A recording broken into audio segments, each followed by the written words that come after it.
All right, what's up, everyone? How we doing?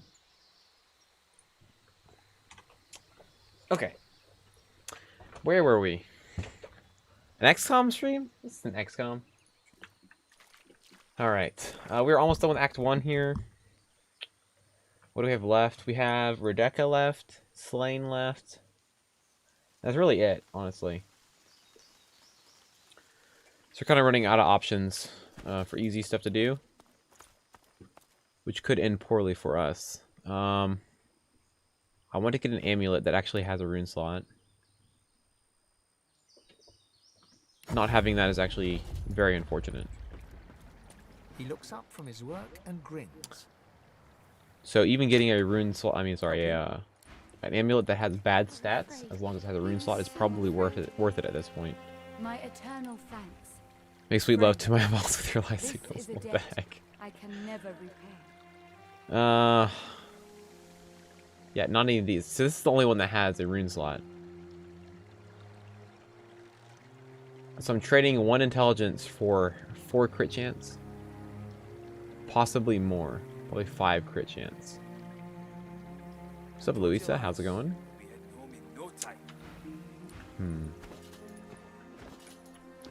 What do you think? One intelligence or 5 crit? Probably 5 crit, honestly. Abandoned the maps and now prepares his armor with Probably happy that. urgency. He sees you approach. Yeah. Thank you. Now with What's up, Turbo? How's it going?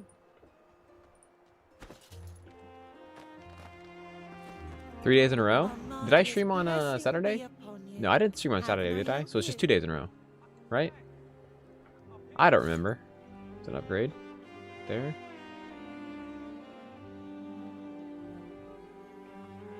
So recap on what you're planning to do during this stream. Beat Act 1. Get mass traps. Win. Probably that. Bye now. Fire res? What fire res? You mean the amulet? You're talking about like the runes? That's not what I'm using them for though. Okay, let's go ahead and probably just yeah, it's fine. Okay, let's go get the amulet. Your first honor run today, but I used Lone Wolf Necro to cheese the last fight. Oh god. It's fine. You still won. We were so afraid. Just do it again. I recommend doing 2 characters in a Lone Wolf, and then do 1 character in a Lone Wolf. Kind of work your way up there. Alright, we're going to buy that amulet. help you. It's less than ideal, but I mean, I think it's worth a crit. My thanks, friend. I would say I owe Buy you it my back from her, life, really. but I owe you. Okay. Let's get some pixie dust here. I think we need 1 more. The young void man has amulet? abandoned the maps and now prepares his armor This with one? happy urgency. He sees you I don't approach. even know where the void amulet is. Well, I guess we don't need that one, right? We can actually use this one. I didn't need to buy that.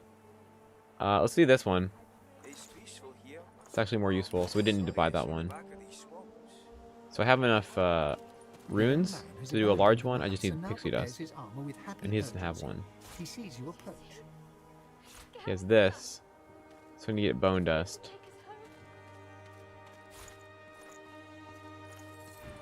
2 mouse click fight. Now with You'll show your mettle soon, Squire. Alright, so we need 1 more dust here. we all are. Is this real life? Garathon? Yes. It is real life. I am streaming. I told you lies. Can you believe it? No time. Okay. My Need thanks, bones. friend. I would say I owe you my life. It's unfortunate. Can I just buy a skull, maybe? I can't remember how to craft bone dust, He other looks than up just from his bones. work and grins. Skull, maybe? Try that. Help you. I actually don't remember if you can do this. I think you need just straight up bones. No, it works. Nice. Okay. I pray this in your name. Because BG3 is superior? Oh god. Did you see? Gareth's back. The young man has abandoned the maps and now prepares his armor with happy urgency. And now he has bone dust? Okay. Okay. Okay, well. That was useless. Thank you. Now with Sir Gareth back to lead us.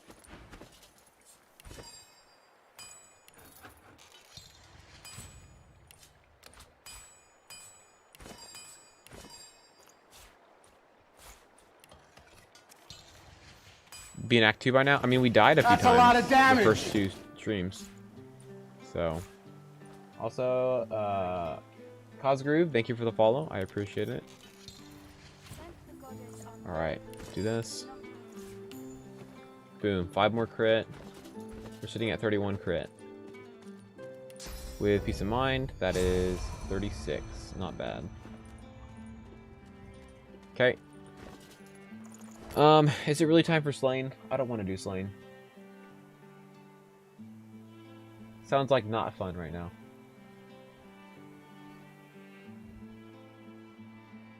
How does it feel to stream more than once a week? Oh my god. Okay, so.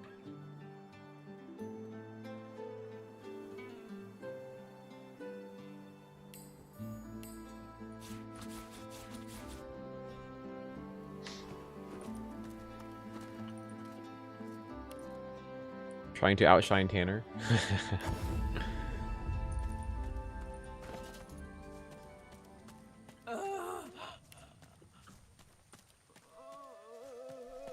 Hang on one sec. We need to actually use this.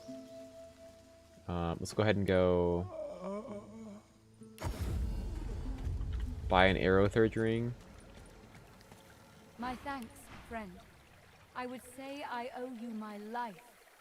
But I guess there's not an arrow third ring. So much That's more. unfortunate.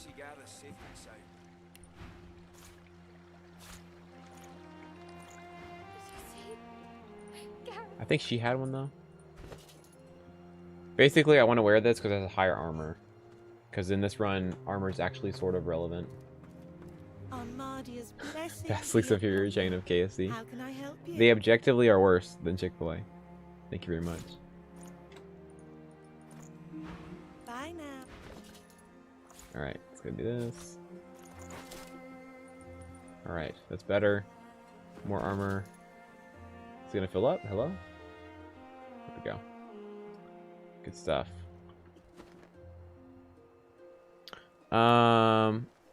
No, I haven't. I'm probably not gonna make a DOS 1 run, honestly.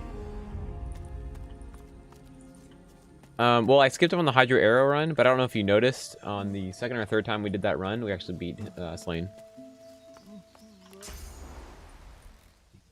Yeah, a lot of enemies have fire and geo resistance late game, but it does more damage anyway, so it becomes a moot point pretty fast. Okay, drop this, do this.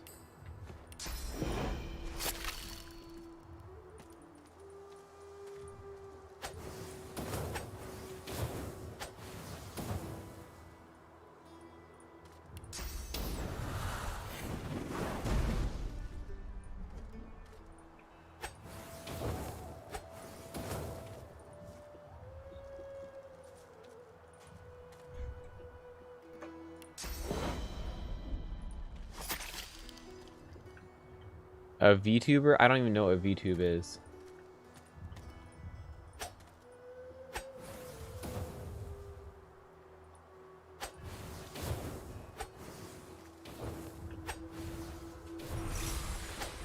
The dragon rakes the earth with icy claws. Quakes from the impact knock you back. Anime webcam. Alright, do I have enough potions? Probably not.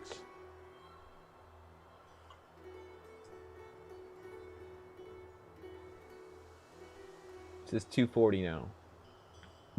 So it's like 2 hits from him. How much magic armor? This is... Oh god, 1,000 magic armor. Okay. Alright, this is a problem.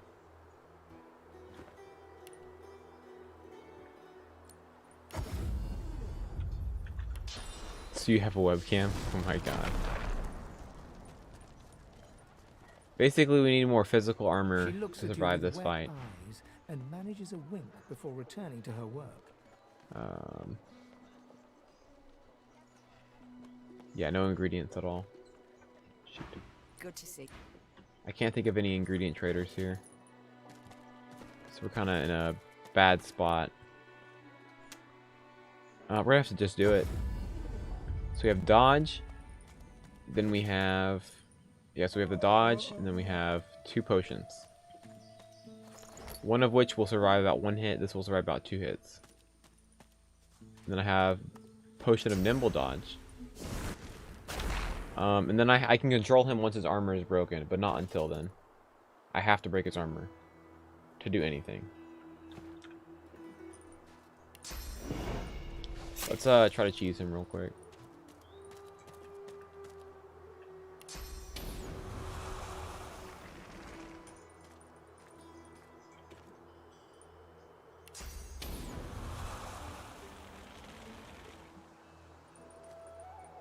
Now that's a lot of damage!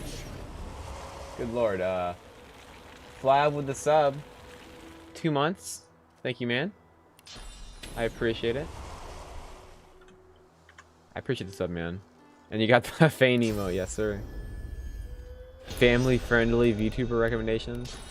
Yeah, they're probably all cursed, let's be honest.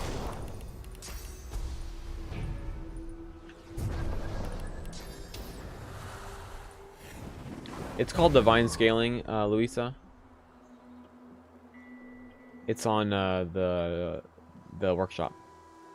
It lets you change, basically lets you set a the level higher that you want enemies. So you can set it to like +1, +2. I set it to +7 though, because I'm insane.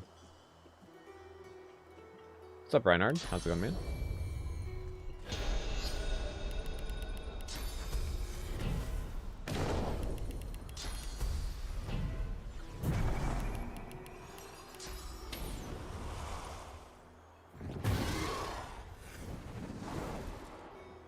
Okay. We're in business now. +20 run. It becomes irrelevant after a certain point, where it's just you're just chunking health. I mean, if you guys want me to do another scaled run, we'll do that. I don't know what you guys want to see after this run. Yeah, I mean, we actually had to stop the run because at Act 3, the game literally started breaking because enemies were level 35.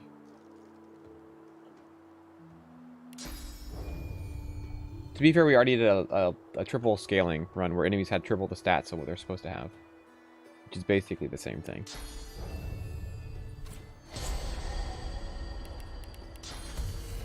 Cleric run, dead ass. Okay, stop. No.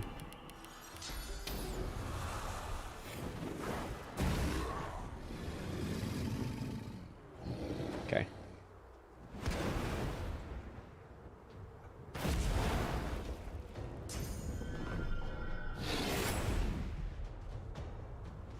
Any run is possible enough.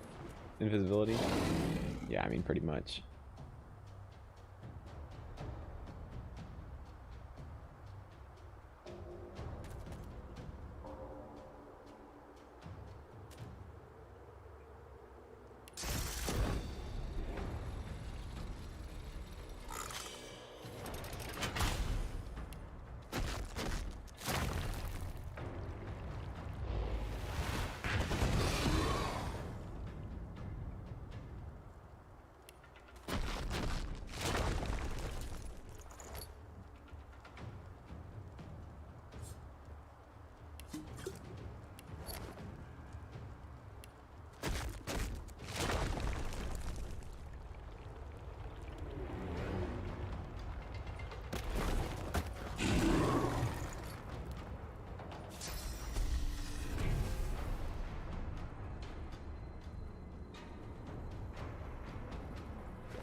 Okay, I got another turn anyway.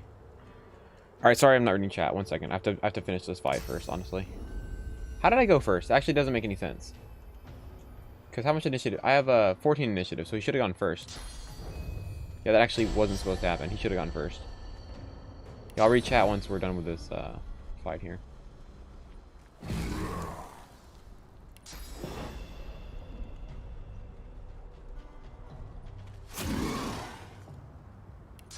I did not mean to get rid of my poison.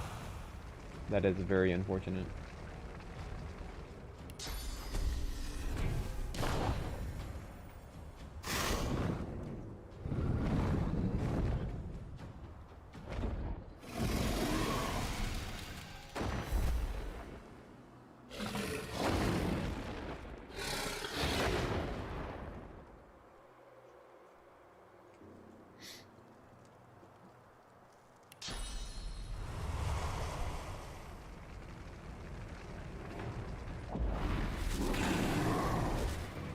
should have delayed turn.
God.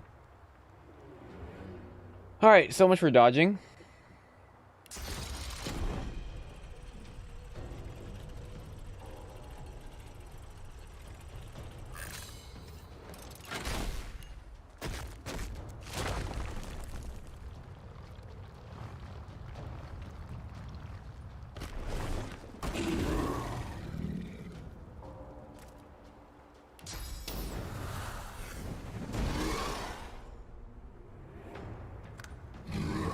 Okay, he went first anyway. If you didn't notice there, the turn order said I went next, and then he went next anyway. It's because we're tied for initiative, so I had to roll the dice on whether he went first or not.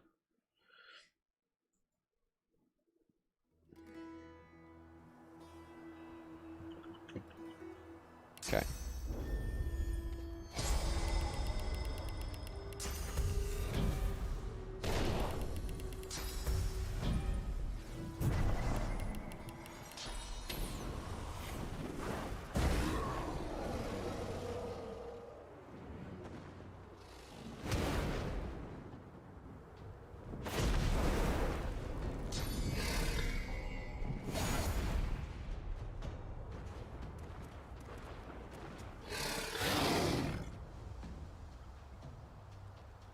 Did the math and lost that fight? Yeah, pretty much.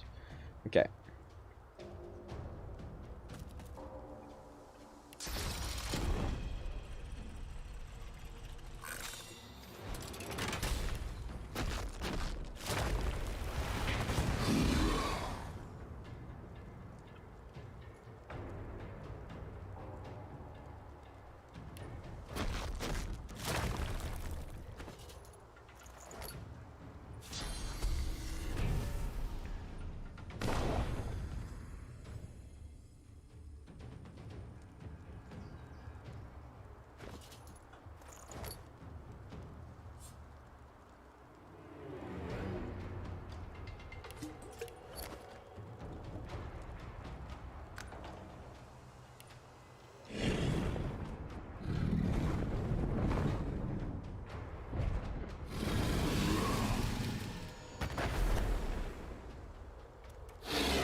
$79, roughly 75 damage, so I can take 2 more hits from him.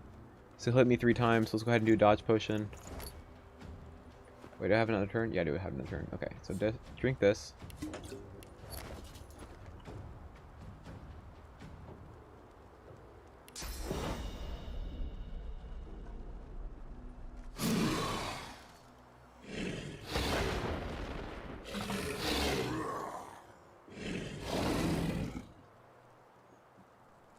Okay.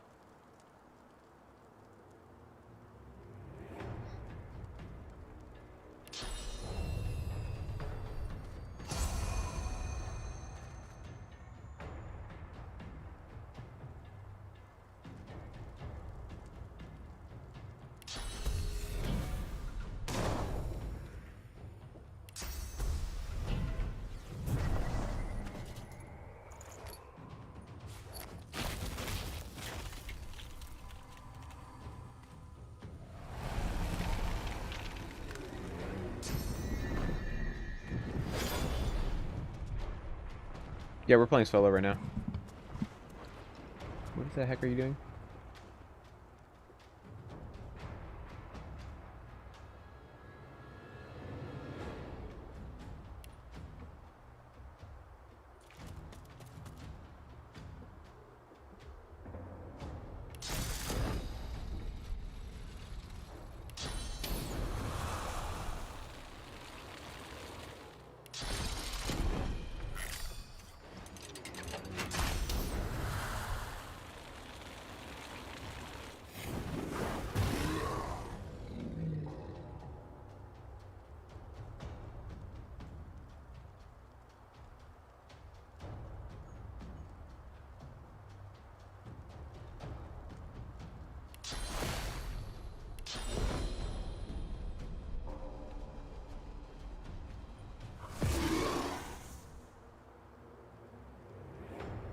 I have not played Tyranny, no.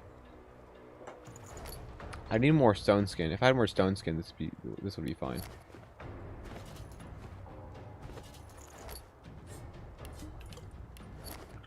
Okay.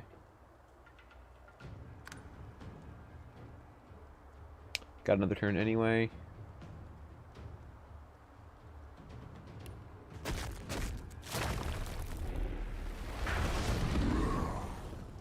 Nice crit. Good crit.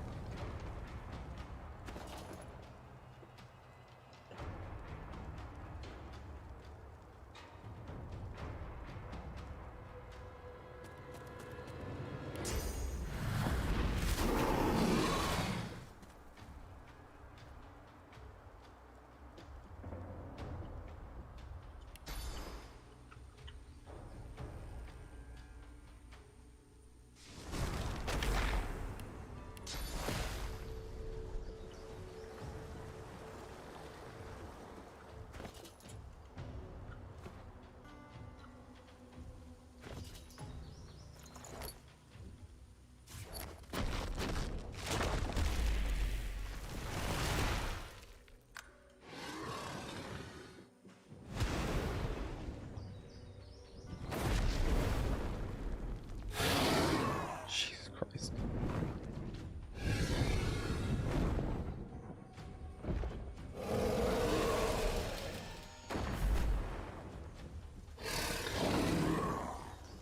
Fuck this.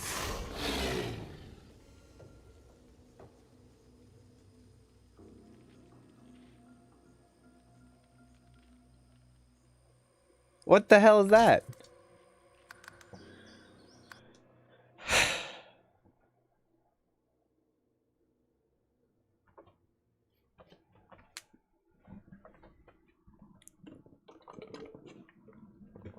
I didn't realize his normal attacks inflict frozen. The hell is this?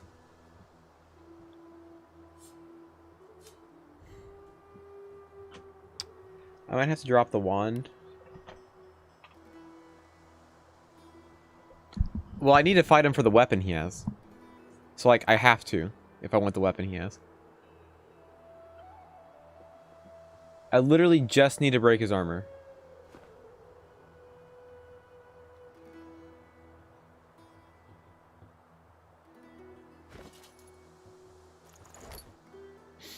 Okay, I'm trying to think how I can go about this. Okay, let's try something.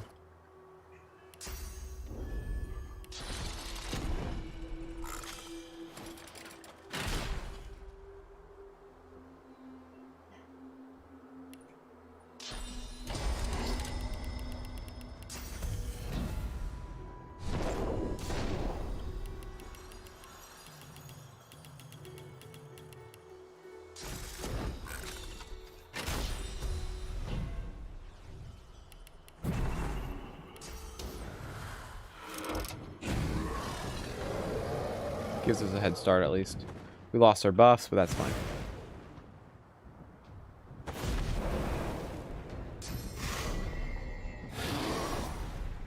Okay, hits me anyway.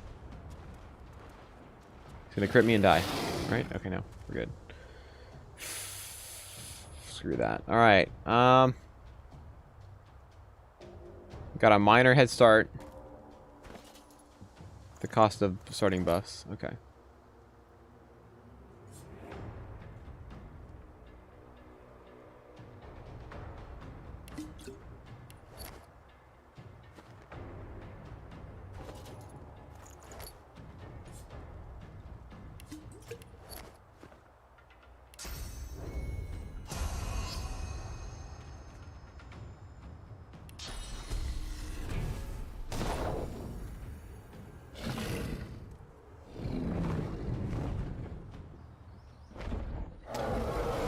Hope all you Americans are voting. Well, I didn't vote, so there you go. Yeah, his normal attack inflicts frozen. That's kind of cheesy.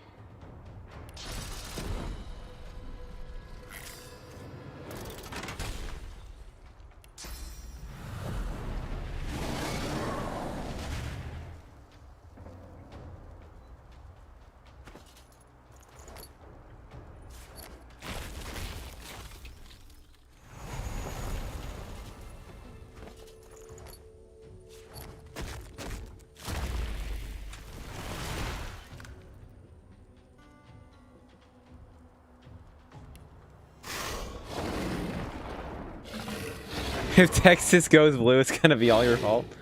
Well, I'm pretty sure my actually I don't know if my county is gonna vote red or not.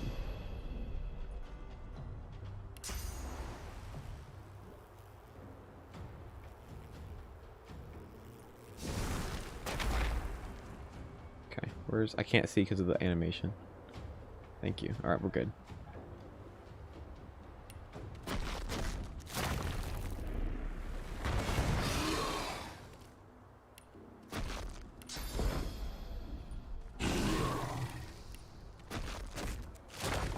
Texas is not a real place. Signed, Ohio.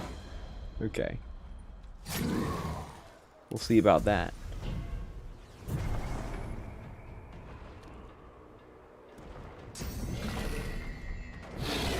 Blue is a Democrat. It actually used to be the opposite way, but red is a Republican now. Alright, we need to do 400 damage, guys. 400 damage.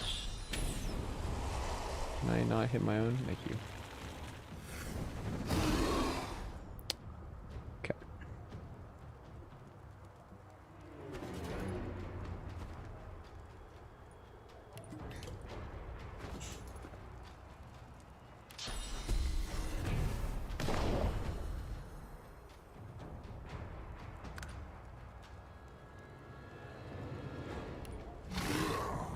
Okay, if he does the frost, and yep, I lose. I already lost because he's gonna frost. It removes my magic shell, and then he hits me and inflicts frozen. So it's impossible to win that unless I have more magic armor. So I have to drink the magic armor potion. Yeah, it used to be red was left, but now it's red is right over in America now. Okay, so I'm kind of confused what I can do here to win this fight other than just having more consumables. But I'm out of traders. There's no traders that have what I need. Khan would literally not help at all. He instantly wins the moment he freezes us because every hit he does freezes us. Yeah, so unless there's like something in this town I can loot here, which is there's not. Yeah, there's no loot here. Because I just need, if I had, I'm gonna have this potion. So drinking that potion would actually win me the game, or win me the fight, actually. And I actually have these. What am I talking about? I have these ready. Water is dodge potions, I think.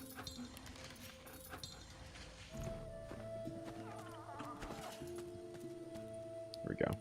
Okay, I forgot about that. I had those. Yeah, let's do this.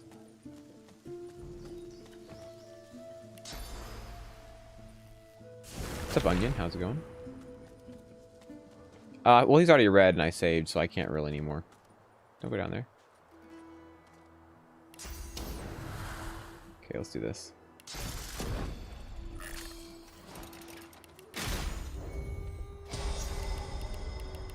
If you switch to hide your arrow, you might be more successful. Well, you know what?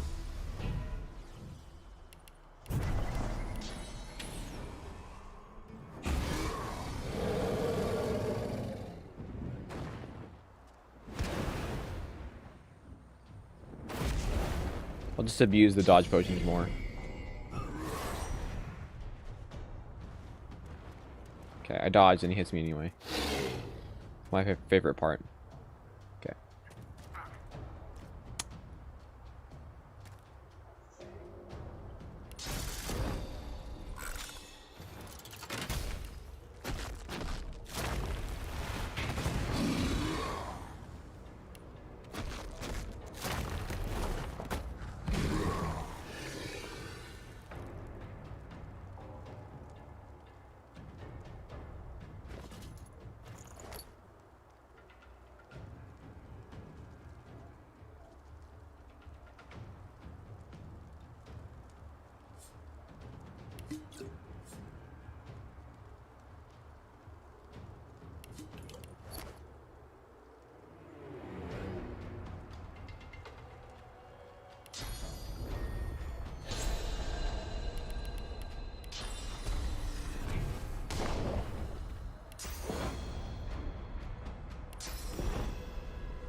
Okay, the risky part is if I delay my turn and save these potions.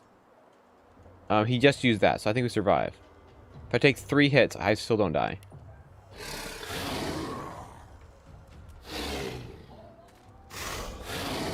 Here we go, we're good.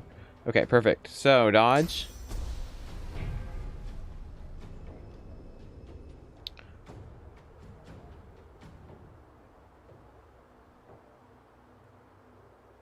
Well, I'm still going first. But I'm tied for initiative, so I could go second again. So I could throw the run again if I don't go first next. But that'd be the safest. Well, that'd be the strongest play would be to just attack him. And go next. Let's go ahead and...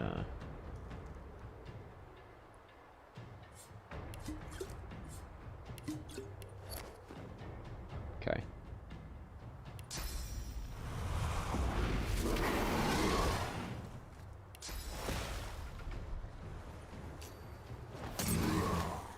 And then, of course, he goes anyways. It's fine.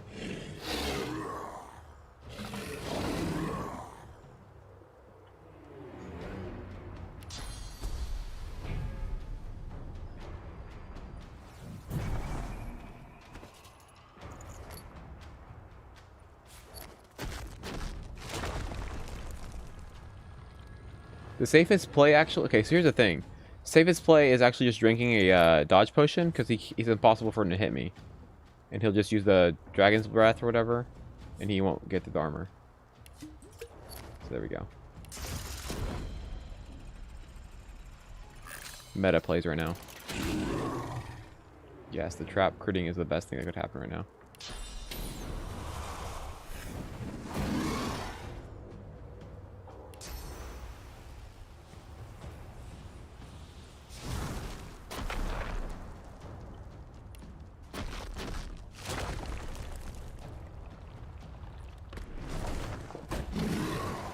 Now, it should be impossible for him to hit me because I have 140 dodge. Except with, of course, the, I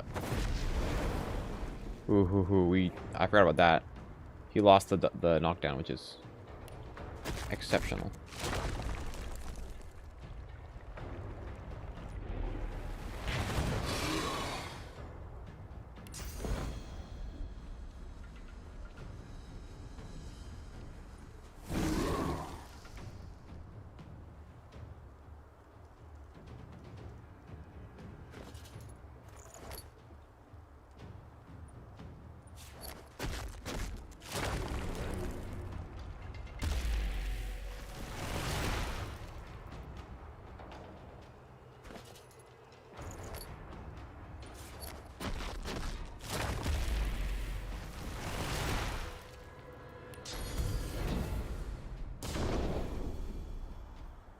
And then we went first anyway, even though we lost peace of mind, which makes no sense. Okay. I won't complain. I won't complain. Don't worry.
For how long he roamed the earth, Okay.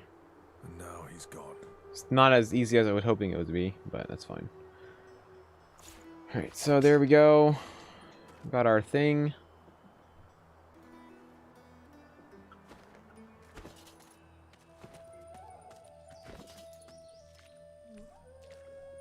Now we have literally 0 consumables for Rebecca.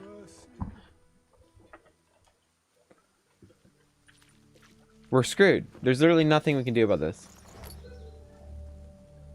I got dodge. That's it. It's over.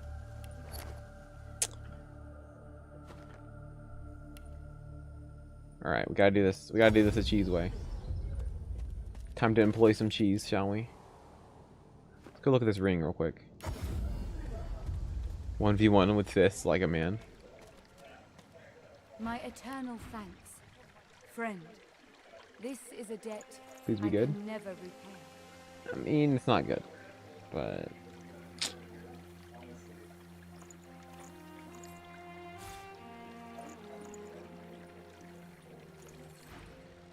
It's the finest of Gouda cheese. Alright, I don't know if anyone was asking questions while we were doing that. I probably missed all of chat during that. My eyes fooling me.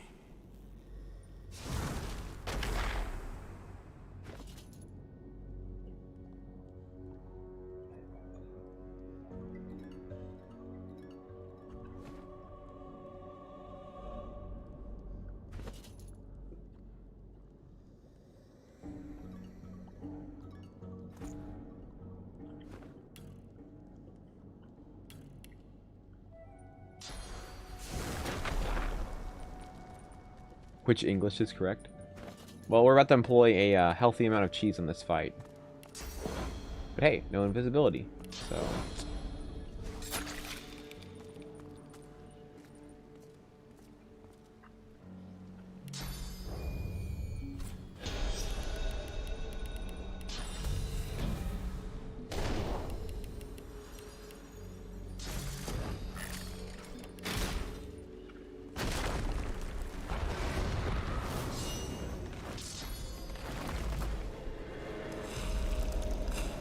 Healthy doesn't mean 2 tons.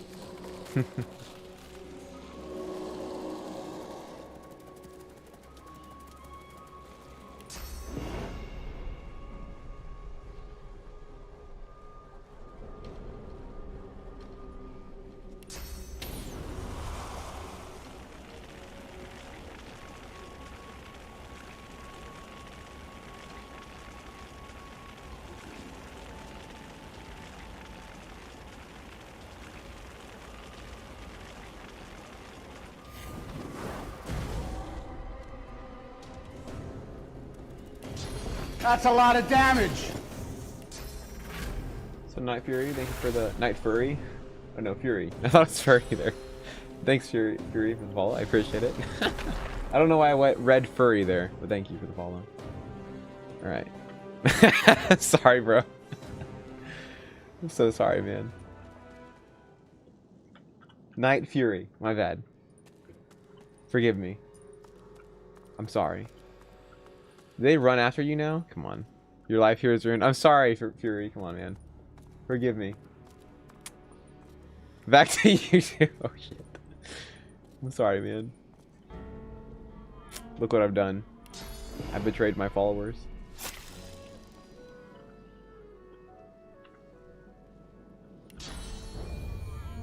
Man, now I feel bad.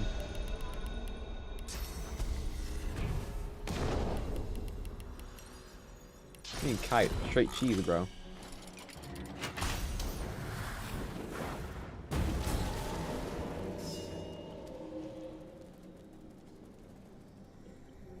Going back.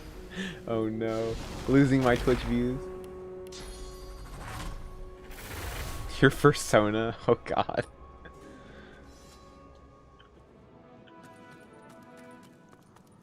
His inner Tanner? Oh no. I promise you I'm not a Tanner.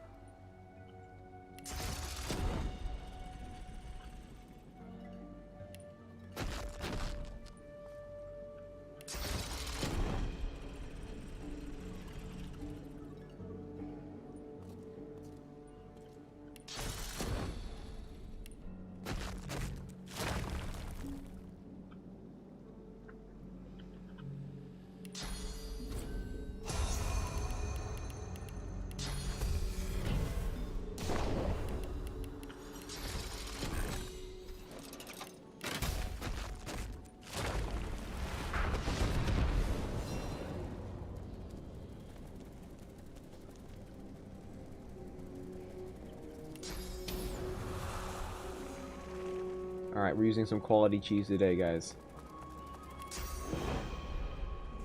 Please, please work.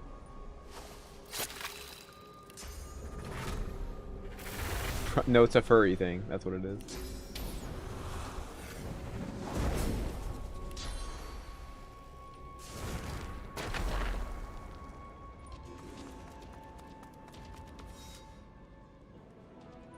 The Chick-fil-A thing? Holy crap. Oh my gosh. Every Chick-fil-A employee has a persona. Good god. I mean, yeah, for the XP. We already took the elixir out of her pocket.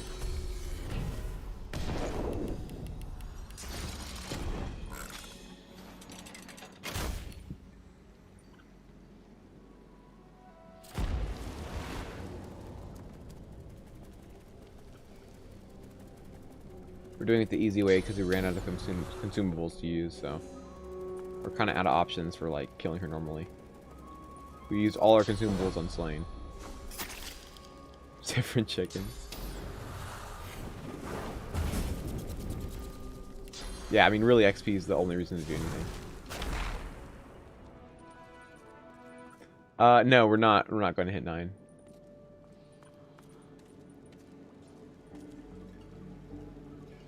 Look at that. Oh my god. Look at this. Oh my goodness. Look at this grouping over here. Here we go.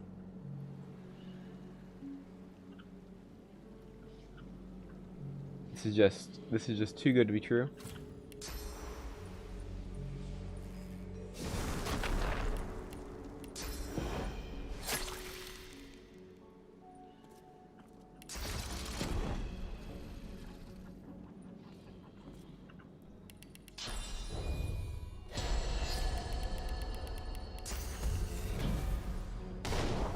She's about to get trapped.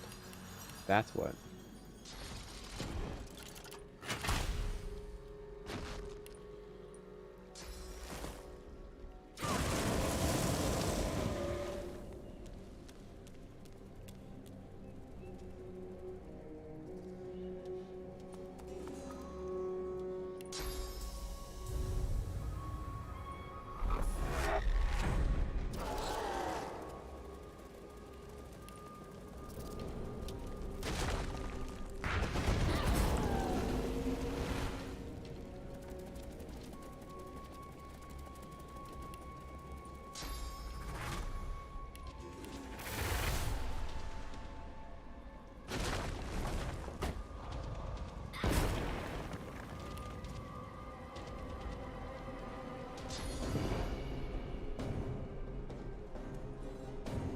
The heck is this? There we go.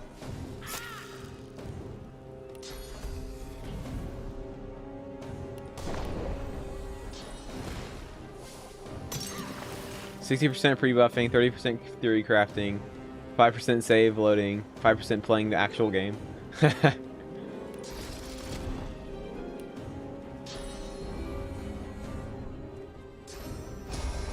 You're not hearing me disagree, so there you go. What the?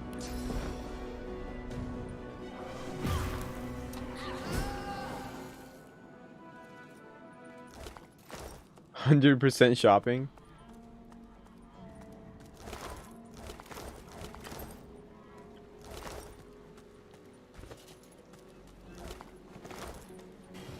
That's a lot of damage. Okay, Anton, thank you for the follow. I appreciate it.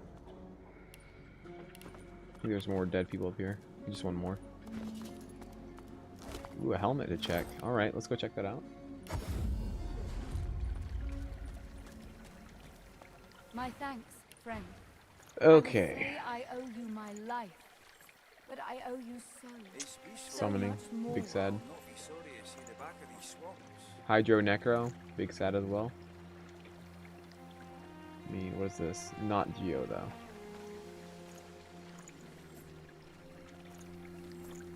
Did you see? Garrett's back. He's here to take us home.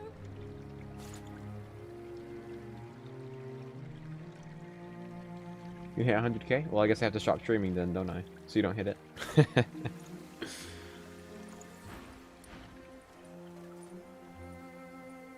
Alright, I guess we're doing Alexander with, like, no consumables. This is going to be excellent, by the way. Oh, here we go. One ingredient we need.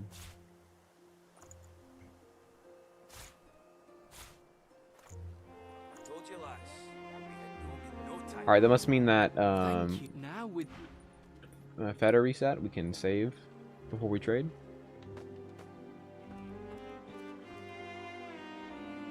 Armadia's blessing be upon you. How can I help you?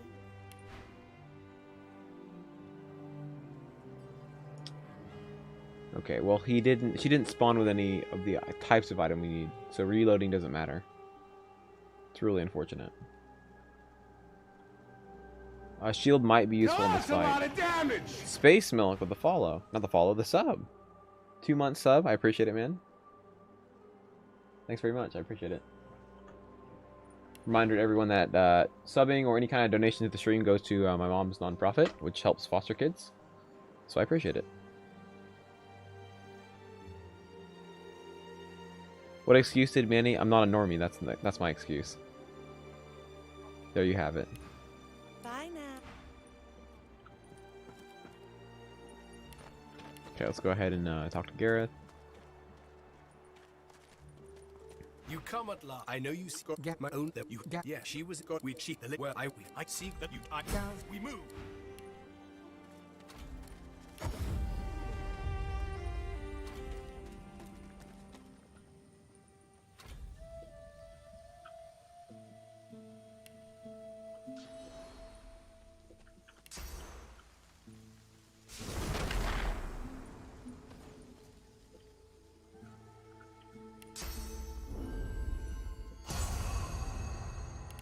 Probably like for 3 hours. I think 3 hours is a good stream length. It doesn't eat up a massive amount of my day. It's long enough for enough people to have fun watching. I feel like that's a good length for a stream, is about 3 hours.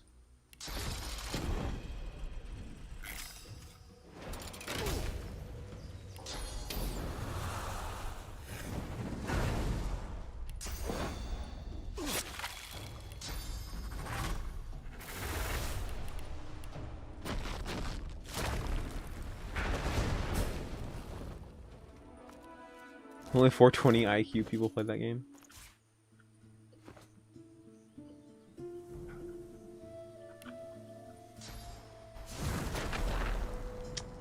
Oh, we missed some fights because of the new content, right?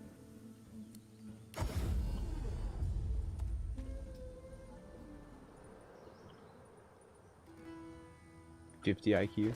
Should we do an IQ test on stream? I actually haven't done an IQ test in like 10 years. Since I was like 12 or something.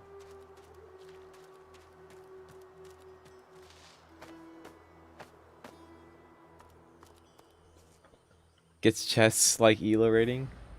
That doesn't make sense.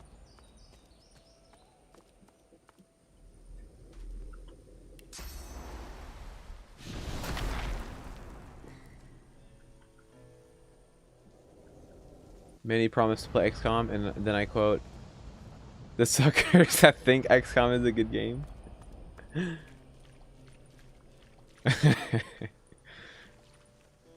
I did not say that, for the record.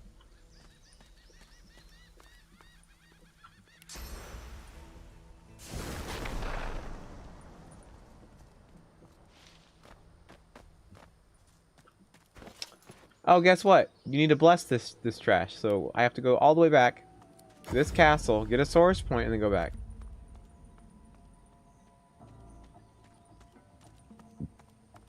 I have played Darkest Dungeon. I actually have a run we need to finish on stream. We got to like Darkest Dungeon 2, and then we stopped.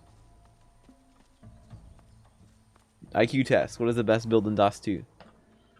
Many answers, and I give chat as IQ. Necromancer. There we go. There's my answer. Frostbound.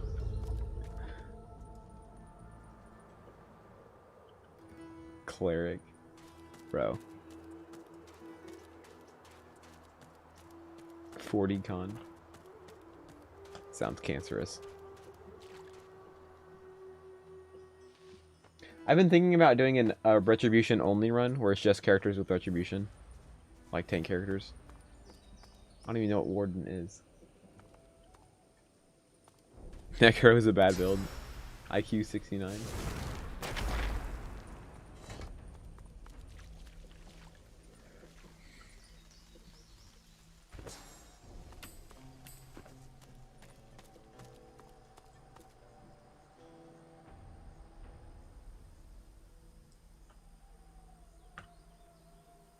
Thing is, they nerfed Retribution in half, so it's even worse now.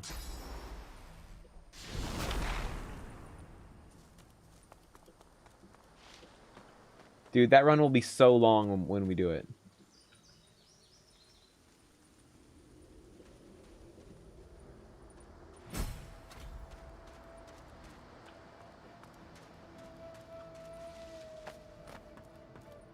This fight could honestly be very, very bad for us.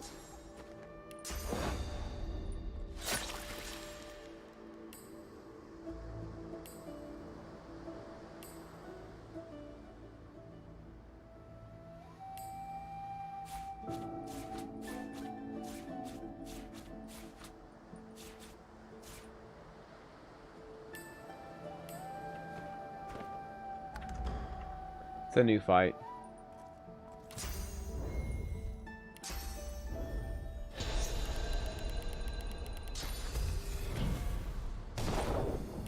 Okay, I have to do that again. Underwhelming a Necro is. Then I found you and realized they knew nothing about the game's build mechanics. Yeah, I mean, you watch 2 seconds of me playing a Necromancer and it's like, oh, it's a good build. Wow, amazing. Can you believe it?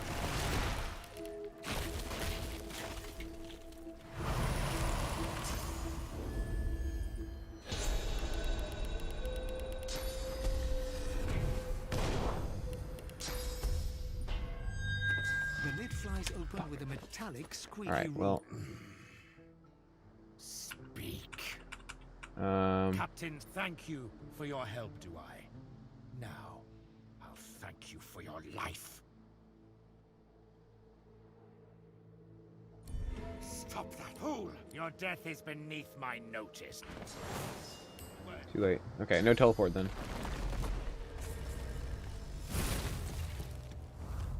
Shit. Alright, that really does hurt us.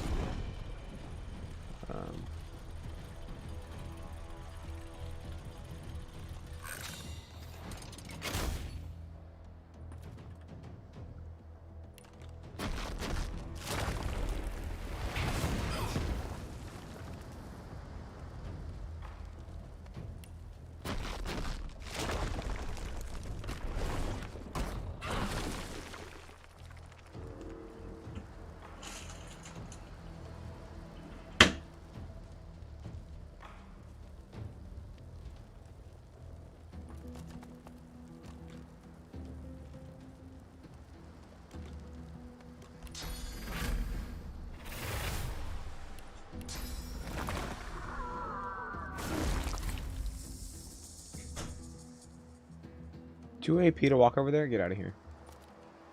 There we go. Will you sink or float?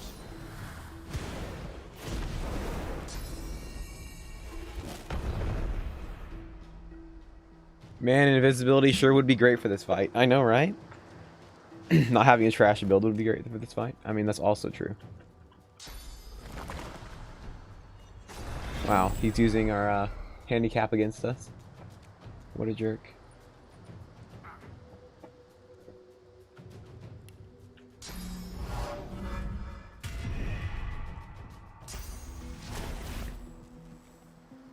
Reveal yourself.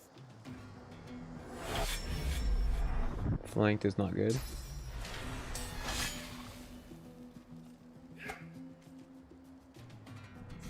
Very inconsiderate to my needs.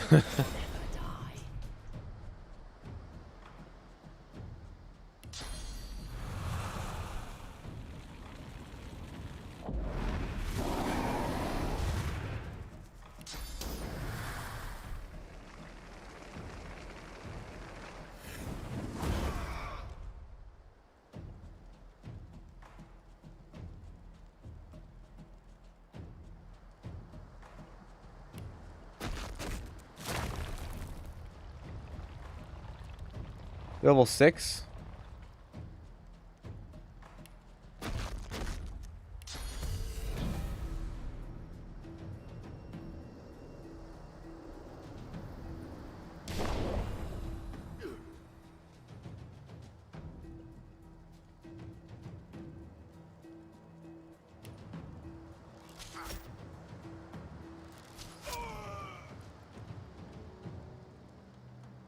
We'll strap your corpse with stones. You'll sink and be forgotten.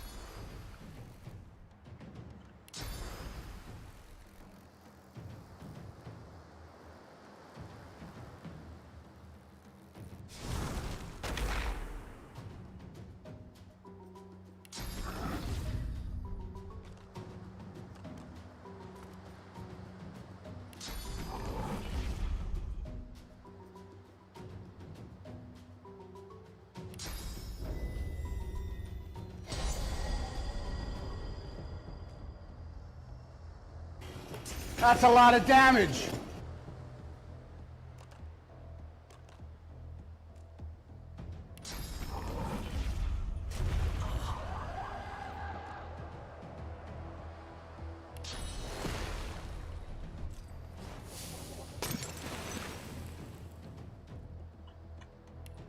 Also, Sky Soj King, thank you for the follow. I appreciate it.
Okay, not bad.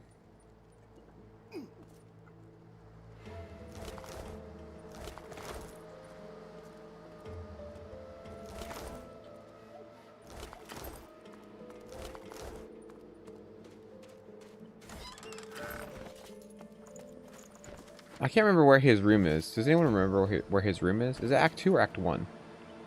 I can't remember for the life of me where it's at.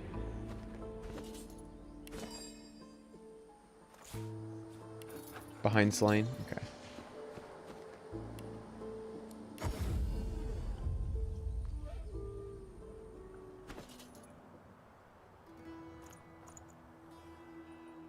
Incidental fire damage. Oh yes, that'd be fun.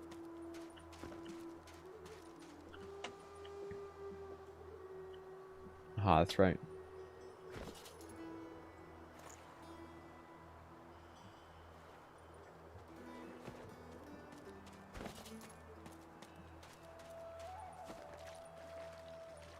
Our stats right now are actually really high for Act 1. Especially since we haven't used the well yet.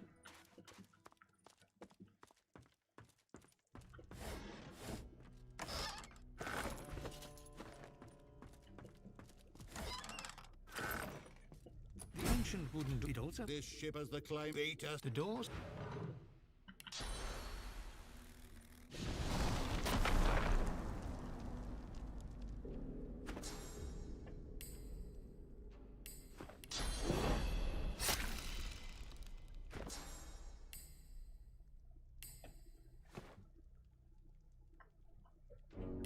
Pepe Lizard. That's pretty great, honestly.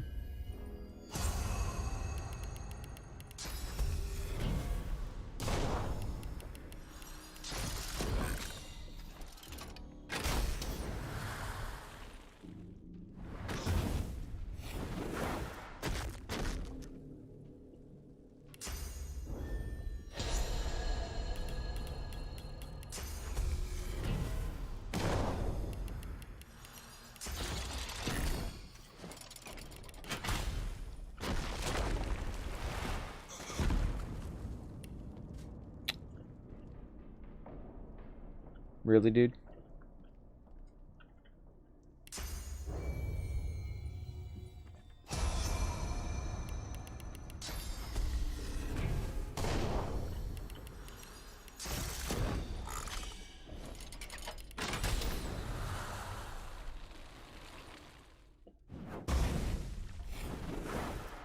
Okay, well.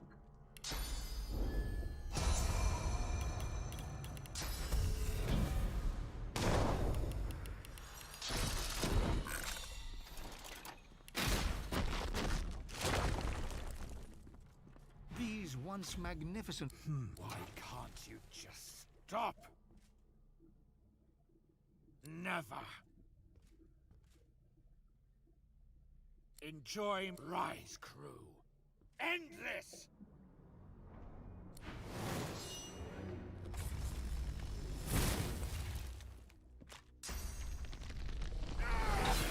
Jesus Christ.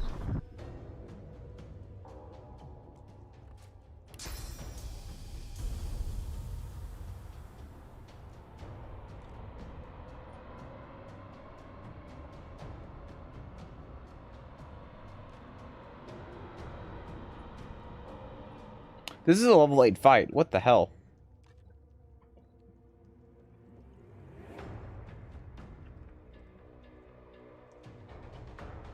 Okay, let's rethink this. This is gonna be rough.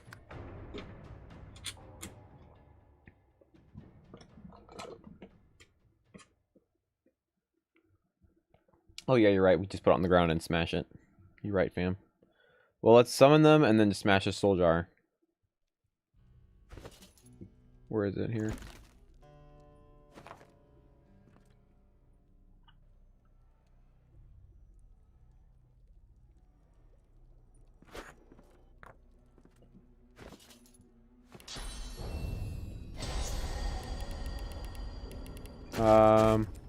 Long time fan here. I've been enjoying this stream.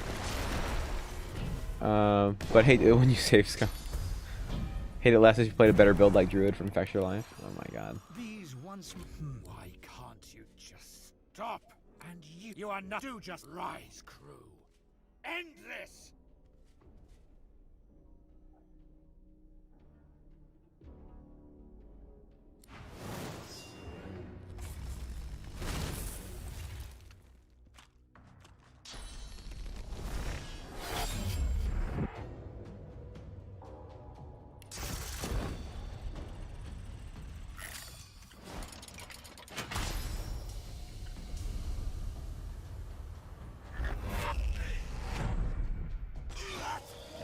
Snake! Worm!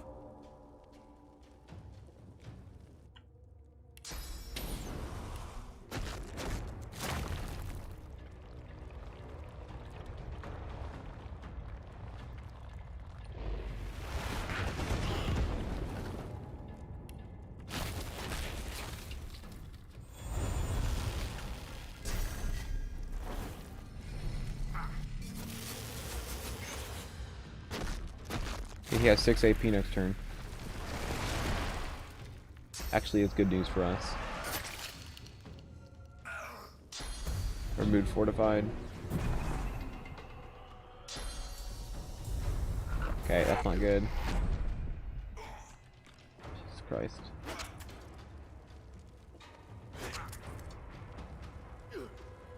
Okay, well.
Unlocks combat kid.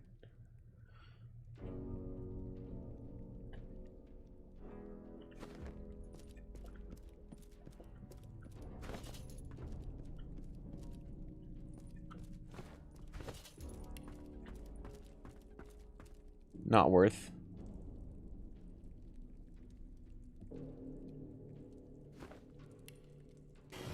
That's a lot of damage. So there's one more fight. Pampozek, thank you for the follow. I appreciate it.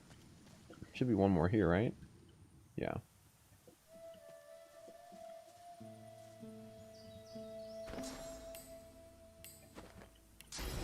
That's a lot of damage.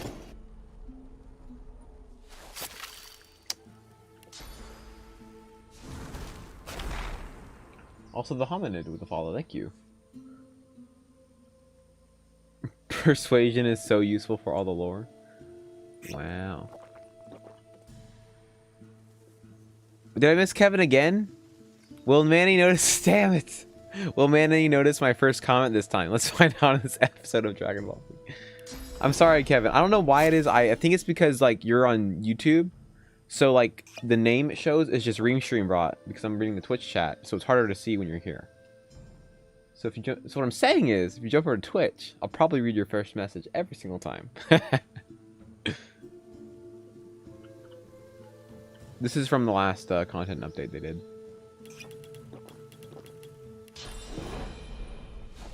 Hates people named Kevin. I have a coworker named Kevin. Kevin's awesome, right?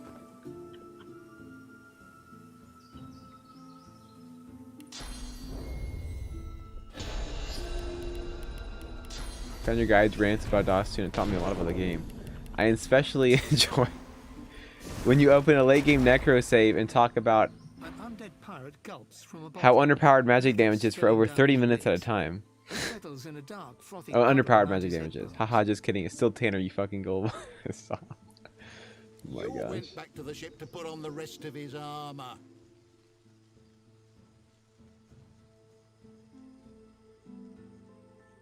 Course I do. Know him top to tail, don't I? Aye. I reckon Cap won't, boys. Come have some. Got a fool to shred, so shows it on the homepage. Oh. I forced ads? Ah, no fun.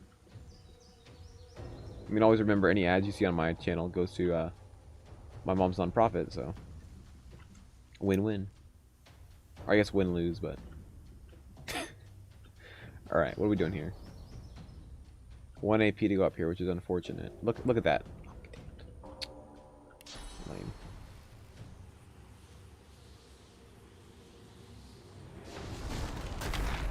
You always reach a point, yeah, because like there's a point where like there's no longer anything to care about because you already know all of it.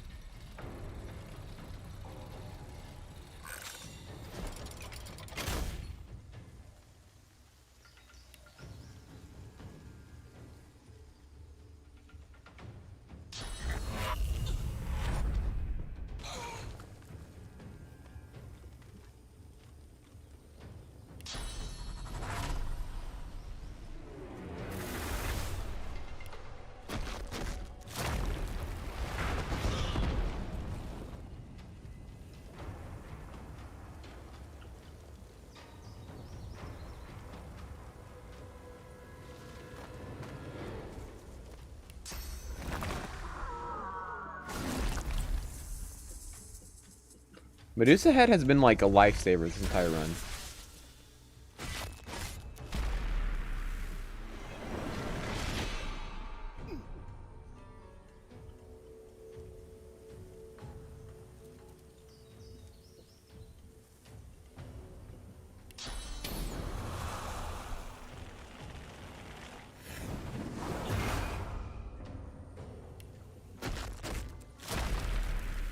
Yeah, it's like the only build that it's been useful in. It's specifically this run.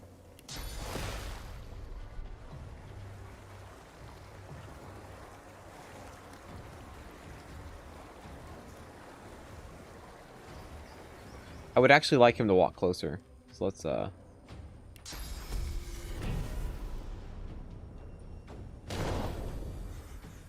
Civilization 5? Oh no.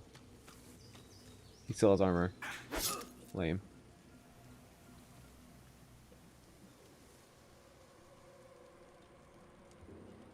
Okay.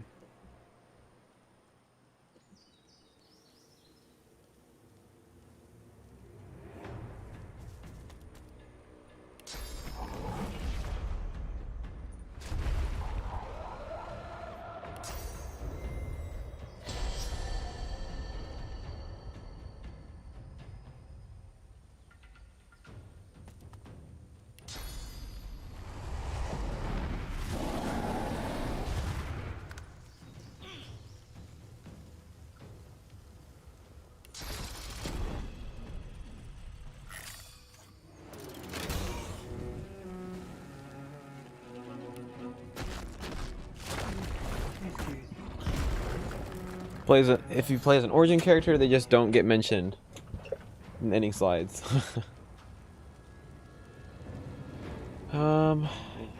see here. Go this guy. Not enough.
We play the full game usually.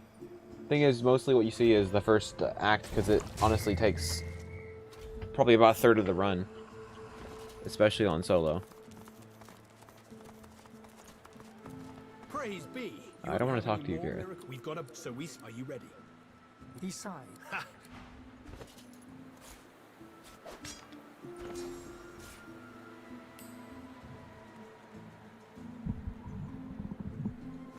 Okay, so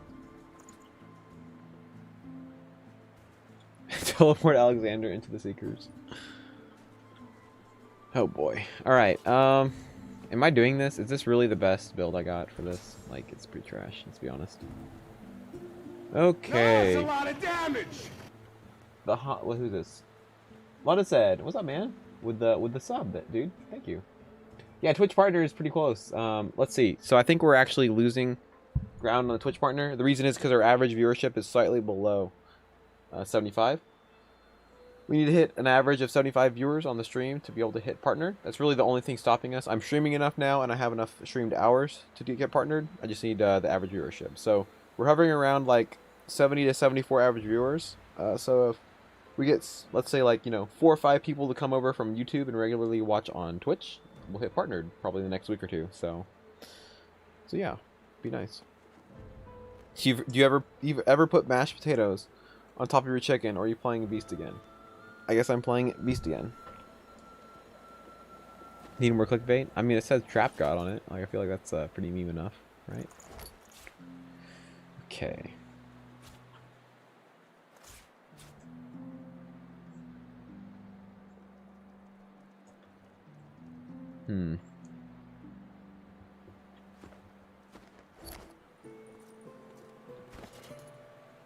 This is going to be rough. I could use another memory slot, to be honest with you. More clickbait. Let's go ahead and drop this, because we have 3 That's a lot of scrolls. damage. Let's go ahead and grab this.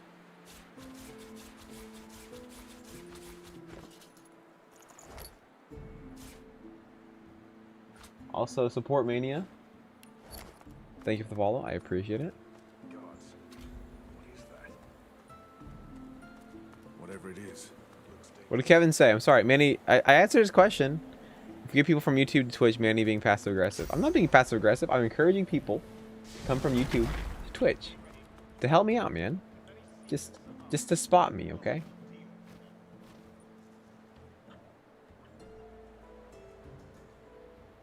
Election Riot's clickbait title. Actually, tomorrow night I'm probably gonna be hanging with my roommates, so we're probably not actually gonna stream at all. Sorry to disappoint, but gotta do it to you.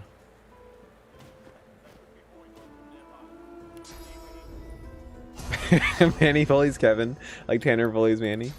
Kevin is actually a meme on the stream.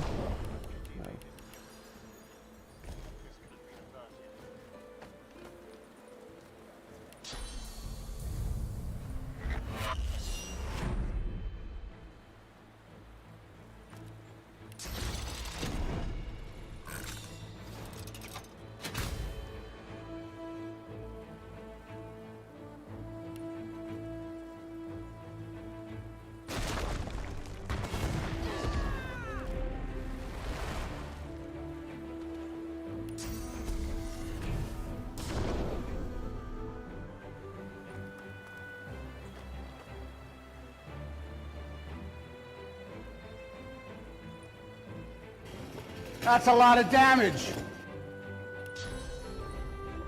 Also, Cardion, thank you for the follow. I appreciate it. Honor mode, Fexture Life, Constitution build, solo, no lone wolf, difficulty mod. No. Because who will Manny ignore then? Oof. Alright, we're probably screwed here.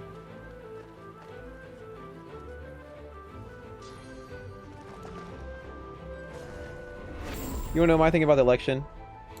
Every 4 years, everyone on the news says it's the most important election in history. Then the election happens. That's a lot of damage. One of the two candidates gets elected, and then the world goes on for another 4 years. Wow. Isn't that crazy?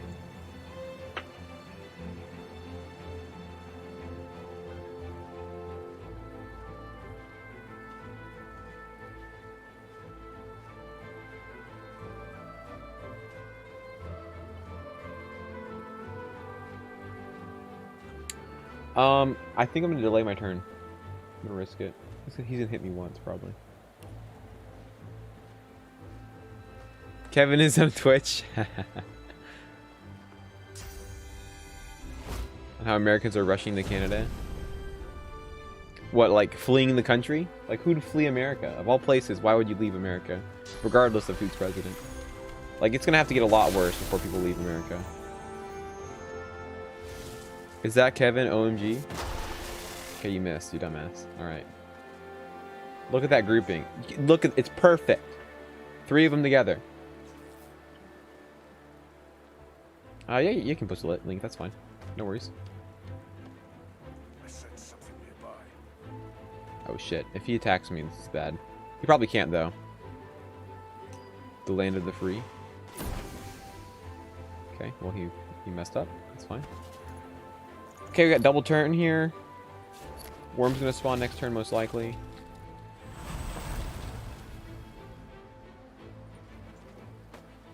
You guys see how perfect this is right now? This is pretty insane. Perfection.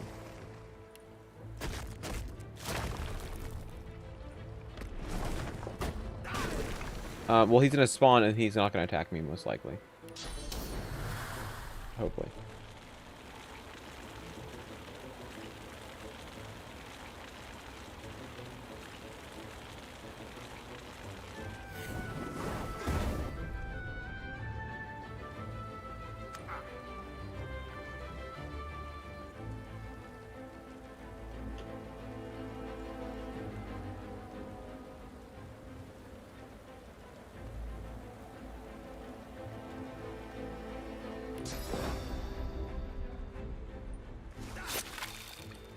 I hit her. Come on. Stupid.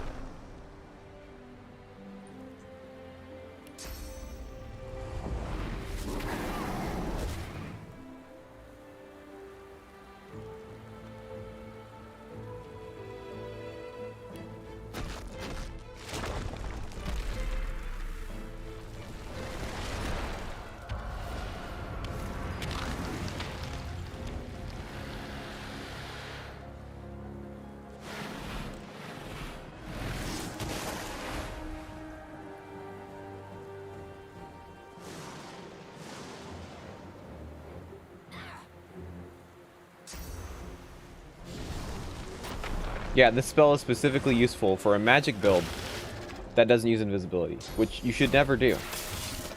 For reference, you should never build this this character. You should always have invisibility. Oh shit. Or yeah, you can go over there. That's fine. That's a lot of damage. Okay, I'm burning now. How excellent.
It's my safe space. The stream's my safe space.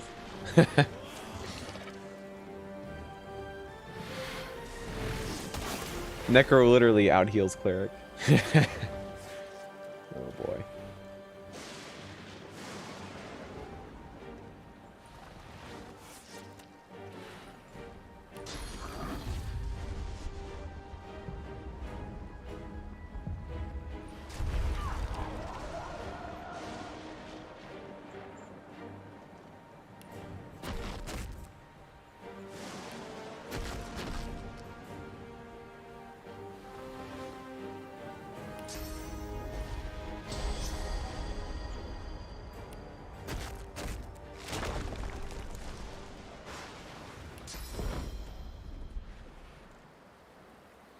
They will be stunned for the 2 turns that you have the Medusa head on. It goes away after a little bit.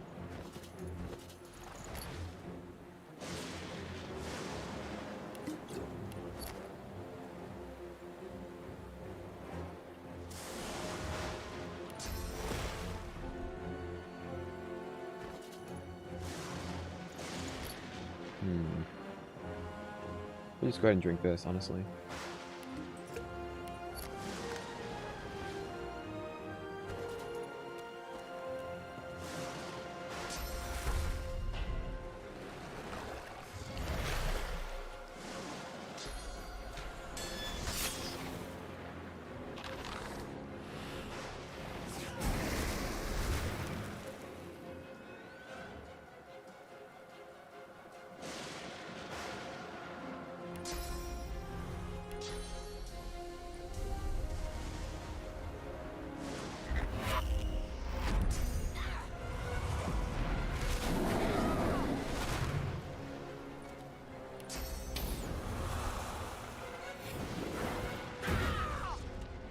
So many crits, dude.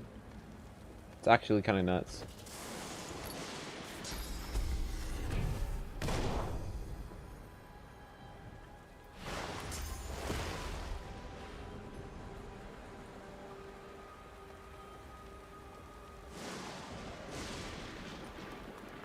So we're gonna cast this to make it impossible for them to hit us with weapon attacks, which will heavily encourage them to attack the drill worm.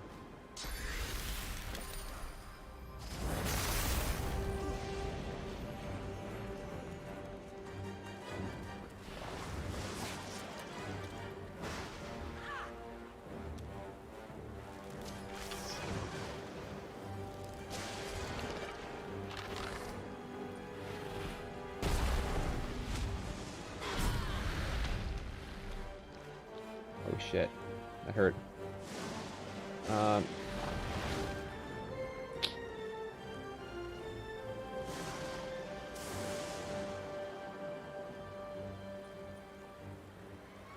Okay, so, well,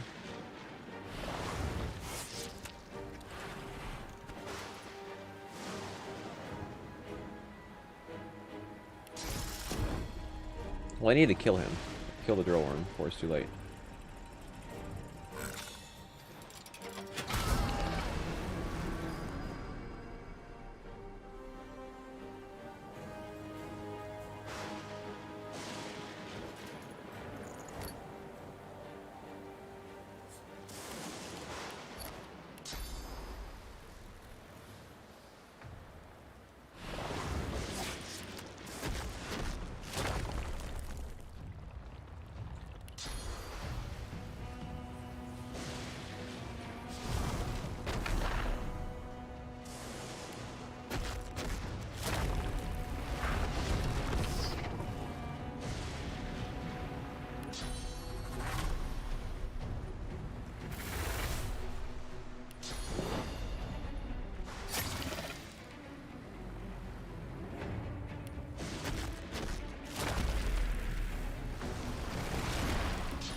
Shoot, I can't see where he is. Okay, that's not good. Go ahead and move up here.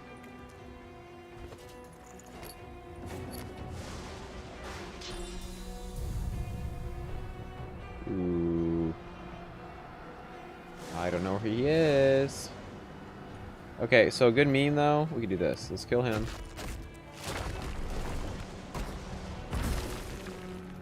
We'll move back and make it harder for him to do this. His backlash won't one-shot us, so we'll just do this. So as soon as he backlashes us, he's petrified because he has no armor. So it's impossible to lose here. I sense something nearby. Okay, now we know where he is, though. Dumb AF.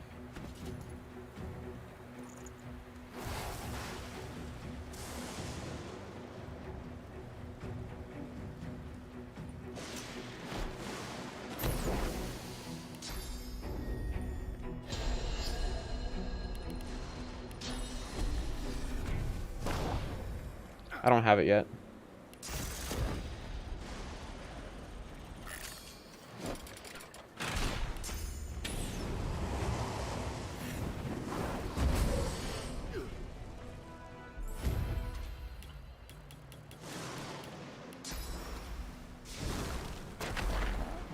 Well, I'm mad.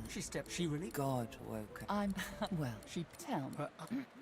I don't. Hey, you. I'm. Come then, we set sail. You'll have to. Melody. After you, darling.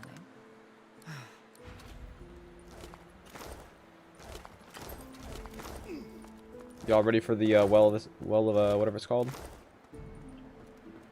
Thorns only run. I mean, we're talking about possibly doing Retribution run at some point.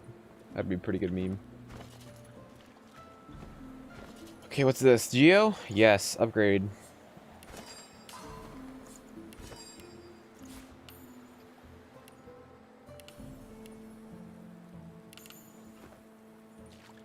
Yeah, it's possible. Not really solo. We'll do a party if we do that.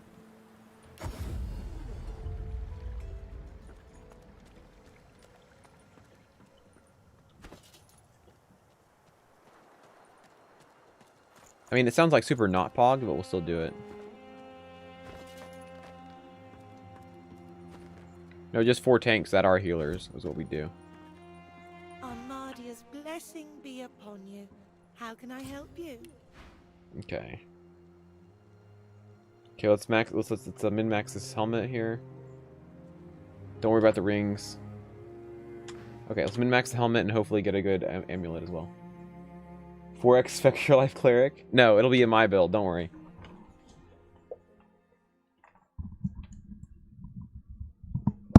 It'll be great. Favorite meme run? This one.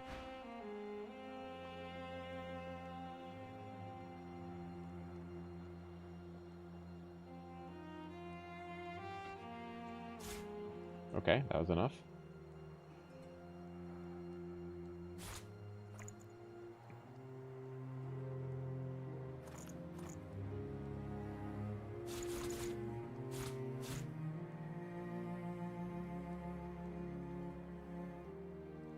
I could min-max it even more, because I want no arrow on it. Effectual Life has terrible guides, that's the main reason. Bye now. And when I say terrible guides, I mean specifically for this game. Their other guides are fine, probably. Okay, so I don't need... Yes, that's perfect.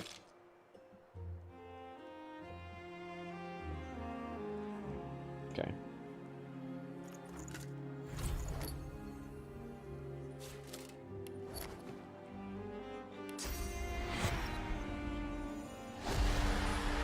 Ignored Kevin like he was in Home Alone.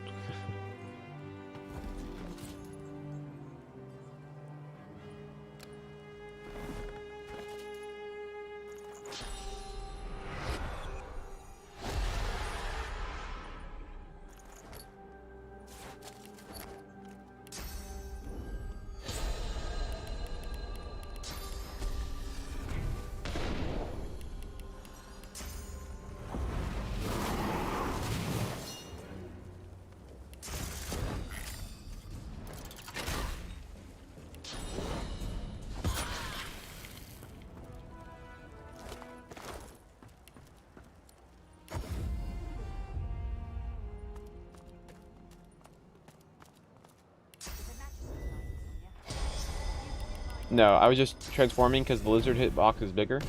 So I tried to steal from her with the, If I tried to steal it from her while I was a lizard, it wouldn't have worked. I would have been revealed. It's just how the hitbox is.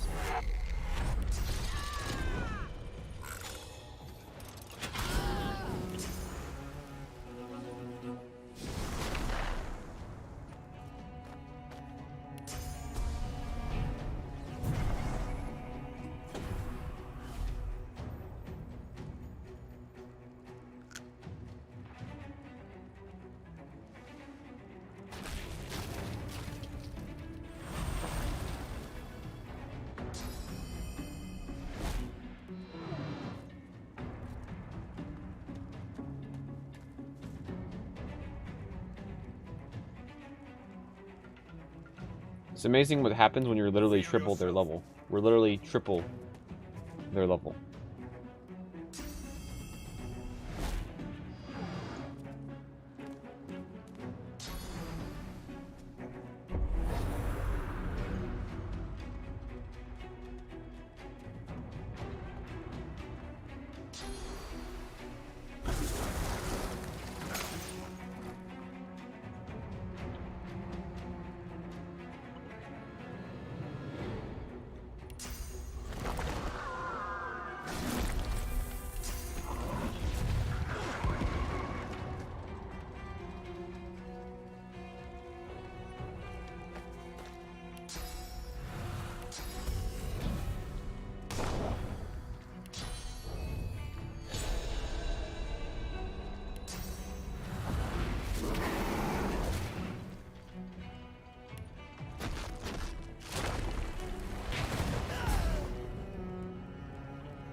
Your account's 90? Nice. Getting up that average. Just in time. Everyone's gonna join just in time for me to save scum. Perfect. Y'all are just in time.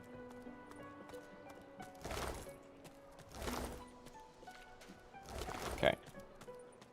Zaliskar, I guess? Might as well kill him.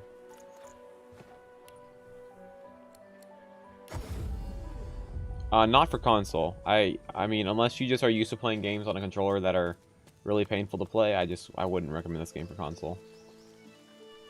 But personally, I would never play any game but a FPS on a console, and even then I'd rather play an FPS on a computer. I just think the way this game goes, I just would not recommend this game on a controller. It's just, oh god. It's like actually a handicap. There are things you would actually not be able to do on a controller that you can do on a PC. Yeah, Dark Souls is like a very specific design to work for that. So is like Rocket League. Like playing Rocket League on a keyboard would be a disadvantage. So if you have a PC or are going to get a PC, I absolutely recommend this game, but not while you have a yeah, well, not right now.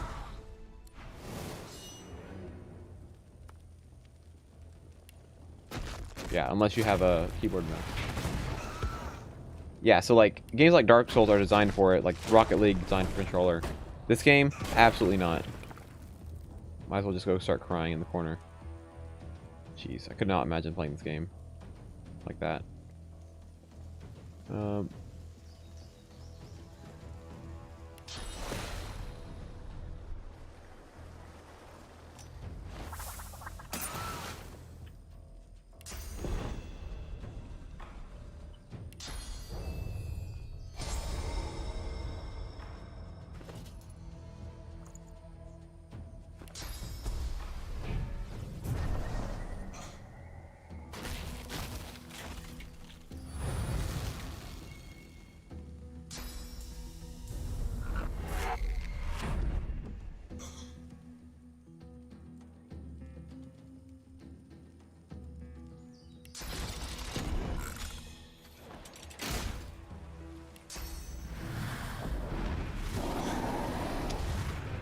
His fire resistance is pretty stupid.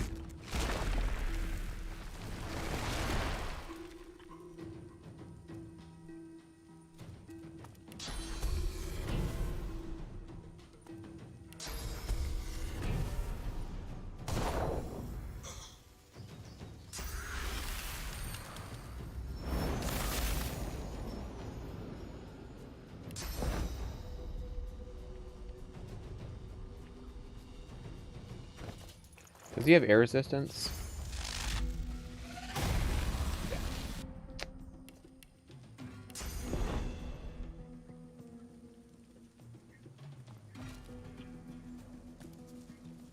Fuck. Alright, well.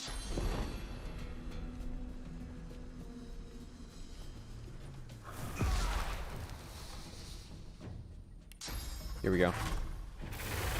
Actually, no, I don't have enough damage.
It is for like 3 or 4 enemies in the game. They do have physical resistance.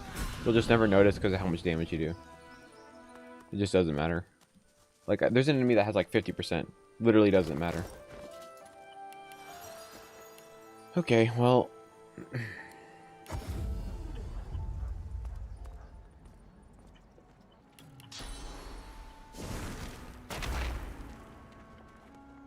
She looks at you with wet eyes and manages a wink before returning to her work.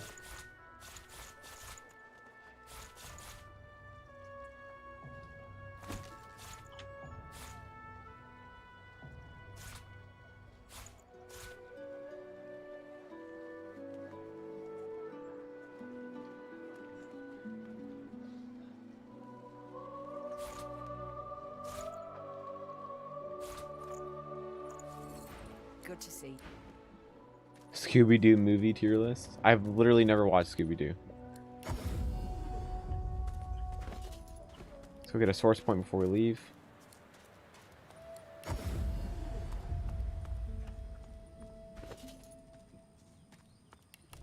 How dare I? Cancelled.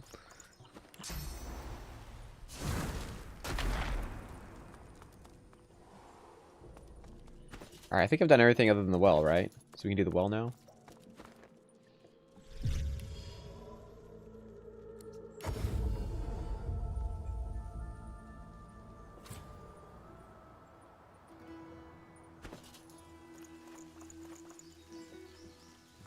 Yeah, piercing gets around physical resistance if that's what you're asking.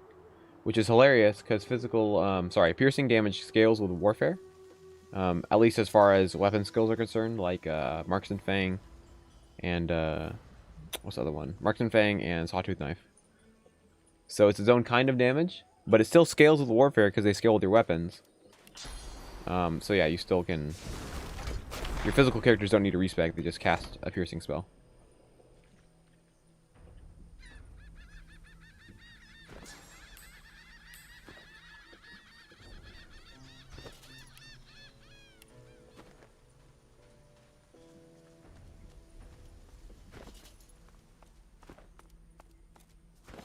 Piercing magic damage. Do I have 4 arrow now or just 2? Yeah, 4. Nice.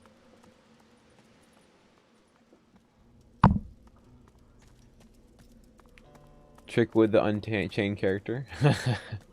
Just leave him behind on the ship. Don't even get the honor of doing the fight.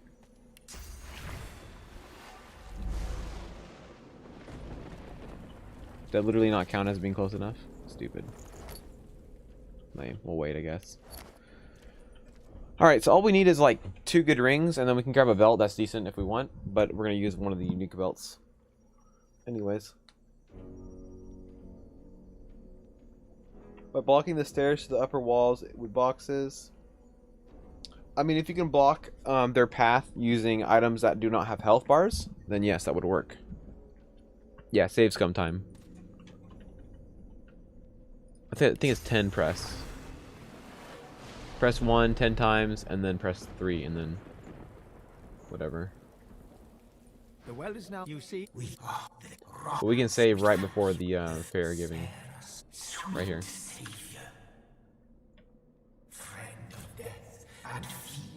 Laden.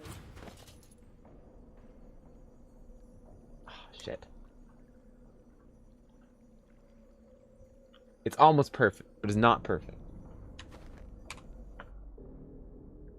Memory at level 9. The elixir helps, and then putting points into it helps. And then we have a belt that gives us memory.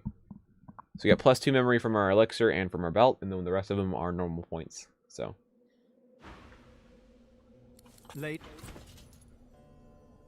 Jeez. 2 warfare. Gosh dang it. So close. The perfect one would be Huntsman Geo. Huntsman Geo Scoundrel. Wits.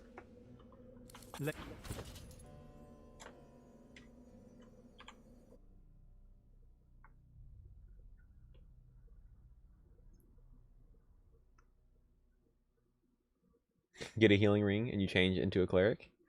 What's with the cleric? I don't understand why people want cleric. Late. 3 con. Get out of here. Affects your life's Blood Mage. Affects your life's Blood Mage is literally just a copy pasta of mine and a Cinti's build. Not really mine because I never made a build, but it's really just Cinti's build. Laden with a burden. Jeez. Should have taken the first or second one.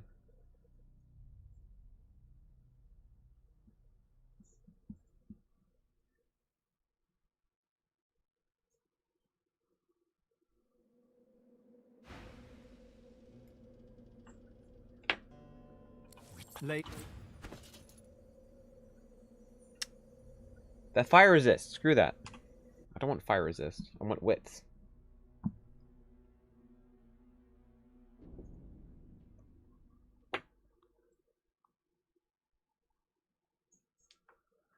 See, this is why, I mean, to counteract my own point last stream, this is why you buy an SSD. Right here. This is why you buy an SSD.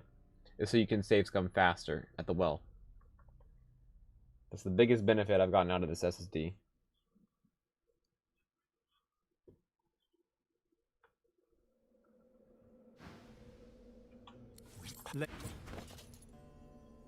God. SSD sponsored by Manny?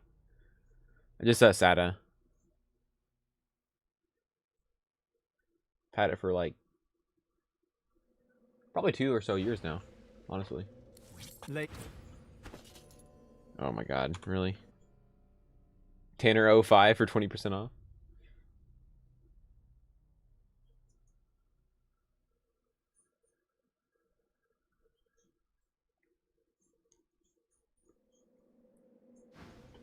The problem with Wrecker's Cave is, like, yeah, they have negative fire resist, but they also have, like, 2,000 armor, so it doesn't even matter.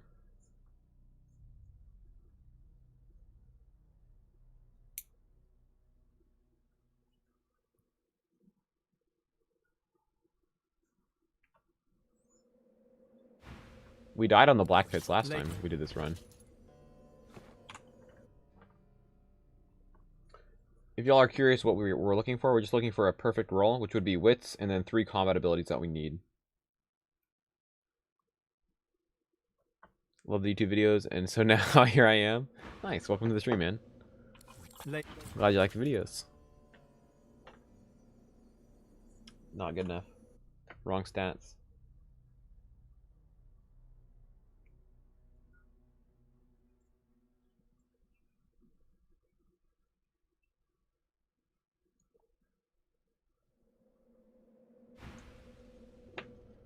Late. God, these rolls are terrible. Texture Life wouldn't need to do this. I don't need to do this.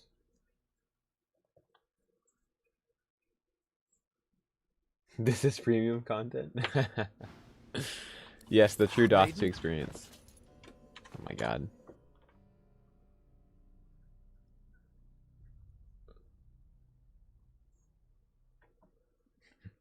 It's Mindy from high school and just wanted to congratulate you on all your success.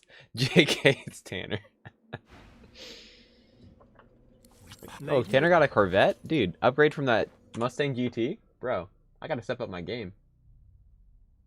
Yeah, we lost 7 viewers to the wall.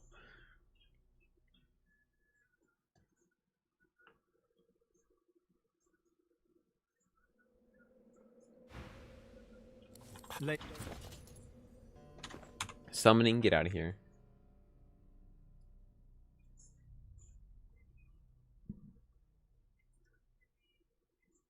To be fair, we'll be here a fraction of the time we were the last time we did this with the 4-man party.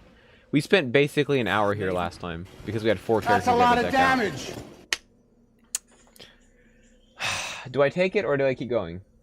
Chosen of Fest. Oh no, sorry. Chosen of Set. Thank you for the follow. I appreciate it. I mean, if I do this, I can get, like, the thick of the fight. It's not worth it. It's not good enough. It's trash. That's a lot of damage. Also, Adjudicator, thank you for the follow, man. I appreciate it. Keep going. It's so bad. At least we're on the same page, guys. Late. God, it's terrible.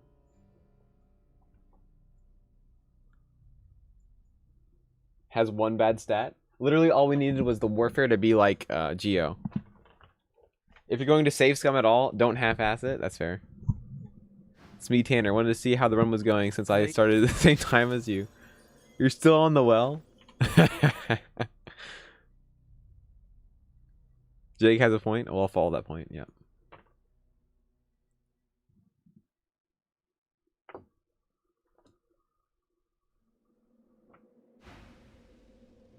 Late.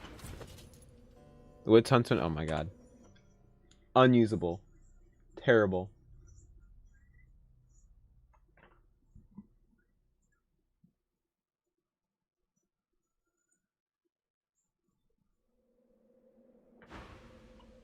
Late. Ideally, it will have 2 warfare. I mean, not 2 warfare. 2 Geo. I'm trying to stack my Geo as much as possible. Pyro will improve my Alpha Strike potential with traps, but Geo is going to be my greatest boost to my consistent damage. So, God, terrible. Summoning. Just settle for the Hungry Flower. Don't you want to launch a single Acid Spore? Haha. Pyroclastic Gober. That's a lot of damage. Quick flex for some quick luck. Booyah, thank you for the follow. I appreciate it.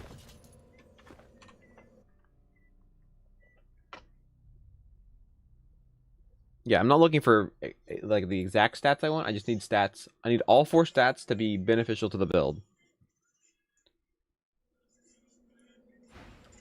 The character builds and loading screen art. Haha, physical damage go Morber.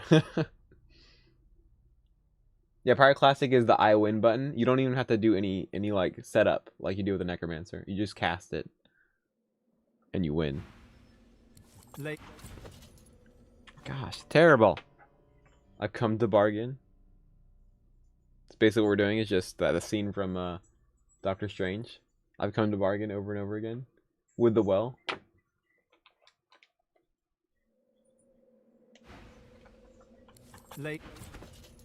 Gosh, three con? Get out of here. Who wants 3 con?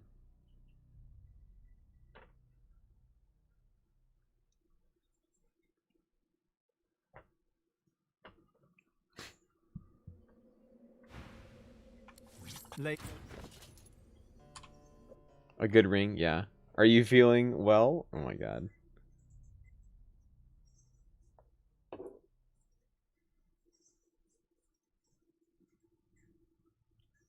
And Driftwood? Oh yeah, fair if you get level 16. We're gonna do it 5 times. Oh, fuck you. 1 stat. It was almost perfect. We were so close to greatness. Pyroclastic Eruption is the Geo ult, which is the strongest spell in the entire game. Should have taken this. What would I use it for? Literally nothing. I mean, I could summon an Incarnate, but like, there's no point to use that AP like that.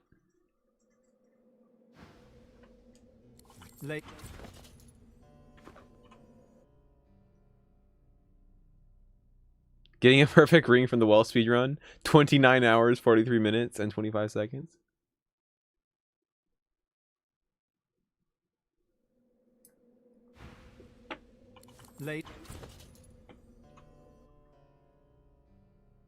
Your Trap God, Trap Star in the chat. Oh boy.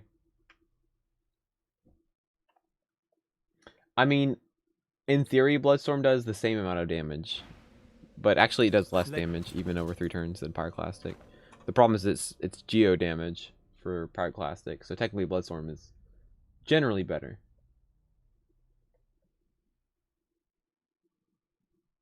You trapping out the bando, what up? Alright, let's see here. Trash. I mean, yeah, Grasp the Starved is better than Bloodstorm in general. And then Corpse Explosion is better than Grasp the Starved as well.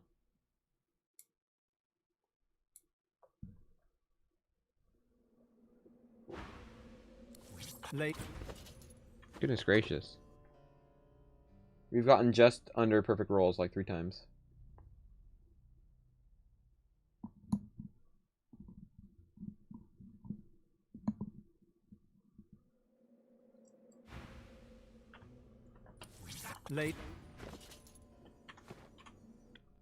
Ring has Warfare Manny. I cast Yeet on this ring and save scum.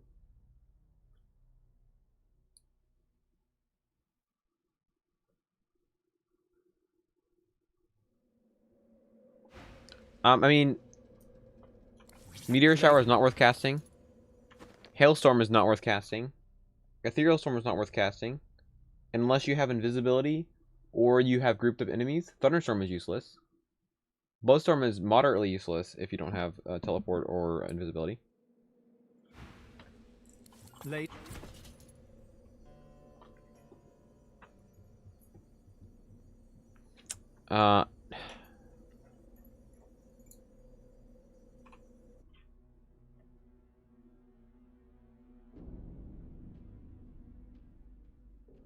It has con. I was considering it because it would give us a little bit for the shields, but I don't think we're going to use a shield.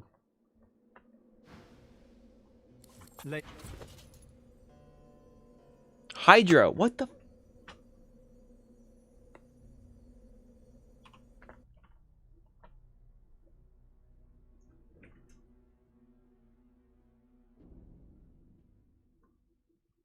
Hand and Bloodstorm.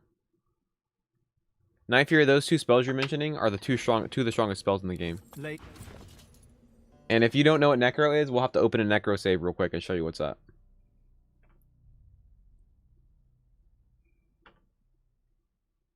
Sign the stat stick game. Necro save? Oh no. Going to sleep? Late. Still be here for the well? Dude, no. We'll be good. We'll be fine. I can demonstrate several ways you can make them stand in blood. Did I mention they made Rain Blood spread further in Definitive Edition? So it spreads like crazy. Yeah, it costs 1 AP if you have Affinity. Then also, if you just hit them with like physical attacks, when you break their physical armor with a physical attack, they bleed under themselves. So if you like hit them with your melee characters or just like teleport them around and make them bleed, they're set up for Grasp of the Starved. Late. What the fuck is this? +2 warfare?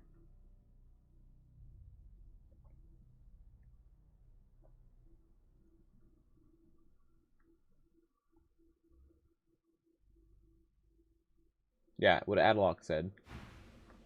Or Adclocks. Yeah, like basically just make them bleed themselves. Teleport is literally, yeah, it literally is the best arrow spell.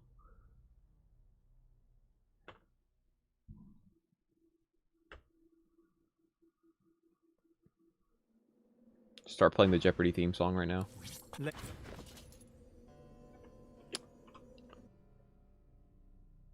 Ethereal Storm? No.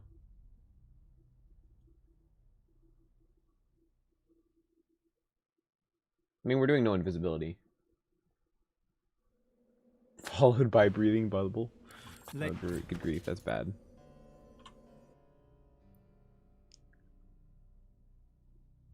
+3 con, +3 dodge? What?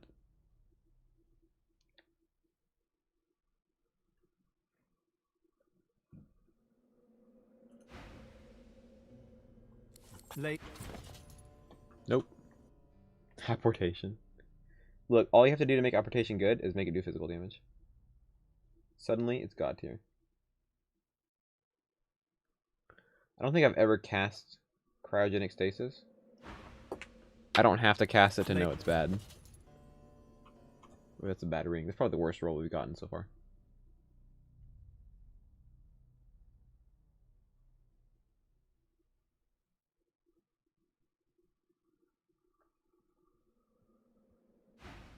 Okay. Late. Terrible. I feel like I'm not asking for much. I just need a ring that has 4 good stats on it. Yeah, I'll show you the Necro thing. And if you're someone who doesn't like any kind of preparation, the Necro is not your thing. But the reward you get for doing it is insane.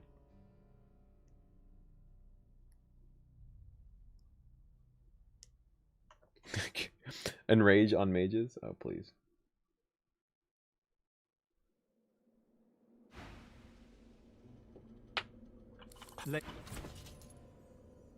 Technically, there is a magic damage build that Enrage does work on.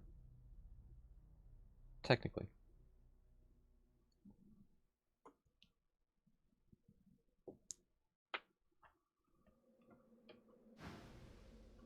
Late. No, not dual wand. I mean, that also technically works, but it's not even a good use case.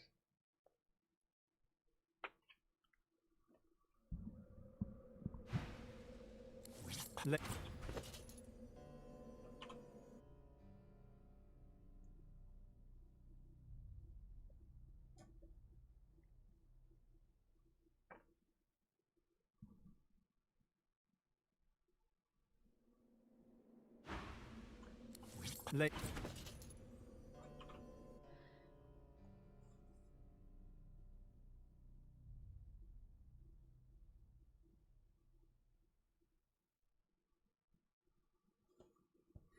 Speedrun ring going well.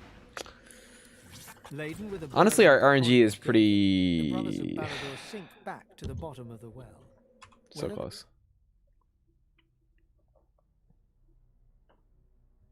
Are you winning, Dad? Nope. We're losing.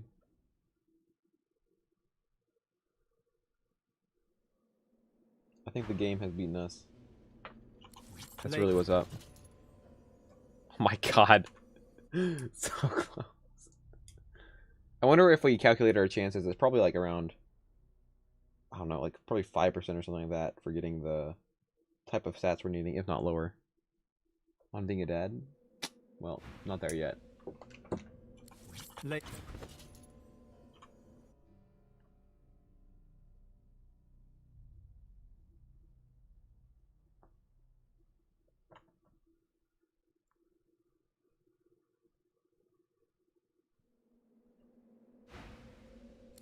Late.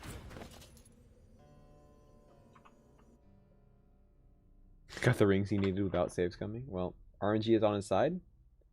RNG is not on my side. Simple as that.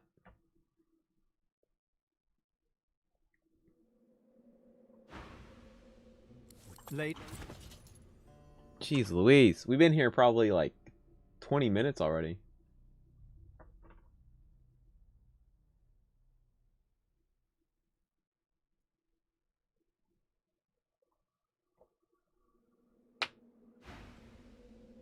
Late. Jeez.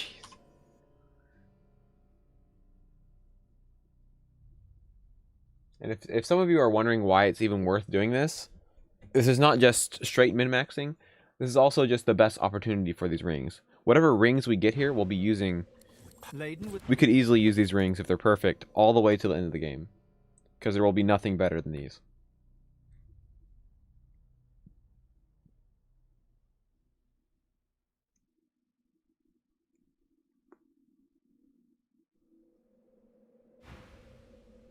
Late.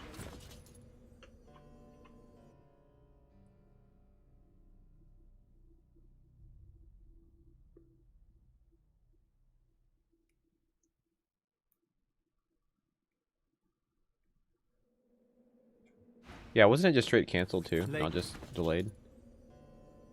Oh my god, it's so close, bro.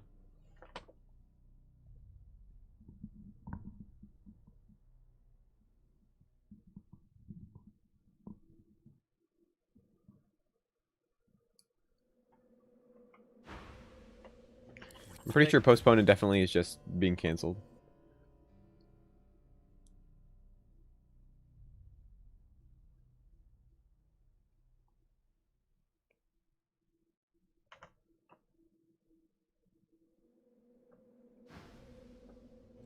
Late. Wow, some of these rings are really bad.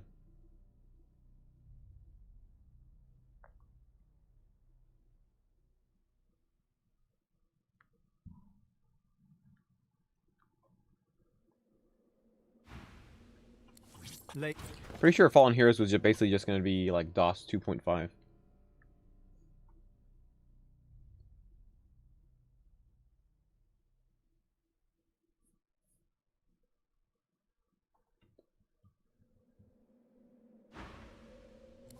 Late.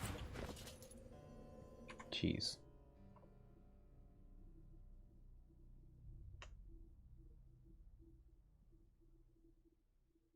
It's like a short version of like a similar combat style game as DOS 2. Like the combat's relatively similar. Late. It's not an open-ended RPG. There's like levels or missions. Let's see the tweet, shall we? On behalf of Logic Artist and Lorraine, what do they say? Let's see here. Late. It's also because they had a different studio that was helping them do it.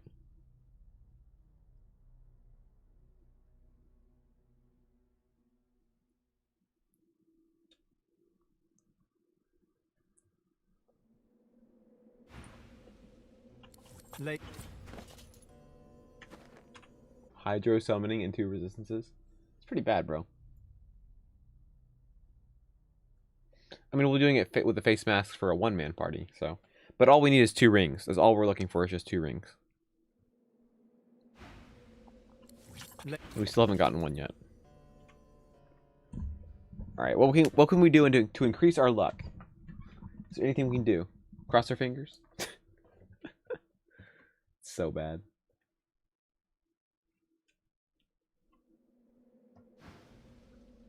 Late.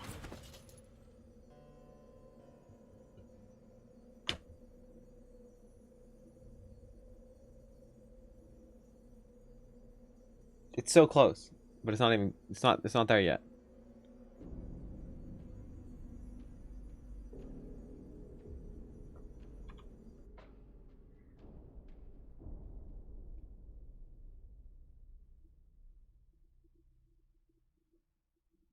Apologize to Cass. Well, I'm not gonna. I'm not trash talking him. I'm trash talking his guides. Late. Jeez, what's with the Hydra? I just need that to be Geo. That'd be perfect.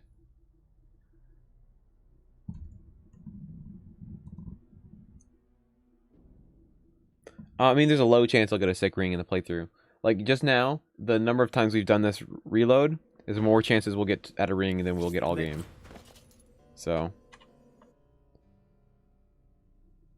Blazing Deepstalker, do I want to know what build that is? I have no idea what build that is.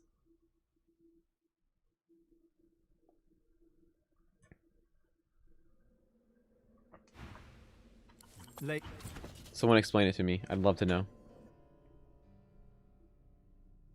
No, there's no hand placed good rings. Most gear in this game is not hand placed.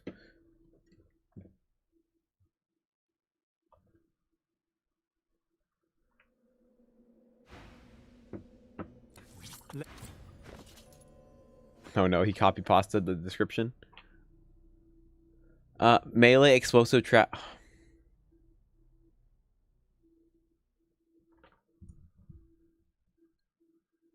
Why? Why is that even a combo? That's terrible. The Blazing Deepstalker is a warrior that uses warfare and pyrokinetic skills to deal both physical and fire. Whoa.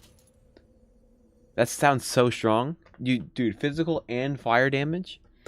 Unlike many pyro warrior builds that focus on the use of Master of Sparks, Blazing Deepstalkers specialize in the use of traps.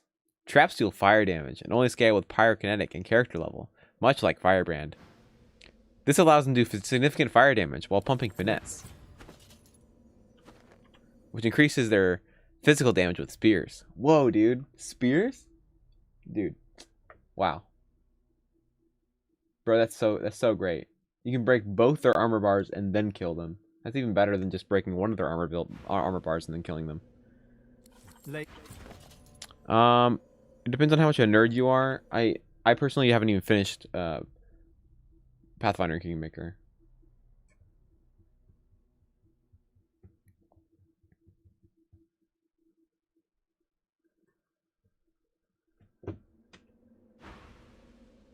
Late. It's just like you take all the elements of character builds in this game and you just put them in a hat. Like you chop them all up on a little piece of paper. You put them in a hat and you just do random drawings of like 2 or 3 of them, and then you smash them together, and then you got a Spectre Life build. That's how it works. You don't have any like reasoning of like, okay, does this kind of build idea go with this other build idea? They're just like, nah, fam. Just randomly draw it out of a hat and then just combine them together, and now you have a different build you can make a Spectre Life guide for. Draws fire traps with the hat. Draws again. Draws spears. Bro, there's your new build. Now all I have to do is come up with a cool name, like, I don't know, Blazing Deepstalker, and then you got a great build, right? That's all it takes to have a good build in this game. Pyro Hydro win. Oh god. How much money do I need to donate for a Blazing Deepstalker run?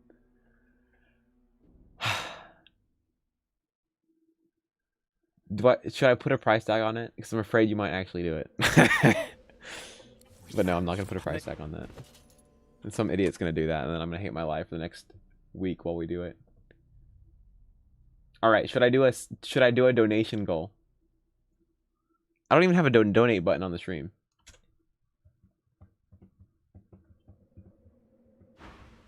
Bro, I don't want to risk it, bro.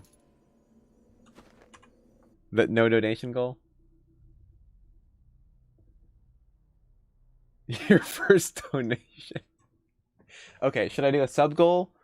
Or should I need to set up a donation thing. I. Late. Okay. Okay. Okay. Can someone? Okay. Listen. We're gonna do this. We're gonna do this. Okay. I'm going to set a sub goal. I need someone to go. Pick. Find the someone go to Effectual Life's channel. Find the 5 most viewed build guides. I want you to make a straw poll for those 5 most viewed builds, and then we'll vote on it. Whatever build wins, if we get the sub goal, I'll play the build solo, no lone wolf. Late. Not to a T, but I'll play the theme of the build. I'm gonna regret this. Are you gonna regret this? You're on it? Oh no.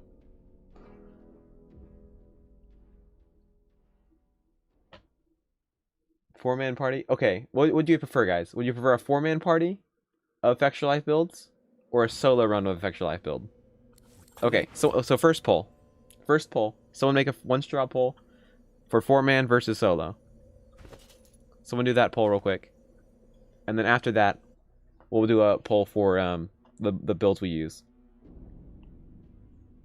Okay. Okay, the chat said 4-man. Okay, we'll do 4-man. Okay, so find the top 10. Find the top 10 Effectual Life builds then, because we'll need more characters, right? So someone make a poll with the top 10 most viewed Effectual Life guides. We'll do that. Laden with the burden of the coin you gave them, the brothers who 4-man exact build.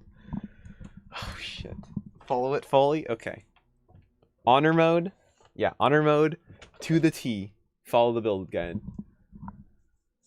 And we can only use skills we see in the guides. Late. Or he mentions. And yeah, that's what we're going to do that.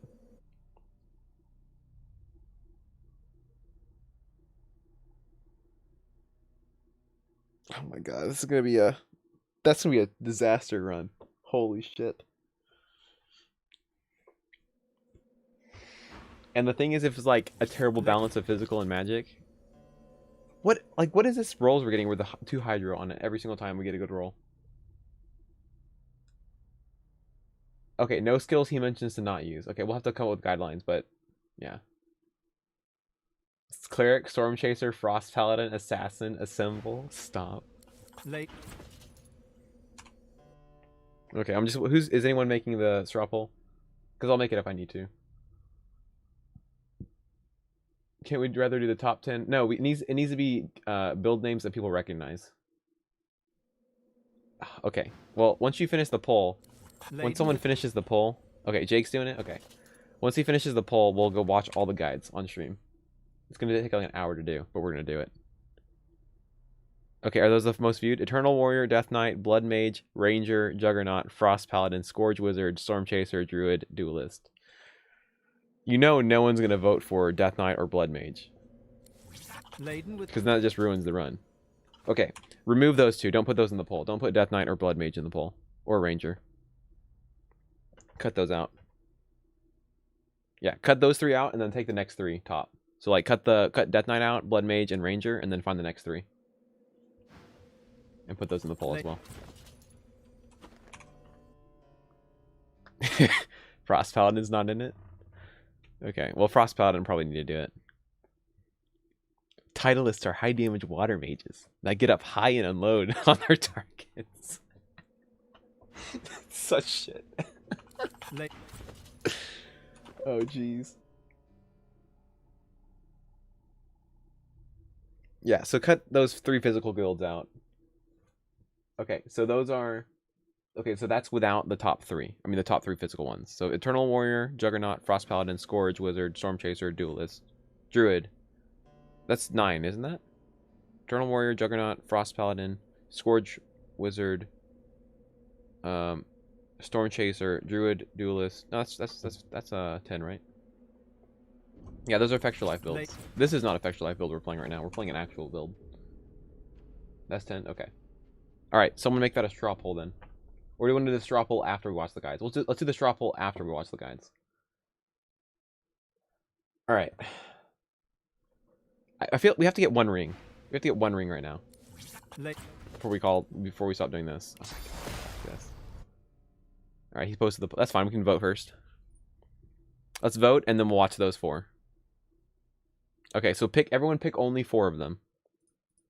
Okay, everyone can only pick 1? I feel like you should make it where... Nah, I don't know. Picking 1's fine. Probably we have 94 people here on Twitch. So we're gonna get like 100-something votes. That's fine.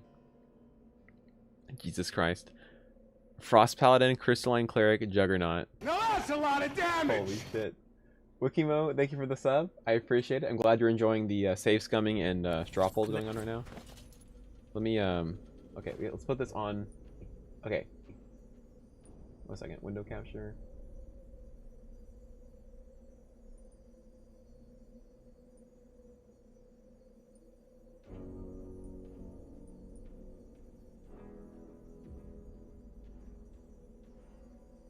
Where's the... Yeah, here we go.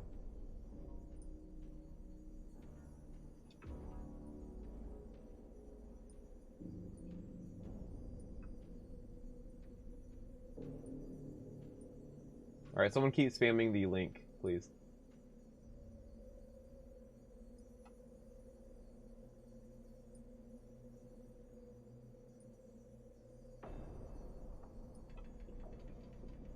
The fare has been paid.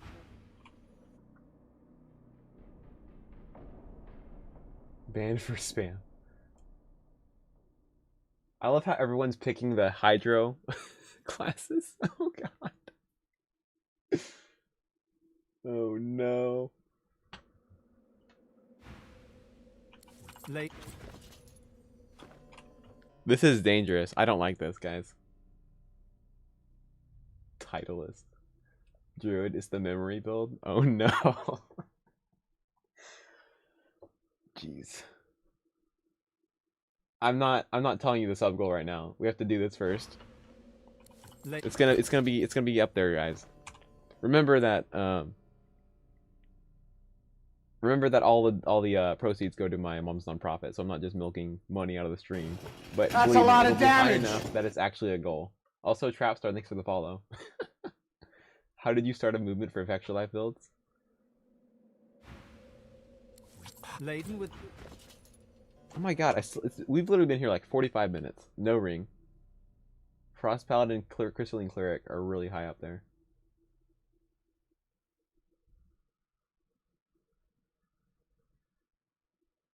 Eternal Warrior? Should we repoll the top and add Eternal Warrior? Because I feel like that's one of the more popular ones, right? We'll take like the we'll take the top 5 out of this and then add Eternal Warrior. How about that?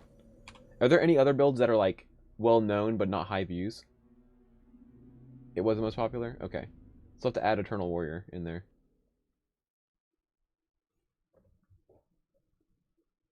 Oh no, Eternal Warrior is no, Death Knight's Necro. Late.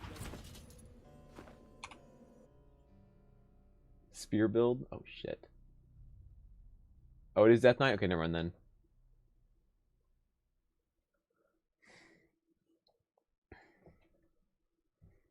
Alright, we have 44 votes. Someone post the link again. We need more votes on this before we call it. Healing with living armor.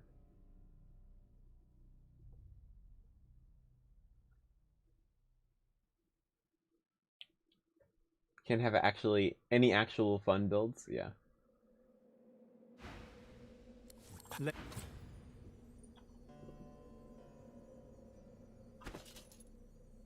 God, these rings are terrible. So far we have 3 Hydro builds and a Summoner build. You guys suck. And then the 5th one is an arrow build. You guys know how to make me hate my life. This is gonna be, I mean, I know that we have to do it. Okay, we're gonna take this one. I think it may be the roll. Okay, we're gonna take that one. For now, it's fine.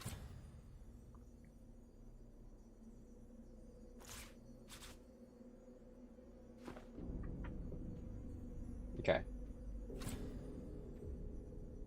Are we gonna roll with this? Is this? Are we done voting, or do we want to keep voting? I think we have a pretty close tie. People need to stop voting for the top 2 and vote for the other ones because the top 2 are already locked in. Okay, we're gonna start watching the first one,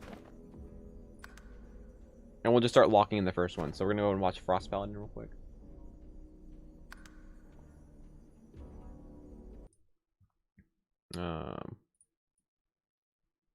Suffering gauge.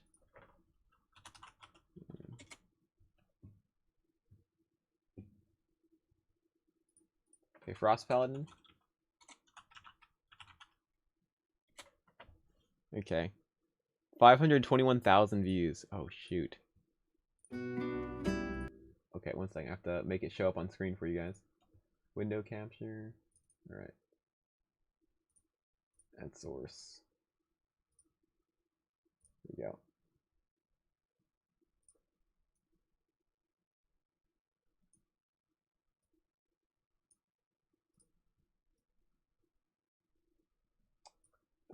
Let's make this like mostly fit on screen.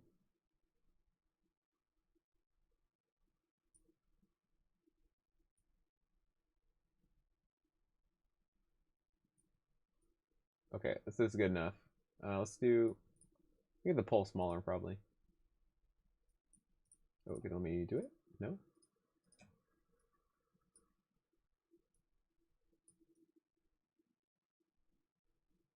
This is gonna be a complete meme run. I hope you guys realize that.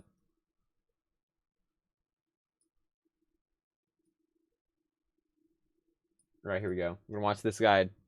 Let me change the title real quick because this is probably gonna be.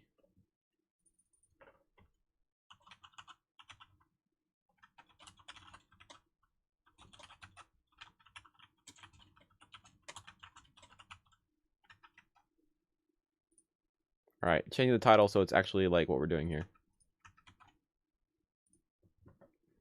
Here we go. All right, here we go.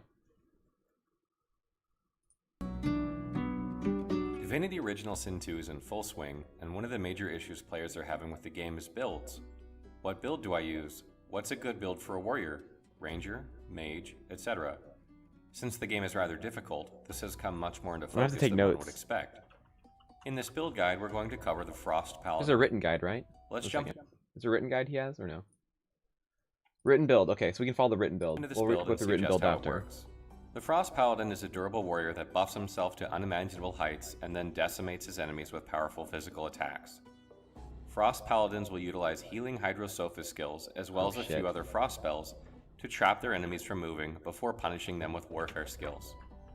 Frost Paladins will focus primarily on strength. Decimates means you do. Decimate just a reference means you do 10%. Skill they use not 100%. Actually scales with intelligence, and we don't use it for its damage, but rather its effect. Much like the Juggernaut, this allows us to utilize two skill lines without splitting our attributes. Frost Paladins focus primarily on strength, which is used to increase the damage of their warfare skills. Frost Paladins will focus on wits to increase their critical chance and initiative, allowing them to attack. Was he level 16 with only 32 crit? We use two damaging Hydrosophist skills for this build, Global Cooling and Icebreaker, but Global Cooling is simply used to freeze the ground, and Icebreaker does not scale with intelligence, or any attribute, so we can use it here to great effect. Frost Paladins will utilize strength-based armor, which is exactly what this build needs, because Frost Paladins can buff their magic armor quite well, but will have some difficulty buffing their physical armor as effectively. The concept behind the Frost Paladin is that you don't need to stealth during combat because you have so much armor that you can just withstand their attacks. I'm pretty sure you're not allowed to use deflecting without a shield For this reason, having the highest armor you can is imperative. You will also utilize ice to prevent melee units from hitting you, giving you some I just want to point something out. He just said like you have to have the highest physical armor possible, and that guy just did half his armor in one attack. Having the highest armor you can is imperative. You will also utilize ice to you can take prevent probably 4 melee hits units from to his hitting armor, you, which is actually not too some bad. relief. I recommend that Frost Paladins use single-handed and shield, but you can also use a two-handed weapon if you have high enough armor. Using a shield will also give you access to Deflective Barrier, which not only buffs your physical armor, but also reflects projectiles back at enemies for 3 turns. You can also get a shield with a rune slot that will allow you to increase your shield's physical or magical armor even higher. Do we have to do shield and sword? Make sure your weapon is strength-based and has a rune slot that you can use to increase physical damage, if you can. I like to use a weapon that has both physical and water damage for my Frost Paladin, two-handed on this video, but the damage type on it isn't super important. One of the hardest parts about making a build in Divinity Original Sin 2 is getting your abilities distribution correct. It's easy to get spread too thin. Okay. I'm okay. Let's listen to him first. Often people make the mistake of not spreading points around enough. The bonuses you gain from abilities in this game are somewhat different than the original, so it's easy to see why people can get confused. Let's take a look at what abilities and talents you need for a Frost Paladin. Frost Paladins will focus on a mix of Warfare and Hydrosophist. I like to prioritize them in a 2-to-1 ratio, meaning for every 2 2-to-1 points ratio, I put into guys. Warfare, I put 1 into Hydrosophist. Shit. This will ensure that you deal relatively good damage while at the same time improving your heals, buffs, and the damage of Icebreaker when you get it. You'll also want 2 points into Necromancer, 1 into Polymorph, and 2 into Scoundrel to unlock a few skills that work well with this build. As far as talents go, I'd recommend the following. Opportunist. God. As with all melee builds, this one talent drastically increases your damage output, so take this one first. Executioner. This talent is just wicked good, especially later on in the game. Take this second or third to increase your AP by 2 per round if you get a kill. Living Armor. Because this build focuses very heavily on armor, this talent is a natural fit, especially because you have access to powerful heals. Picture of Health. This talent is always good for a build that focuses on warfare, but if you find you aren't taking any direct vitality damage, consider taking something else. I'm gonna cry on this Elemental run, guys. Affinity. It's gonna be so bad. Worth considering for this build because you'll be standing in water or ice quite often. However, most Hydrosophist skills already cost 1 AP that we use, so you won't really feel the effectiveness of it like you would in some other builds. Now that you've decided which talents and abilities you want, even with a you'll high identify sub goal, just which skills work best with this kind of setup. Frost Paladins will use a mix of warfare skills, Hydrosophist skills, and miscellaneous skills.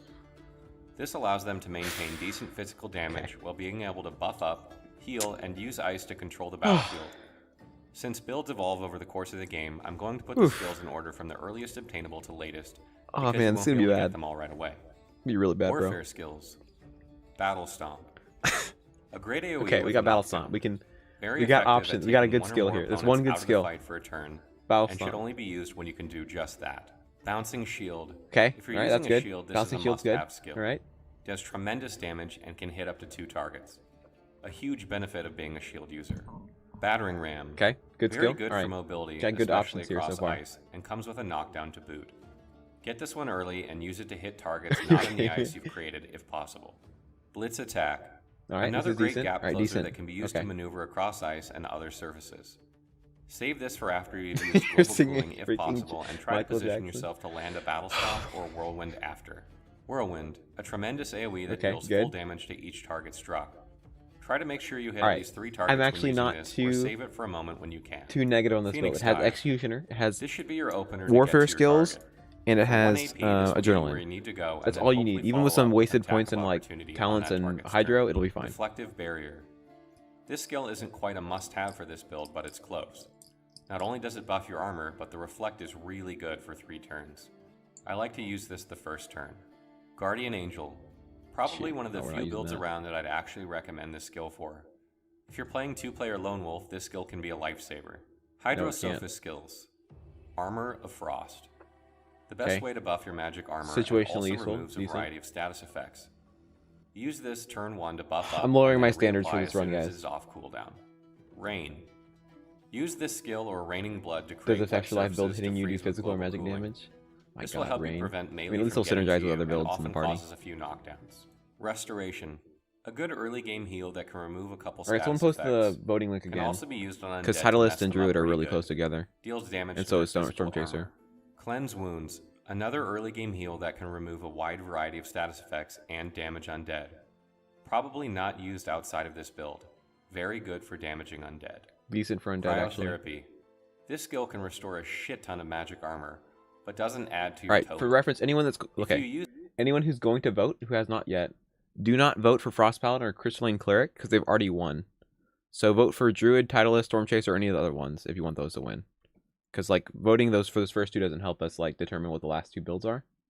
Everything but Crystalline Cleric and Frost Paladin are really far behind. So use after you've cast Armor of Frost, it will replenish more magic armor. Requires 1 point into Huntsman. Global Cooling. This skill doesn't do a whole lot of damage no matter what you do in this game, and its primary function is to freeze surfaces, which is what we use it for. For 1 AP, you can block whole areas that are wet or use the ice to gain armor. Healing Ritual. A great heal that will hit multiple targets. If you're playing Lone Wolf, it becomes less valuable, but it can still be used to damage undead. we're still on the first Lack build of and I've already status started effect crying. removal hurts it a lot. Mass Cleanse Wounds. Pre-late. Listen. You missed this, okay? I'm about to do a sub goal. It's going to be a high sub goal. But when we finish the sub goal, I will do a Affect Your Life party run, and I have to specifically follow the build guides for the 4 characters that get the highest votes. right now, if these 4 win, we're gonna play a 4-man party with Frost Paladin, Crystalline Cleric, Druid, and Titleist on honor mode, and all we can use is what the guide says we can use, and we have to spec the way the guide says we can build them. All right. A great AoE heal that removes a ton of status effects and heals for a good amount. Again, not as useful in Lone Wolf, but great in a party and better when there's another melee character. Icebreaker. This skill doesn't gain any benefit from intelligence or strength. Only Hydrosophist seems to increase its non-critical Okay, also look up how Icebreaker works. We use it here because for 1 AP, it can deal quite a bit of water damage if you need to. Miscellaneous skills. Okay, here's the thing. Did you notice how he didn't mention Savage Sortilege as an option here? I hope he mentions it in the guide so we can use it. Adrenaline. A must-have skill for just about any build. This is You never awesome know when you content. might need Oh my just god. one more attack or one buff to save you from a really bad situation. Don't leave home without it. Cloak and Dagger, Okay, a great good. mobility skill for 1 AP. Since you'll have 1 point invested into Scoundrel already, that's a lot of 1 more damage. won't hurt you too The much. hominid with a sub. Scoundrel Dude. increases critical multiplier man. anyway. I Tentacle will Lash make does that count for extremely the sub good goal, by damage the way. and sets atrophy, which prevents the target from attacking next turn. Get this one early and use it often. Fairly decent range as well. Bone Cage, a great way to replenish physical armor that only grows in effectiveness the more corpses on the ground. Wait until you've killed at least 1 target before using. I strongly recommend this build to new and first-time players because it will ease the learning curve of the early areas of the game just a bit. As you learn the ropes and get more familiar with combat, you will realize that you shouldn't need much healing or you're doing it wrong. That doesn't mean, Okay, that's however, this actually good build advice. can't be effective in harder difficulties or more advanced situations. You just need to learn how to use it. Healing can be used to damage undead very effectively, and Ice is very good at controlling the battle. If you're playing a Lone Wolf Frost Paladin, I recommend taking the Enrage skill because it will drastically increase your damage with this build. When you have 6 AP a turn, it becomes much more effective than when you have 4, or I'd have put it in the skill section above. It will prevent you from using non-weapon attacks though, so be sure you don't need to cast anything first.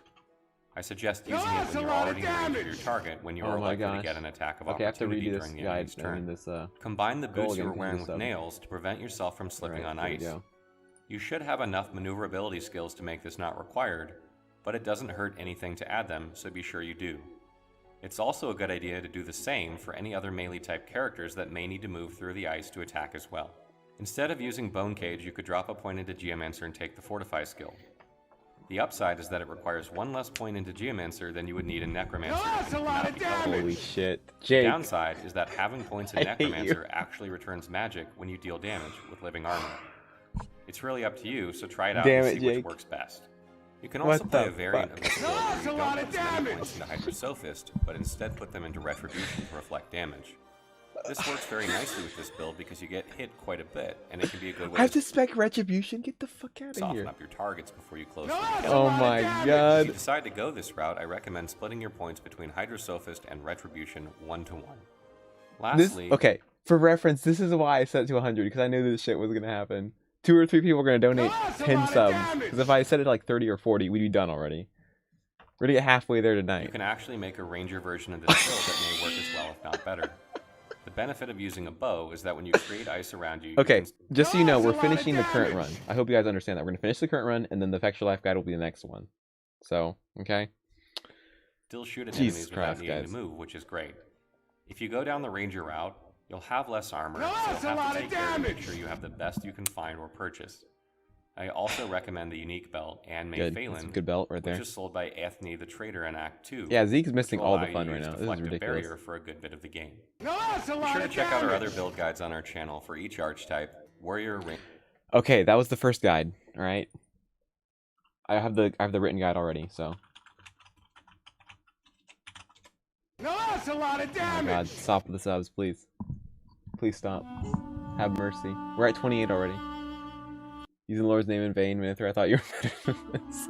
Yeah, I should be better than that. The Crystalline Cleric is a hybrid warrior mage build that leans a lot more to the mage side of things in the offensive department. Only with the Okay, so to be fair, this build is actually halfway decent, because if you're fighting undead, you can do some decent damage. Because Warfare and Hydro are multiplicative. That's a lot of damage. defensive capabilities of a warrior. 13 as well. The I'm Crystalline 310. Cleric Thank does you a for mix the of sub water as and well. physical damage to its Oh my enemies God, and is I'm just gonna especially do all deadly the shoutouts against after. undead, as any cleric would be. They use tons of armor buffs to prevent damage That's and a lot hound of their damage. targets with relentless fury. Crystalline Clerics might be the tankiest build in the game as they have access to every heal and nearly every armor buff. They crank their Hydrosophist ability to the max and make excellent use of their heals to support their party and do damage to opponents. Good lord. Because undead take The physical subs, man. damage from healing, clerics are especially deadly versus this enemy type. Healing costs almost no AP I mean, it's not when the you're same. standing in water or Different on enough. ice, which you almost constantly are. Crystalline Clerics also use Hydrosophist skills to chill, freeze, and kill depending on what type of armor they are facing. This In is short, basically going to be this a Hydra build is era run, isn't extremely it? versatile and durable. Alright, Crystalline someone post Clerics the focus on poll abilities again. to Give it increase one the last damage boost of their Necromancer and Hydrosophist before we get to the skills. third video. Crystalline Clerics should start putting points into wits once intelligence is nearly maxed to help increase their critical Don't chance. vote for Frost Paladin or Crystalline Critical Cleric. Those chance are already is locked extremely in. useful to this build because critical chance 310 is one of with the few 5 ways gifts. you can increase your damage with healing. Crystalline Clerics What have will I also done? want enough I should have points set in it to be strength 1,000. in order to use strength-based armor, and enough points into Constitution in order to use a good shield. Crystalline Points in Clerics con? will use a What the mix of hell? armor types, giving them a good balance of both physical and magic armor, slightly favoring physical if possible. The thing is, we're going to play these builds and we're going to min-max their gear. That's just it. So we're going to maximize their incompetence. This is and because they uselessness. will have more magic armor buffs and more effective ones, Thanks, so they will be 310. able to replace I it more appreciate your rapidly. donation. Crystalline Clerics should look for armor It goes to with a good cause Hydrosophist, and to my Weather, sucker. Intelligence, Wits, and Critical Chance in that order for best results. 1400. Points into Scoundrel will also help, but they are just a bonus if you can get them.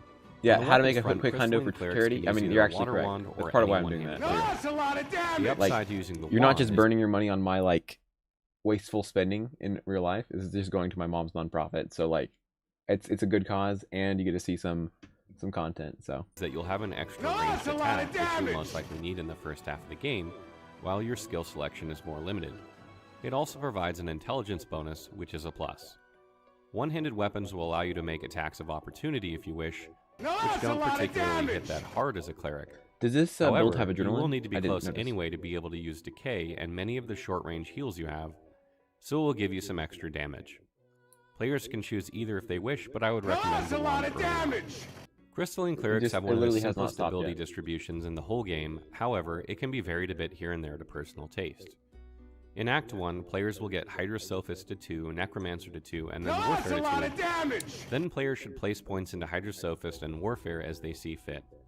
I like to drop them in a 3-to-2 ratio until Hydrosophist is Zero maxed, scoundrel. and then continue Damn placing it. points into Warfare. Players can also put one more point into I hope he Necromancer mentions if they it. wish to use Bloodstorm, Dude, and Bloodstorm? Grasp of the Star, We literally have a necro which in are this both party, guys. extremely good but not required.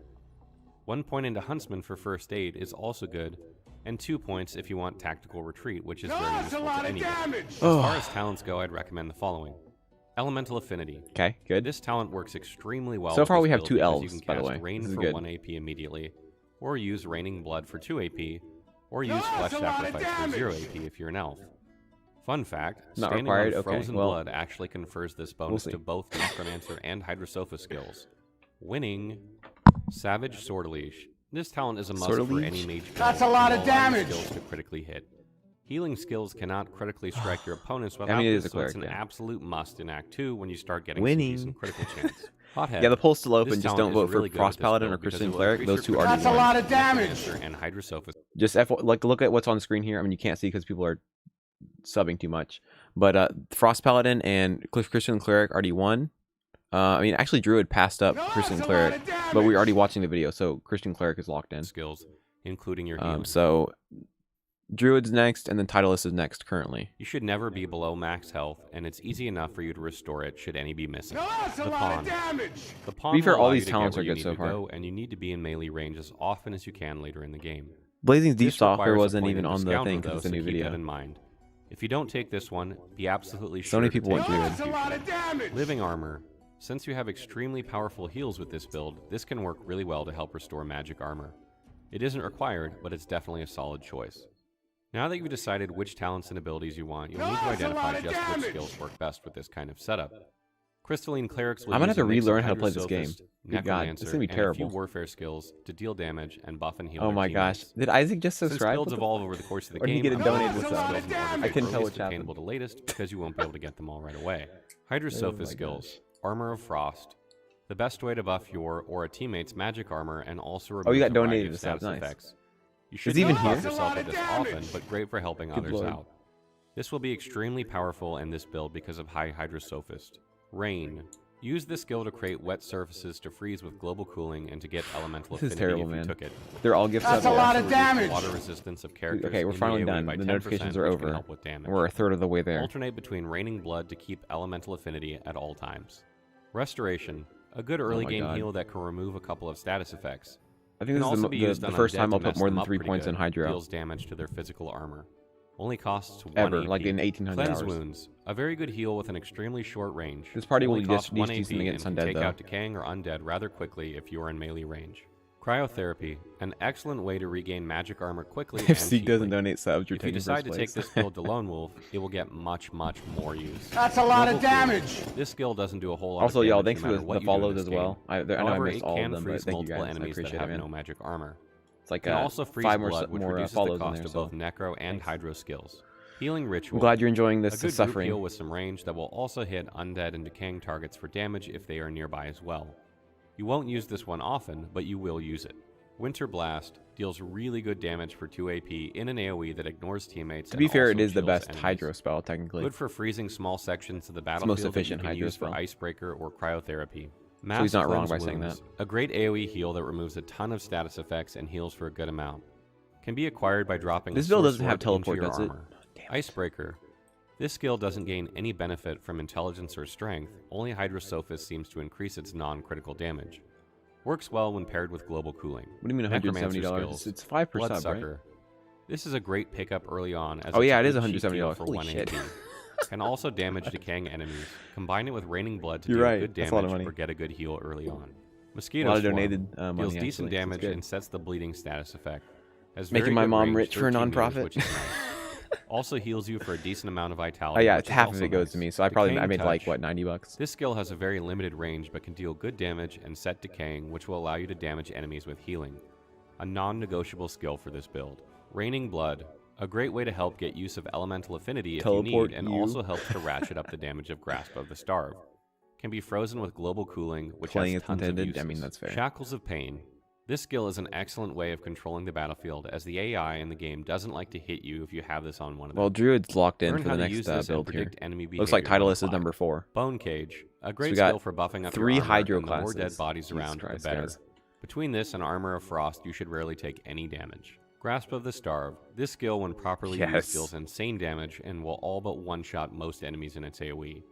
Be sure to use in areas with lots of blood to maximize its effectiveness. Bloodstorm might be the single deadliest skill Yeah, so in if the someone game. votes and votes for For 4 Titleist or AP Storm and Chaser, 3 you can SP, change you it. get a skill that deals insane damage to all targets in a huge AoE, sets diseased and decaying, then does it again for 2 more rounds. This is an instant win skill. Warfare skills. Bouncing Shield. Okay, good. This skill works really well with this build because it doesn't scale off of strength, only warfare, which you will have a lot of. You can also increase the damage by upgrading That's your a shield. lot of damage! Reflective Barrier, a great Oh skill my for gosh, buffing your Link with the physical sub as armor well, and thanks, also man. dealing some damage to Pushing enemies. that goal up even I like higher. to use this turn 1 or 2 of any engagement to get Oh best jeez, results. send Fresh Life an Phoenix email Dive. about how you're This using his skill builds is useful for closing the gap and how to it's helped your enemies. stream. You won't need it if you took Tactical Retreat, but you'll want at least Dude, I'm one not that of much these of a for sure. douchebag. I'm We'll enough of a put you in douchebag range just to use making this Decaying run. Touch and Cleanse Wounds. It's actually kind of Healing unkind deals of me to do physical this run, damage but to I don't care. undead and decaying targets. It Probably doesn't should, though. scale off any attribute, only Hydrosophist and character level. Because of this, the only other way to increase the damage of it is to increase your critical modifier. Warfare does not increase the damage, although it is physical. In order for healing to critically strike, you must have the Savage Sword Leech talent, so be sure to get this in Act 2 to boost your damage. Did I mention positive If Warfare healing ever can't affects crit, healing damage in a later but patch, this build will physical become healing godly. can. So like if you're you find damaging the with a enemy heal, it using can Cursed crit, Fire but on the not if you're battlefield actually healing. often and mucking up your style of play, slot the Bless skill once you get it.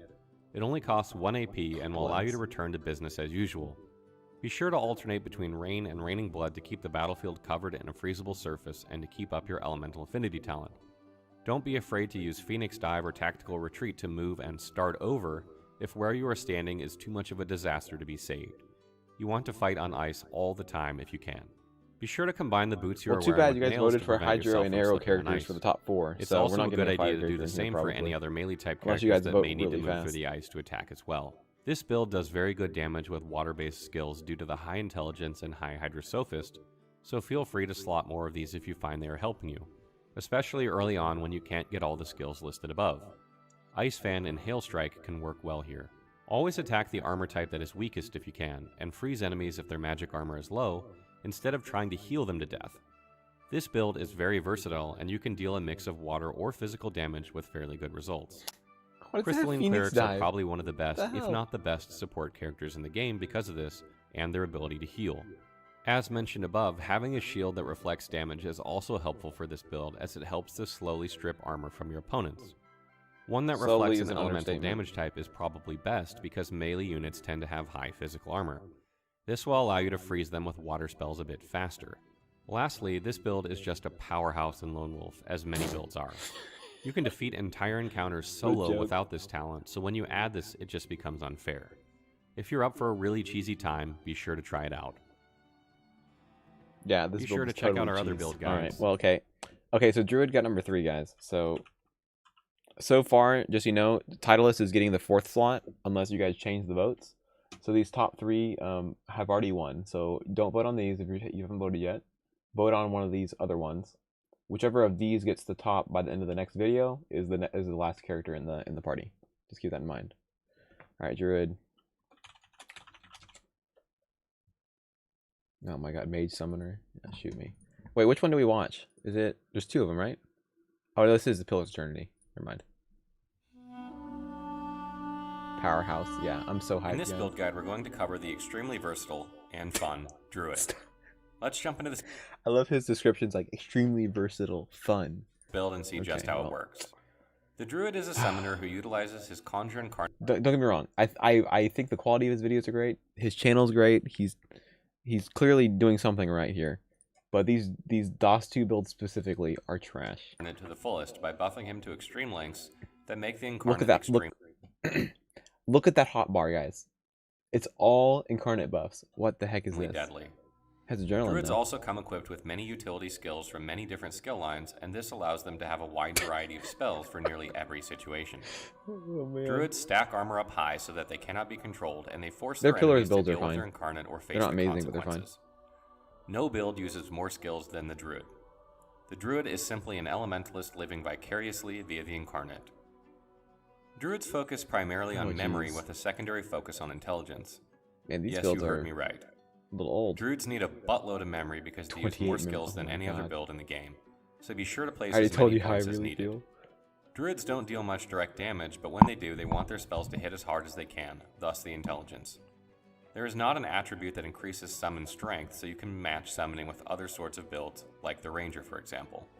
Druids will utilize intelligence-based armor, and in doing so will have very high magic armor. Can abuse elemental weakness, yeah, if there are enemies that are weak. And archer enemies, so they will need to watch out for these and deal with them accordingly. He's playing a lone wolf. With this build, you want to pump summoning up as high as you possibly can, so taking gear that has summoning on it is advised. Please tell me he lets us use Spark Striker. However, because Druids utilize such if he a lets us wide use variety Spark of Striker, skills, it's easy game. taking the one with the highest number of overall bonuses may be better in some cases.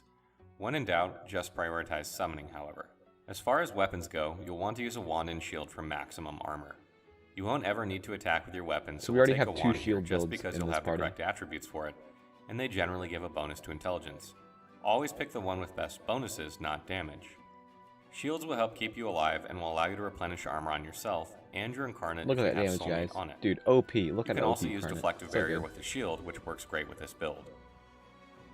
Druids max out their summoning as quickly as they can, but they will need at least 1 point in nearly every skill line early on to make best use of this build. Druids should shoot for at least 2 points in every skill line except Polymorph, Necromancer, and Huntsman by somewhere in the middle of Act 2.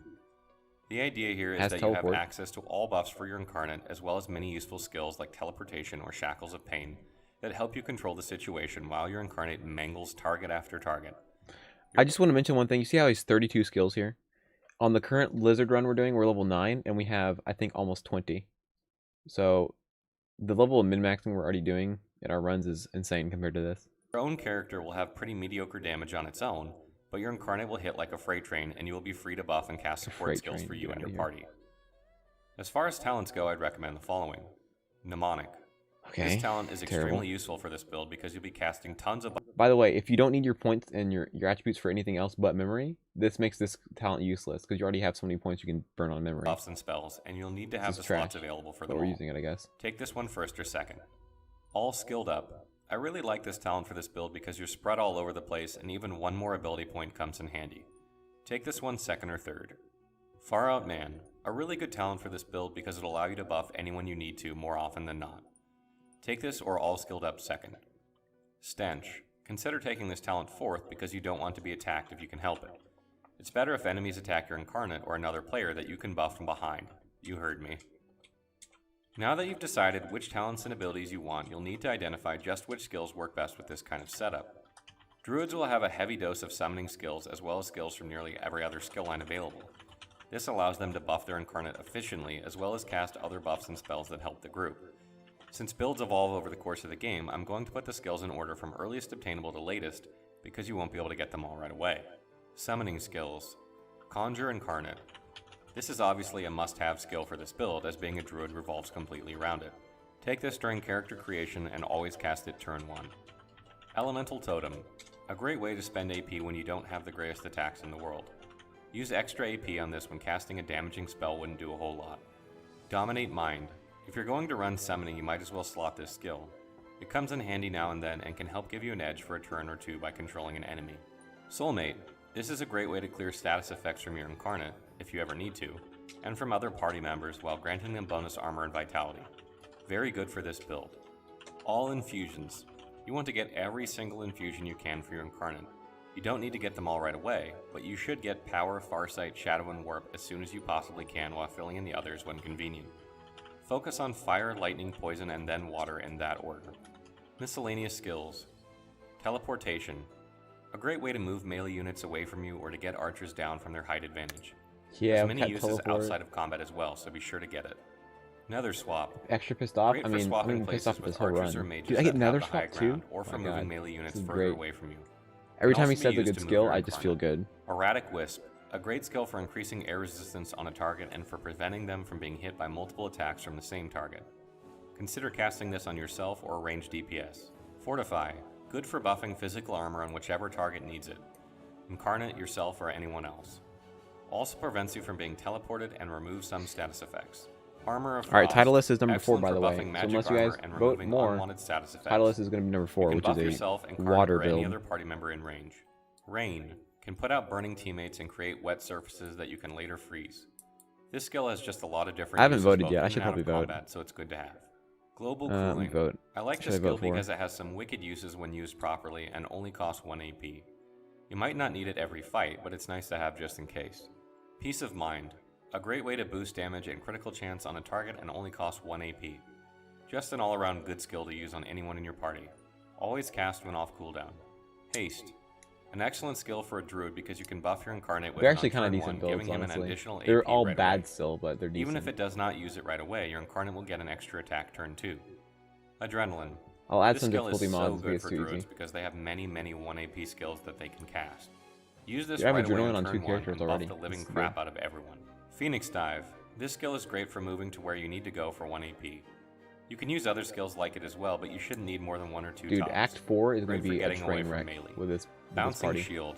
Since this skill doesn't scale off any attribute, it might be the best source of damage for this build.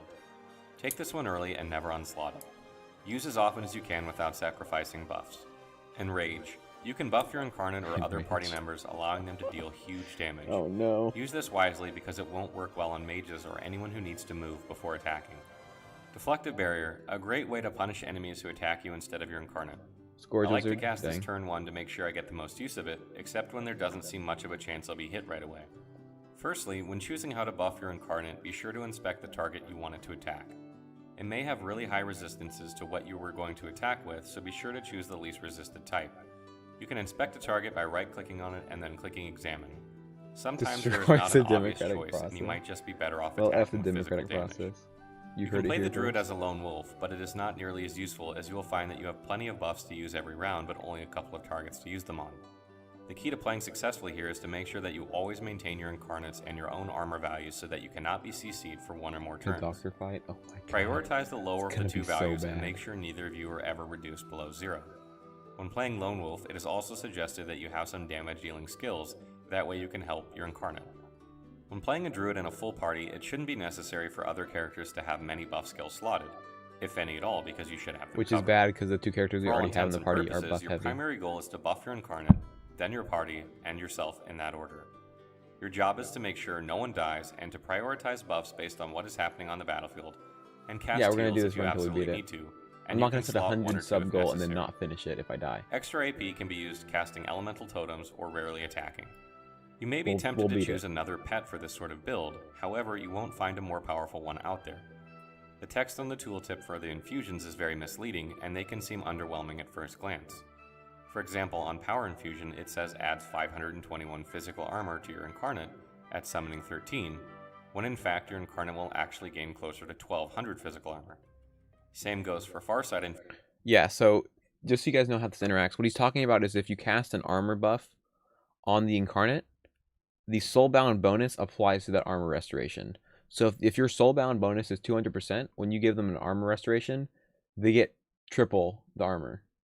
So you can make your Incarnate pretty tanky with armor buffs, which is irrelevant, but, you know, it's something that's kind of neat, I guess. Infusion and magic armor. Head to the store And like when you're you're dead. playing Oh Lone my Wolf, God. these numbers only grow even higher.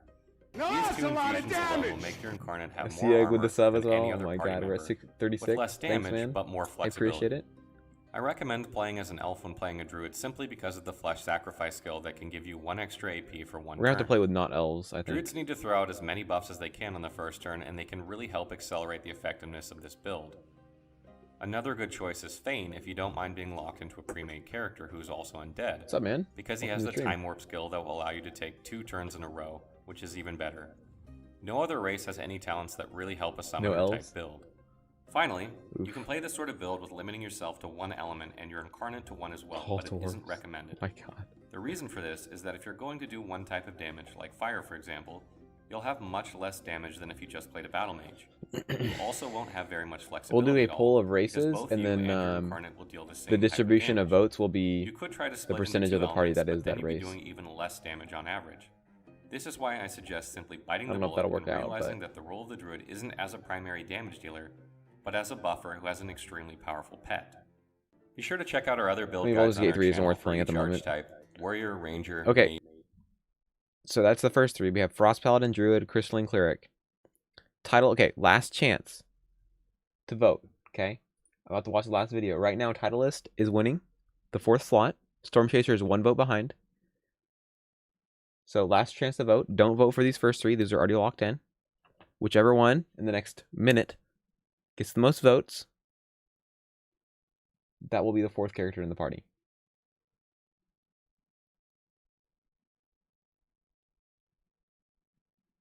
Okay, Titleist and Storm Chaser are tied. All right. I just want something other than another Hydro build. I take the Scourge Wizard. I just don't want the same, like... This is actually a decent party as far as, like, Fexture Life builds go. I mean, 3 Hydro will suck on some very specific situations. Oh, do you want to do that? Let's do that. Let's do that. Okay, so let's cut the first 3 out. Okay, we're going to pause the voting. We're going to revote on just these. So let me make a straw poll. Okay.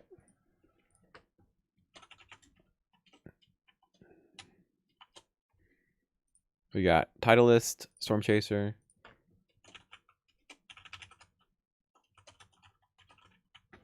What's that next? Scourge Wizard, Juggernaut. Oh my gosh.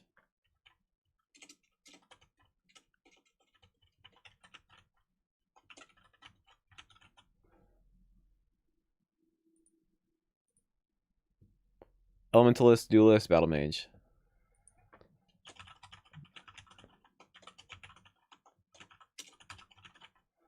Okay.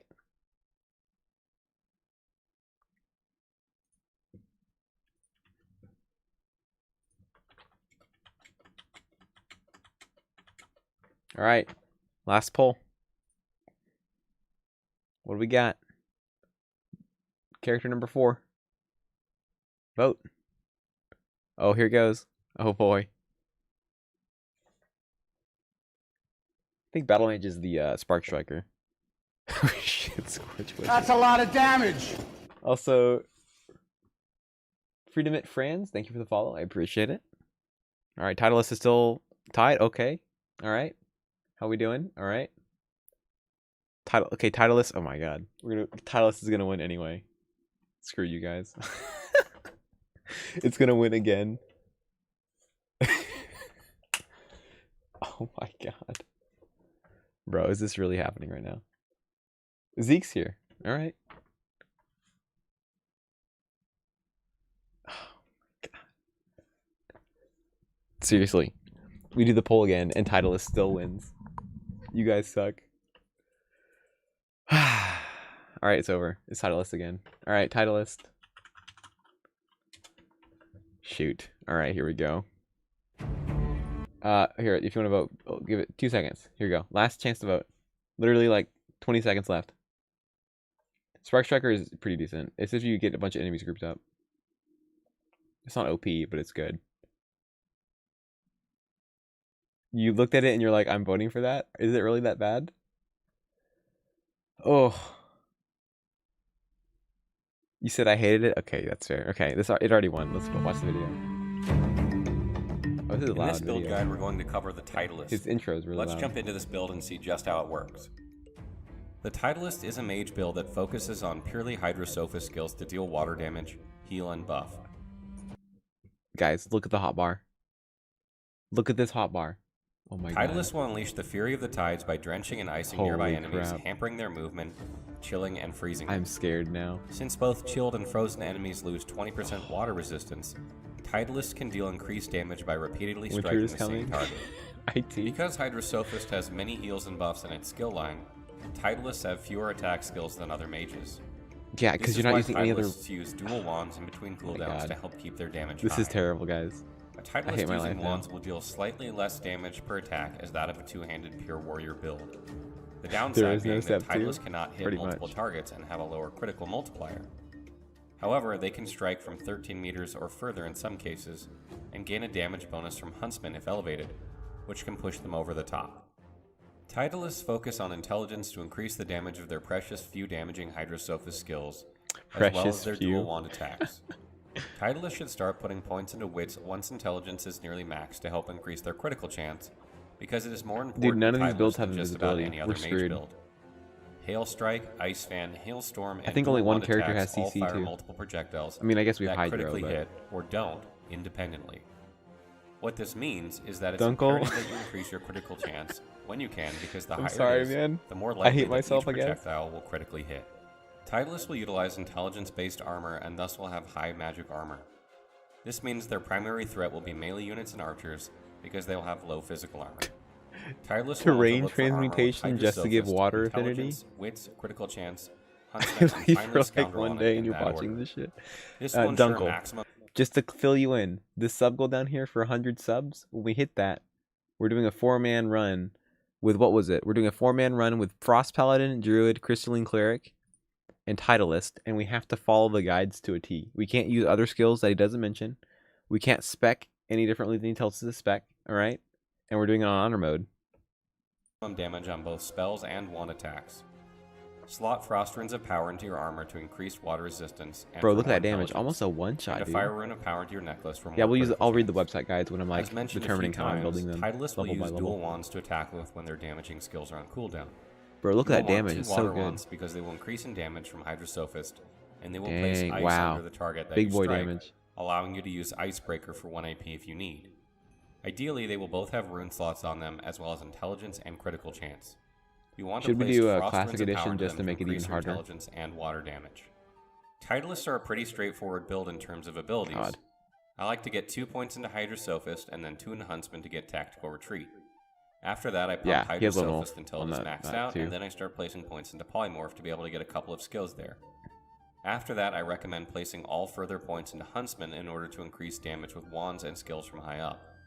You can also place a point into Geomancer to get Fortify if you didn't get a point in it from equipment. As far as talents go, I'd recommend the following. Executioner. Oop, didn't mean to scroll. Although it requires Sorry. 1 point into Warfare, this talent My can be bad. very effective for this build as you deal very high damage. Consider taking this one first or second. Hothead. This talent is really good for this build because it will increase the critical chance of both wand and skills if you have Savage Sortilege. Consider taking this one first or second. Savage Sortilege. It's closed. We're This done. talent is a must for any mage build and will allow your skills to critically hit. As noted above, many Hydrosophist skills have independent chances to do this, so it's even more vital here. Elemental Affinity. This talent works okay with this build because you can cast Rain for 1 AP immediately. For crit chance. Hydrosophist has only a few attack skills early on though, so unless you find you are doing a lot of healing, you might get more benefit from another what's the drop talent. for? Parry Master. I like this talent for this build because there's almost no reason not to use it if you do a What the fuck? This talent? Oh my god. What the fuck?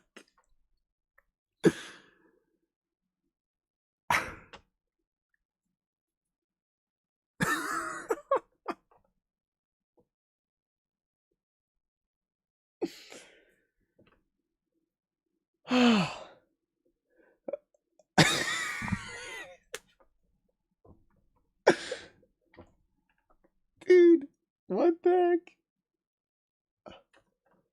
Oh, okay. Certainly don't need to have this one, but it's one only a small number of builds can utilize because most don't involve dual wielding. Far Out Man. Most builds dual wield. This talent will increase the range of skills and one attacks, so it has very good synergy here.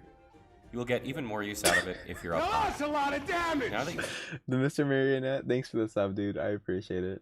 you've decided which talents and abilities you want, you'll need to identify just which skills work best with this kind of setup. Titleists will use primarily Hydrosophist skills to deal damage and buff and heal their teammates. 5D dust. Since builds evolve over the course of the game, I'm going to put the skills in order from earliest obtainable to latest because you won't be able to get them all right away. Hydrosophist skills. Dude, Armor I'm of crying Frost. right now. The best way to buff your or a teammate's magic armor and also removes Dodging a greater variety than of doing status damage. effects. Am I right? You shouldn't need to buff yourself with this often, but great for helping others out. Rain. Use this skill to create wet surfaces to freeze with global cooling That's and to fine. get elemental affinity. Let's drop about we're not voting this on will making also it reduce easier, the are we? water As long as we're not resistance voting of to make it characters easier, in that's the AoE by fine. 10%, which can help with damage. Hail Strike. I was always wondering why you said they gave. That's a lot of damage! So we're gonna watch a bonus video from them in a second here. I'm not wondering anymore with Parry Master. This is one of the few early game skills that you'll have that deals damage. Does decent damage in an AoE and is pretty expensive at 3 AP. Try to use after you've cast Rain if you have elemental affinity to lower its cost. Restoration. A good early game heal that can remove a couple of status effects. Can also be used on undead to mess them up pretty good. Deals damage to their physical armor. Ice Fan. This is a decent damaging range skill that can strike up to 3 different targets. Can freeze enemies, so consider using it to CC multiple targets if they have no magic armor instead of trying to kill just one. We're trying to zoom in on the comment. Global Cooling. Where is it? This skill doesn't do a whole lot of damage no matter what you do in this game. However, it can freeze multiple enemies that have no magic armor. Consider using turn 2 or 3 after many have been stripped. Winter Blast. Deals really good damage for 2 AP in an AoE that ignores teammates and also chills enemies. This skill hits like a truck from high up and can really help put the pressure on a group of enemies. Mass Cleanse Wounds. A great AoE heal that removes a ton of status effects and heals for a good amount. Can be acquired by dropping a Source Orb into your armor. Icebreaker. This skill doesn't gain any benefit from intelligence or strength, only Hydrosophist seems to increase its non-critical damage. Works well when paired with Global Cooling. Deep Freeze. This skill costs 4 AP and is one of the highest damage dealing non-SP skills in the game. It hits like a truck and freezes targets with no magical armor, which they are pretty much guaranteed not to have after being struck by it. Hailstorm. This skill is absolutely devastating, and what's really great about this build is that because Deep Freeze has no SP cost, you can utilize both of these skills in one fight, which is something other builds cannot unless they use Apotheosis. Miscellaneous skills. Tactical This guy's Retreat. wrong here, by the way. This skill really helps to increase damage and range, let's go back up. and I think it's definitely a must-have for any ranged build. Also provides haste, which can help with movement Like a and truck. extra attacks next round. Fortify. This Cute skill is noobs in useful the in comments. buffing your physical armor, which you'll be lacking in this sort of build. You don't need to take it if someone in your party can buff you. Only requires 1 point in Geomancer anyway, and that can be gotten on gear. Terrain Transmutation. Costs 1 AP to use and has a 2-turn cooldown. Because you don't hardly move as a Titleist, it's useful for moving harmful effects from under you while at the same time placing water to get elemental affinity. Skin Graft. You don't have many damaging skills as a Titleist, and this skill can help solve that problem by resetting your Skin Graft in this cooldowns. build, nice. It does cost 1 SP though, so you won't be able to use Hailstorm if you use it. Very good for early to middle of Act 2. Turn 1, use Tactical Retreat if you can to get up high and buff your armor if you need to. You can cast Rain to get elemental affinity at this point, which will allow you to use either Hail Strike. Okay, for reference, you just said get up high, cast Rain, and buff your armor if you need to. That's 3 of your 4 AP. Your Ice Fan, or you can cast Winter Blast and save 1 AP. And then he just casts Terrain Transmutation to move water up here. Turn 2, use whatever is left of these 3 skills, or Deep Freeze if you can pull it off. Turn 3, you will need to begin to use wand attacks while you wait for skills to come off of cooldown. Turn 4, you will mix a skill on wand attacks and then repeat. Finding 2 good wands for this build can be tough, so check the vendors every hour or so, and every time you level up to be sure to find them. If you find a vendor with a wand but terrible stats, you can save and reload to roll different ones.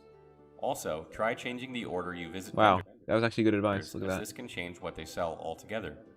Keep this in mind when looking for them because they are vital to this build.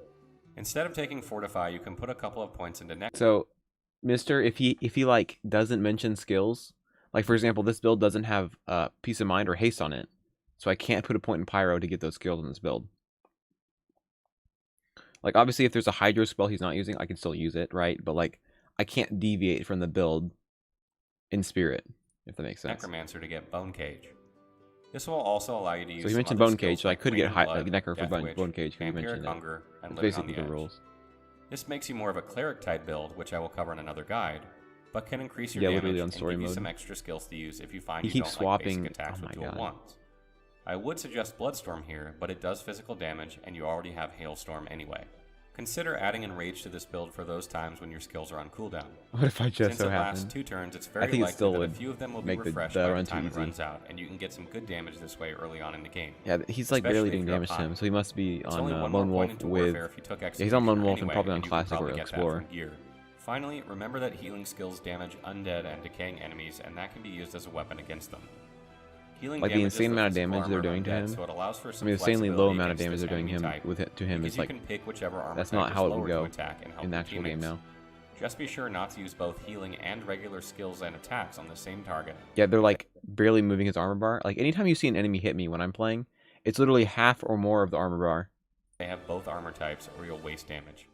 Healing can critically hit undead if you have Savage Yeah, he doesn't Sword have Leaf. teleport.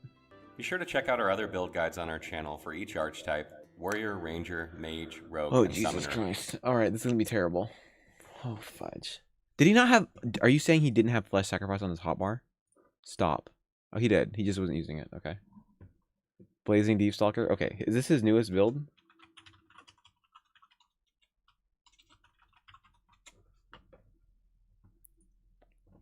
Should I do a poll to remove a class and add this one? The Blazing Deep Stalker is a Is it a warrior that uses lizard? Are you warfare and serious? pyrokinetic Okay, no. skills It's to a deal both human. physical and fire damage to its enemies. Unlike many Bleed pyro warrior fire. builds Get that the fuck focus outta on the here. use of Master of Sparks, Blazing Deep Title. Stalkers specialize in the use of traps. Traps deal fire damage and only scale with pyrokinetic and character level, much like Firebrand. He's using This allows Torturer. them to deal significant fire damage while pumping Finesse, which increases their physical damage with spears. Okay, he's gonna fucking throw a firestorm grenade to set the traps off. Finesse, This which is so increases their dumb. physical damage with spears. Stop. The best way to start this build is by picking the Metamorph class and removing the points from Strength and putting them into Finesse. Then remove the point from Two-Handed and place it into Pyrokinetic. Then Literally casting like a firestorm grenade is worse than just learning Fireball and like casting Fireball with no intelligence. It's select terrible. the Bullhorn's Ignition and Peace of Mind skills. Peace of Mind is one of the most powerful 1 AP buffs in the game and works extremely well with this build. As far as attributes go, you'll be placing most of your points into Finesse, but you will also place points into Wit for increased Finesse. critical chance and initiative, and a bit of memory It's as a needed. spear build, isn't Because it? Ignition is used primarily for burning and none of the other pyrokinetic skills you will be using scale with intelligence, you will not need to invest into intelligence Plus 4 unless finesse. you want to meet the requirement for armor. Armor-wise, you'll be using Finesse-based, which Have is to usually use balanced controller. between physical and magical defense. This fits well here, Look at and that you'll need to shit gear. protect Holy against crap. both types of damage being That's on pretty the front decent. line. That's okay. Look for bonuses of pyrokinetic or warfare in order to maximize your damage, but Wits or Scoundrel are not bad either. Blazing Deep Stalkers use a spear in order to capitalize on the increased range that spears have. However, you could use any two-hander and use strength instead, but you need to decide this during character creation or you'll be in a bad spot until you can respec in Act 2. In terms of bonuses, you'll want to look for one with critical chance, warfare, two-handed, or even fire damage or rune slot. You do not need fire damage on your weapon with this build, but it is nice to have. Note that it appears as if having set burning, set bleeding, or set poison on your weapon will be applied 100% of the time with the Torturer talent. Interesting. Blazing Deep Stalkers will begin the game with 1 point in Polymorph and 1 into Pyrokinetic. They will place 1 point into Huntsman in order to obtain Throw Explosive Trap and Elemental Arrowheads. Next is 2 points into Warfare so that they can get Battle Stomp. Wait, Battering why is he Ram, taking and Elemental Airheads if he's using a melee weapon? Whirlwind. After that will be 1 point into Scoundrel to get Adrenaline. From here on out, they will place points into Two-Handed and Pyrokinetic, alternating until they reach Act 2, where they will bump Unless he knows Huntsman about to some 2. meta strat I don't know about. At some point, place a point or 2 into Aerothurge in order to gain Teleportation and Uncanny Evasion, then continue to increase Two-Handed and Pyrokinetic. As far as talents go, I'd recommend the following. Opportunist. This is always... So, by the way, stacking Two-Handed is not a good idea on a trap build. You want to max out Pyro and then Two-Handed. Is the first thing I recommend on melee builds, and it holds... Airheads works on Spears and Daggers? Is that true? Because if that's true, that is the most big brain play I've ever heard that I did not know about. Holds true here as well. Extra damage is always good. Take this one during character creation. Mnemonic. Consider taking this. I know there's the mods that make it work like that, but I'm pretty sure it doesn't have even more know. memory slots. I'm You pretty will sure it doesn't acquire work at like least that. 5 new It's skills bows before you only. hit level 4, and you'll have to invest heavily into memory in order to get them otherwise. Torture. This talent. So, Fiddy, if it actually works like that, that moves Rogue, if it, like, literally, if it works like that, that moves Rogue up to A tier or S tier. Which I doubt. I'm not joking. It would move Rogue from, like, B tier to A tier or S tier. Talent will allow your Ignition and Bull Rush to be more effective, and burning enemies receive minus 15% fire Because I'm pretty sure it doesn't work like that. This will increase your overall damage by a good amount. Savage Sortilege. This talent will allow your trap skills to critically strike. Just keep in mind that you can only do so on your turn. This means that you are better off detonating them than letting them arm and just explode. Yeah, if that's actually a thing, we'll have to replay a Rogue solo build. Which I don't think... I've looked in the engine. I am 99% sure it does not work like that, by the way. So I'm pretty sure it's bows only. Ranged bows or crossbows. Accordingly. Executioner. Because you can get many kills easily with your trap skills, you will make good use of this talent. You will need the extra AP to buff, so this is a no-brainer. Far Out Man. Okay, that makes no sense. Using Executioner to get AP in order to buff yourself. Talent works well for this build because it increases the range of Phoenix Dive, Bull Rush, Battering Ram, Battle Stomp, Throw Explosive Trap, Deploy Mass Traps, and Teleportation. In short, it just makes you more effective in general. The following is a list of skills you will use, and I will put them in order you should obtain them in. Character Creation. Ignition. This skill will set burning on enemies in a large AoE with the Torturer talent. It also avoids friendlies and deals modest fire damage, so it's a good utility skill for 1 AP. Peace of Mind, one of the best buffs in the game, and it only gets better as your character level increases. True. You really want it for the wits to increase your critical chance, but the bonus finesse is good too. Also removes a slew of horrible status effects. Wait, did he just take Far Out Man? Did I miss that? What in God's name is he talking about? Trap skills, you will make good use of this talent. You will need the extra AP to buff, so this is a no-brainer. Far Out Man. This talent works well for this build because it increases the range of Phoenix Dive, Bull Rush, Battering Ram, Battle Stomp, Throw Explosive Trap, Deploy Mass Traps, and Teleportation. In short, it just makes you more effective in general. Oh my God. The following is a list of skills you will use, and I will put them in order you should obtain them in. So, okay, so let me, for people who don't understand what's going on, I want to explain why things like Far Out Man are not useful. Number one, if you're using high ground appropriately, you can get all the range you need. And then when it comes to anything in the games where you have limited options or limited number of picks you can take, so for example, you only get 5 picks for talents in an entire game. You can only take 5 talents.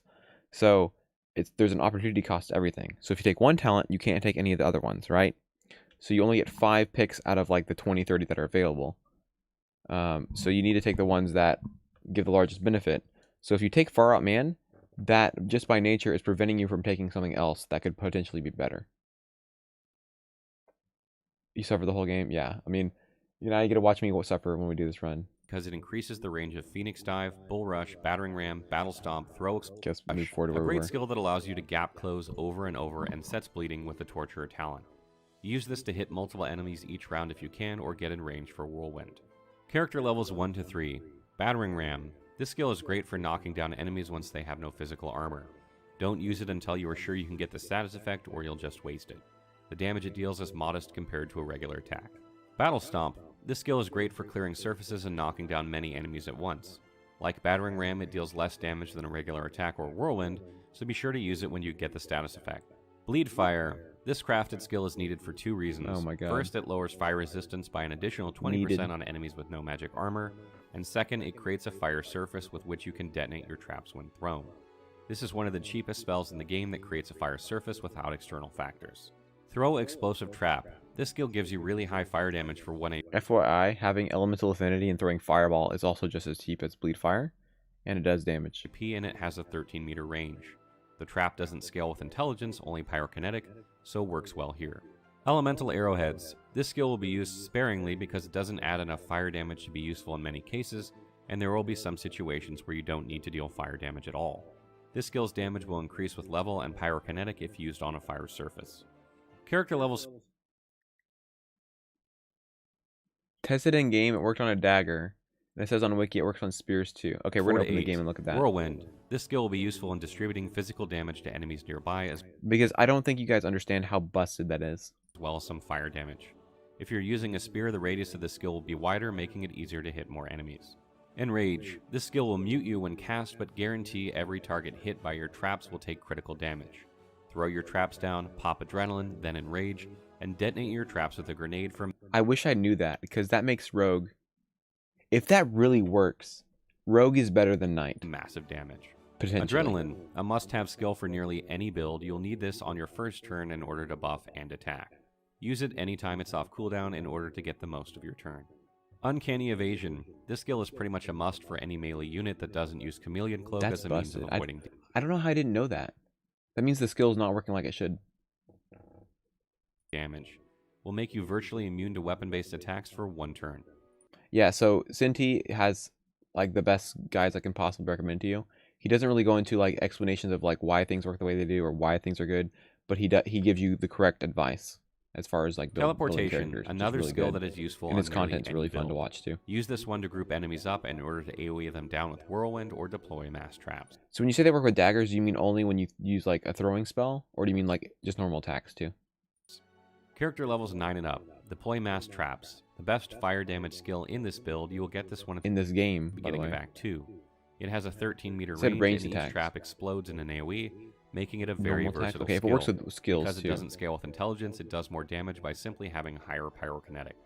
Phoenix Dive. This skill not only allows you some good mobility, but also drops a fire ring around you upon landing. This makes it possible to Dude, jump new into meta, enemies and then rogue buff build? with elemental Oh my arrowheads for God. 2 AP if you wish.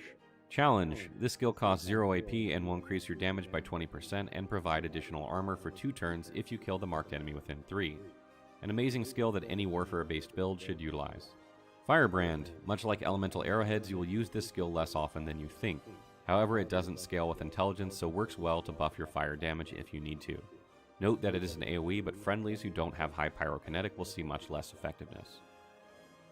I like to start combat by throwing traps before the encounter begins in order to save the 3 AP cost that deploy mass traps has. However, because you need to trigger the explosion on your team's turn during combat in order to... So, to clarify this build, and I'm pretty sure he's going to one-shot all these characters. To clarify this build here, the only thing doing any damage is the traps. And the traps relies on literally nothing other than your pyrokinetic level and like your crit chance. That's the only stats that benefit them. So, this is not really a build as much as just traps is a good give skill. them the chance to critically hit, you must engage immediately after.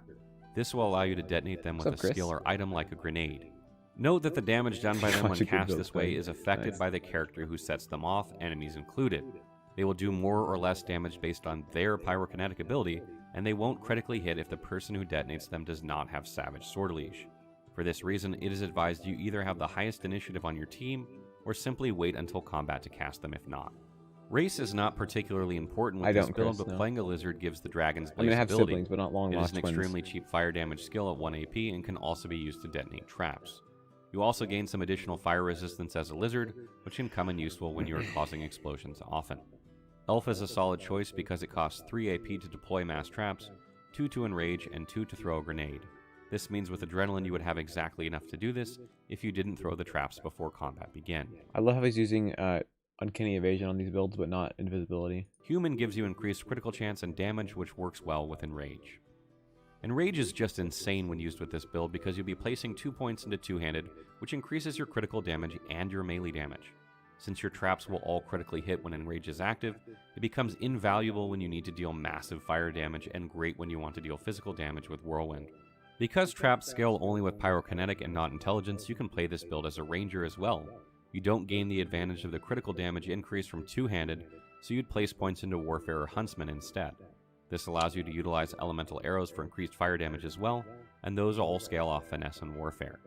Fire arrows are a great way to detonate traps, so I suggest using them if you can. Lastly, because you can deploy mass traps without triggering combat in many cases, you may wish to invest somewhat into Sneak. This will allow you to get close enough to throw them out before combat begins, saving you 3 precious AP. This makes you sort of a rogue, wizard, hunter, warrior, but whatever. When we get to the, we're gonna go into Game Master mode and we're gonna test elemental arrowheads and see if it works on things like spells too. It works. The whole concept of this build is somewhat similar. Okay, let's go test that. Because this is, I mean, that's busted if that's how it works. Alright.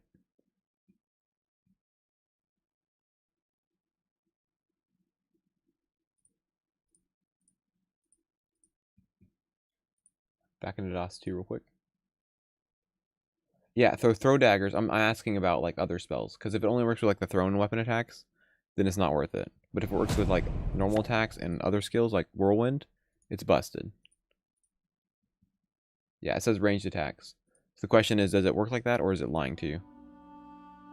Thoughts on candy corn? I mean, I've had it once and I didn't like it. Okay, so let's go.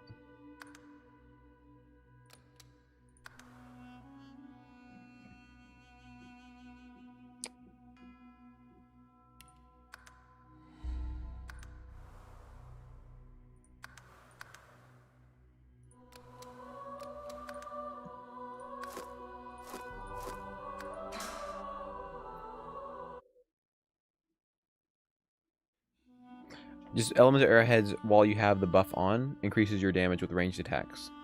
So what we're testing now is that supposedly it works with daggers as well. I mean, I think it works. I think I knew it worked with the ranged attacks, but my question is, does it work with the like normal attacks?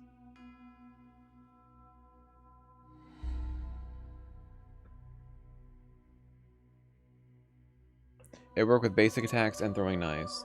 The dagger, the wiki says spears. Okay, so we're gonna test that.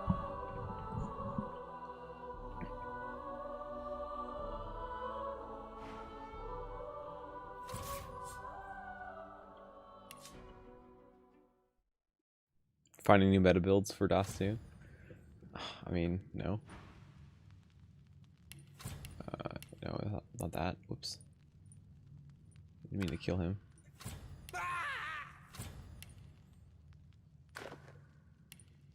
Okay.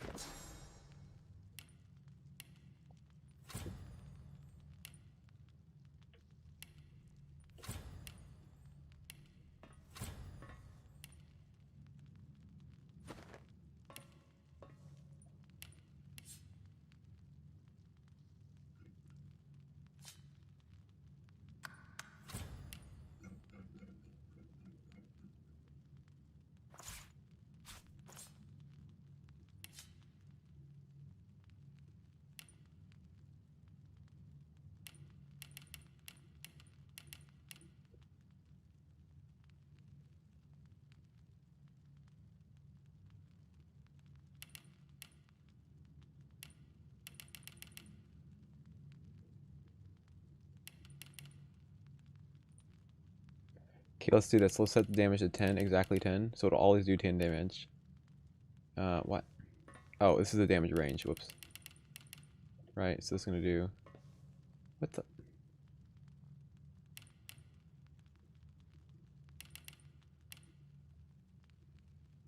I don't understand.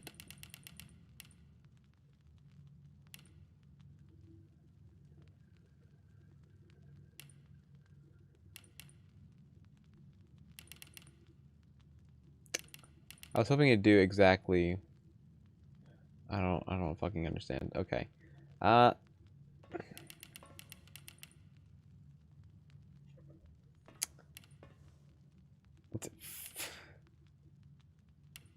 Okay.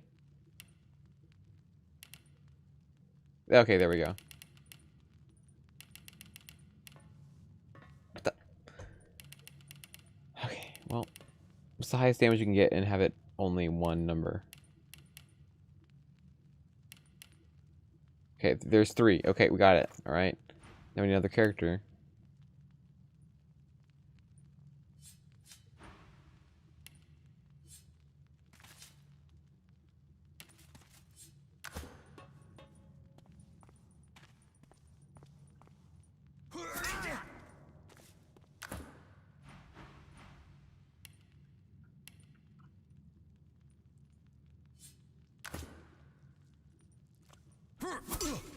So no backstab here for testing purposes.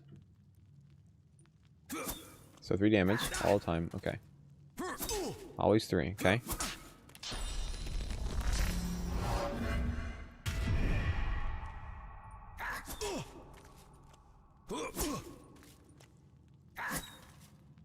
Okay. So the okay, so let's do this. Possess. Let's give him one more skill. Manage.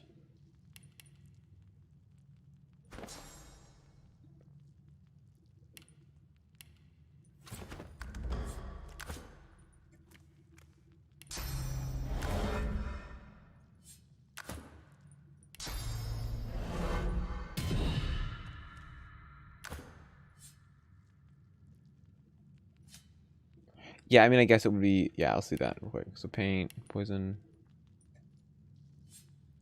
Okay.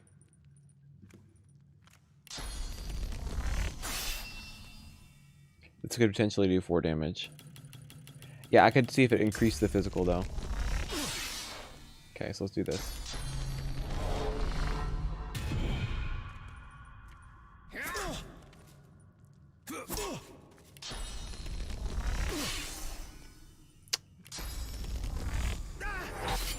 Wow, okay.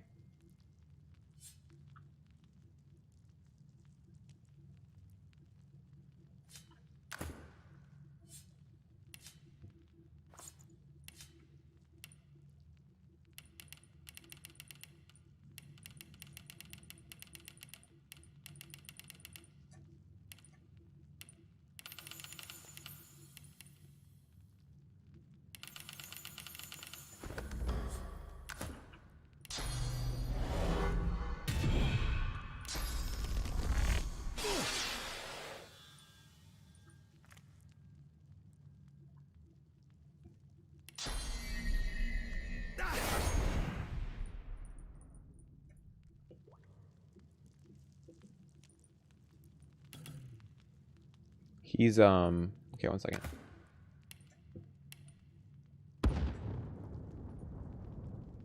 Two turns? I want permanent, but blood. I mean poison. Or fire. Let's do water. It's easier to deal with here. Okay, possess that.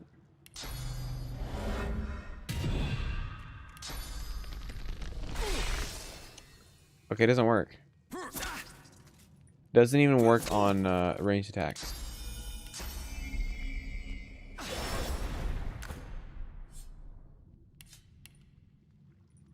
That's really lame. Okay.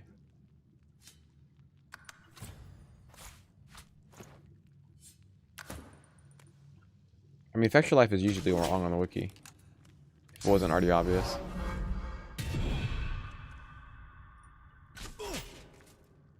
I mean, yeah, now it works because it's a ranged weapon. Yeah, so it doesn't work. The thing is, I've looked at the game code and like it wouldn't work on a spear either.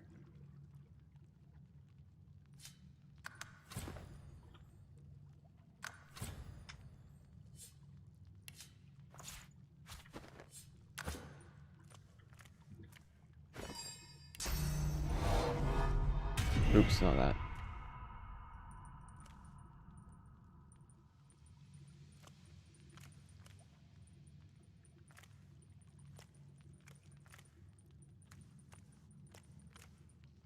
Yeah, I mean, some weapons have natural damage. Man, Fiddy, you got our hopes up too much. I was hoping for a new meta with the rogue.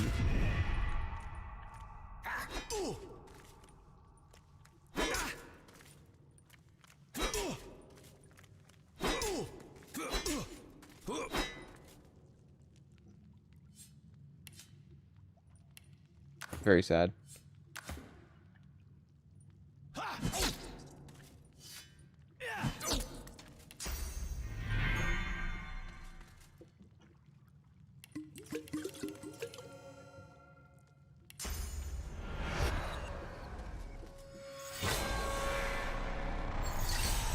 Yeah, it would be weird that no one knew about it.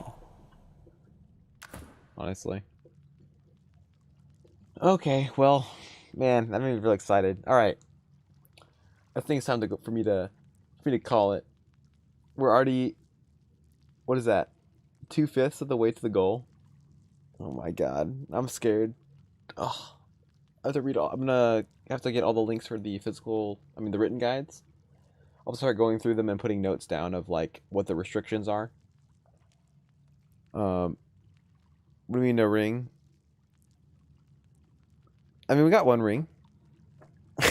We got one ring. It wasn't perfect, but it was good enough.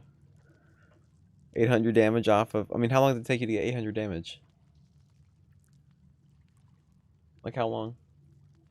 Yeah, it started because of the damn ring. Oh my gosh.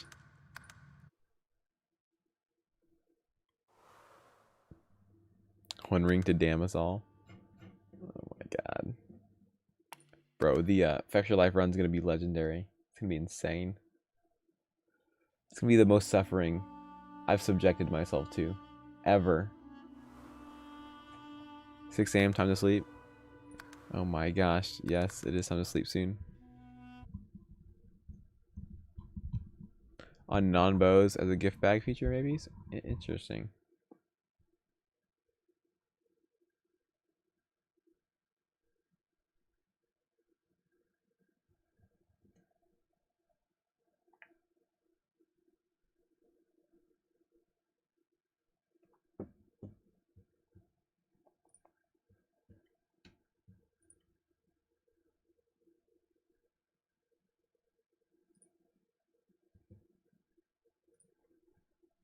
I mean, I got an extra hour of sleep, so it was nice. Test it in game. Are you playing on Definitive Edition? It's possible I need to check in game because sometimes the GM mode messes up, but I still doubt it.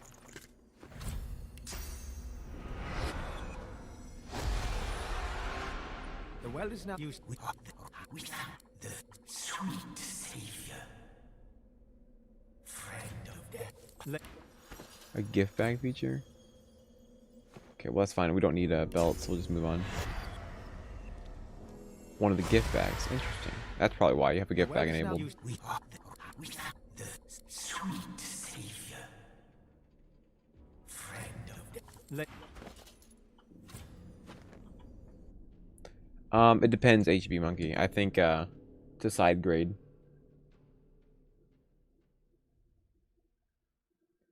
I think in general, classic and mode was easier. If you're a min-maxer, I think the Definitive Edition is actually easier. But I don't know. It depends. Like, there's some things that are easier and some things that are harder. Mages got like semi-worse. Necromancers got better in Definitive Edition.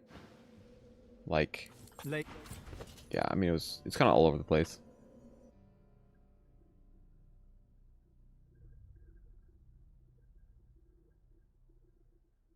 If you play stupid builds, I mean they both suck. I think Definitive Edition is worse for. You get punished harder in Definitive Edition. So I think for newer players, I think Classic's easier.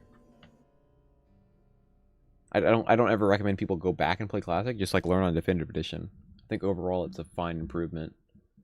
But especially if you're playing on Tactician or Honor mode, it's harder because it made the enemies do more damage. So it's really painful. Let's move the guide. I mean, not the guide. The sub goal.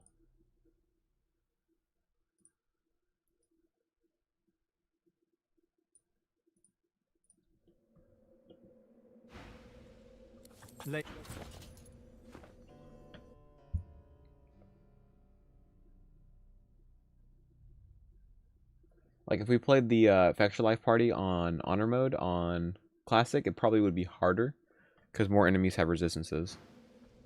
because we're oops, gave them the wrong amount. Because with that party, we only have That's a lot Hydra. of damage. Oh, good lord! You're literally just gonna one up Zeke and get to gonna tie him for #1. Good lord, you are insane. No, that's a lot of damage. I don't know. I mean, you're not supposed to be loading very often. When you're in game, you're only loading into the game and you're there forever. Just a tie. Yep. Good grief, man. No, that's a lot of damage. 40 out of 100. That is a lot of subs. There's 2 #1s. I want to get one good ring. One perfect ring would be very nice.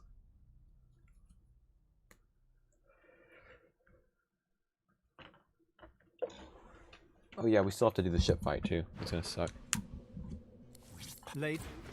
I think once you enable them, you can't remove them.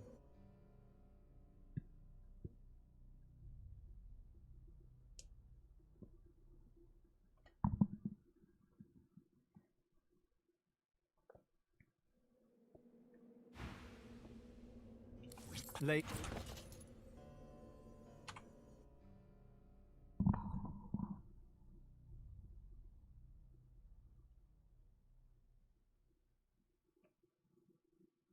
Yeah, I think I remember the gift bag. There's one that just makes them work on everything, which is kind of broken. Late. Wow, these rings. The 2 Hydra is kind of a meme.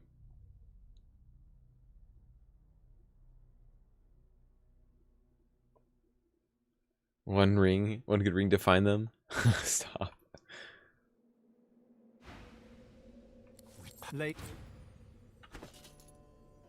Oh, gosh. It could be good. Could have been good. How many bits equals 1 sub? I mean, I guess 500 bits technically equates to 1 sub because it's $5, right?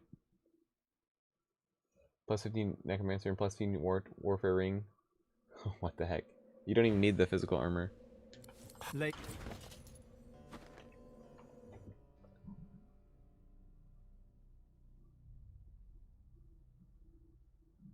On Grey Noonsay, I think he is one of the best. I mean, I think he is the best creator for this game. I feel like, as far as like people that are still making content for this game, he's the only other creator I'd recommend. Late. Because I mean, he's better at this game, and he's like more of a challenge runner than I am. Like, I don't really challenge myself when I play this game. So like, he has accomplished way more in this game than I have. Like, he's done pacifist runs. Like, he's done some crazy stuff. So yeah, I mean, his content is fantastic. Late. I disagree with him in some ways, like with some of his strategies, but I mean, like I still would say he's better than I am. Put it up 1 sub. Okay, username. It's a sub goal, not a bit goal. Late.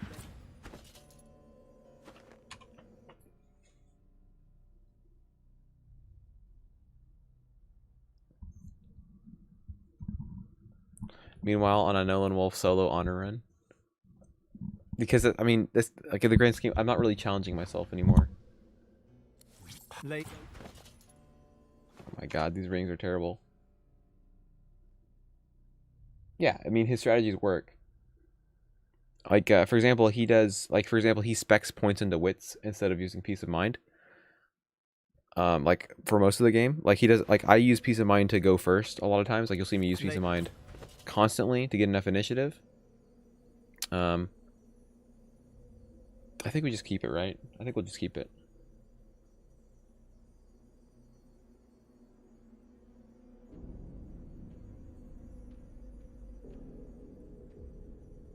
Should I keep it? I have two more tries anyway. I think we'll keep it.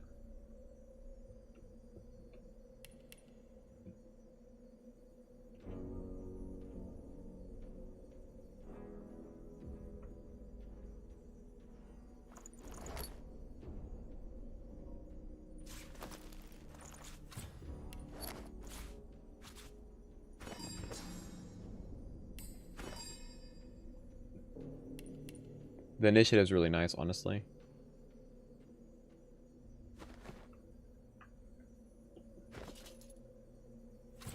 In the long run, these rings are pretty trash. At a clock, honestly, these rings will probably be the best that we'll get. Okay, fine. We'll up it by a sub. Okay, alright, alright, alright. Does it even let me up it by a sub once it's, How do I...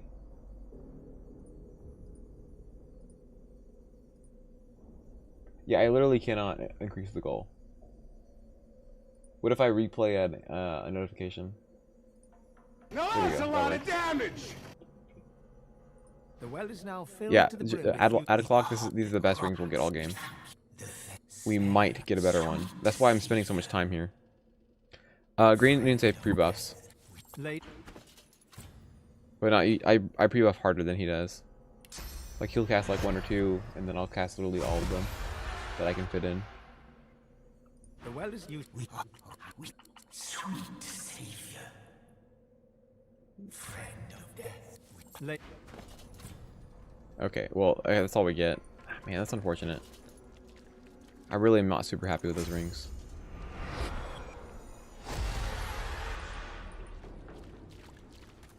I mean, the width is nice, like, but it's not great. What I really want to see is 4 combat ability stats from that, and then we only got 2 on each of them. Those will be replaced pretty fast.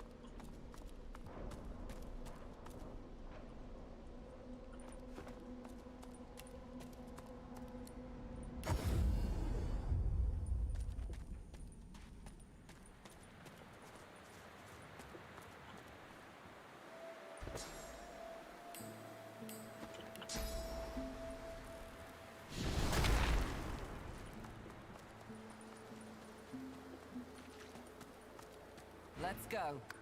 Malady got salty. No, you can't use it with anything but undead.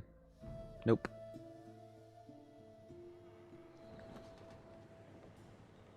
Alright, y'all. I'm gonna call the stream here. We finished Act 1 with no invisibility. We also started our sub goal. That was fun. So many have fallen. Kind of ridiculous. Stats are looking pretty good. I mean, these rings are okay. They're not great. Constitution is kind of a dead stat for us. Unless we use our shield, which I'm trying to avoid. I'm trying to maximize our damage. We might go back to a shield, in which case the Constitution will be fine, because we'll need the Constitution. Some things to look out for when we get to Act 2 is I want to find those new gloves that have Geo on them. I think it has 2 Geo and a rune slot, which is like the best gloves we can get. So, alright, y'all. Well, thanks for all the support this stream. It's like literally 41. I think it's more than 41 subs this stream because people subbed before we started doing the goal. So I appreciate all the support. Remember, all the proceeds go to my mom's nonprofit, which is unbelievably helpful. So I appreciate it. Also, just thanks for hanging out. It's been fun. Everyone have a great evening or night or morning or wherever you are. And I'll see you in the next stream. See you guys.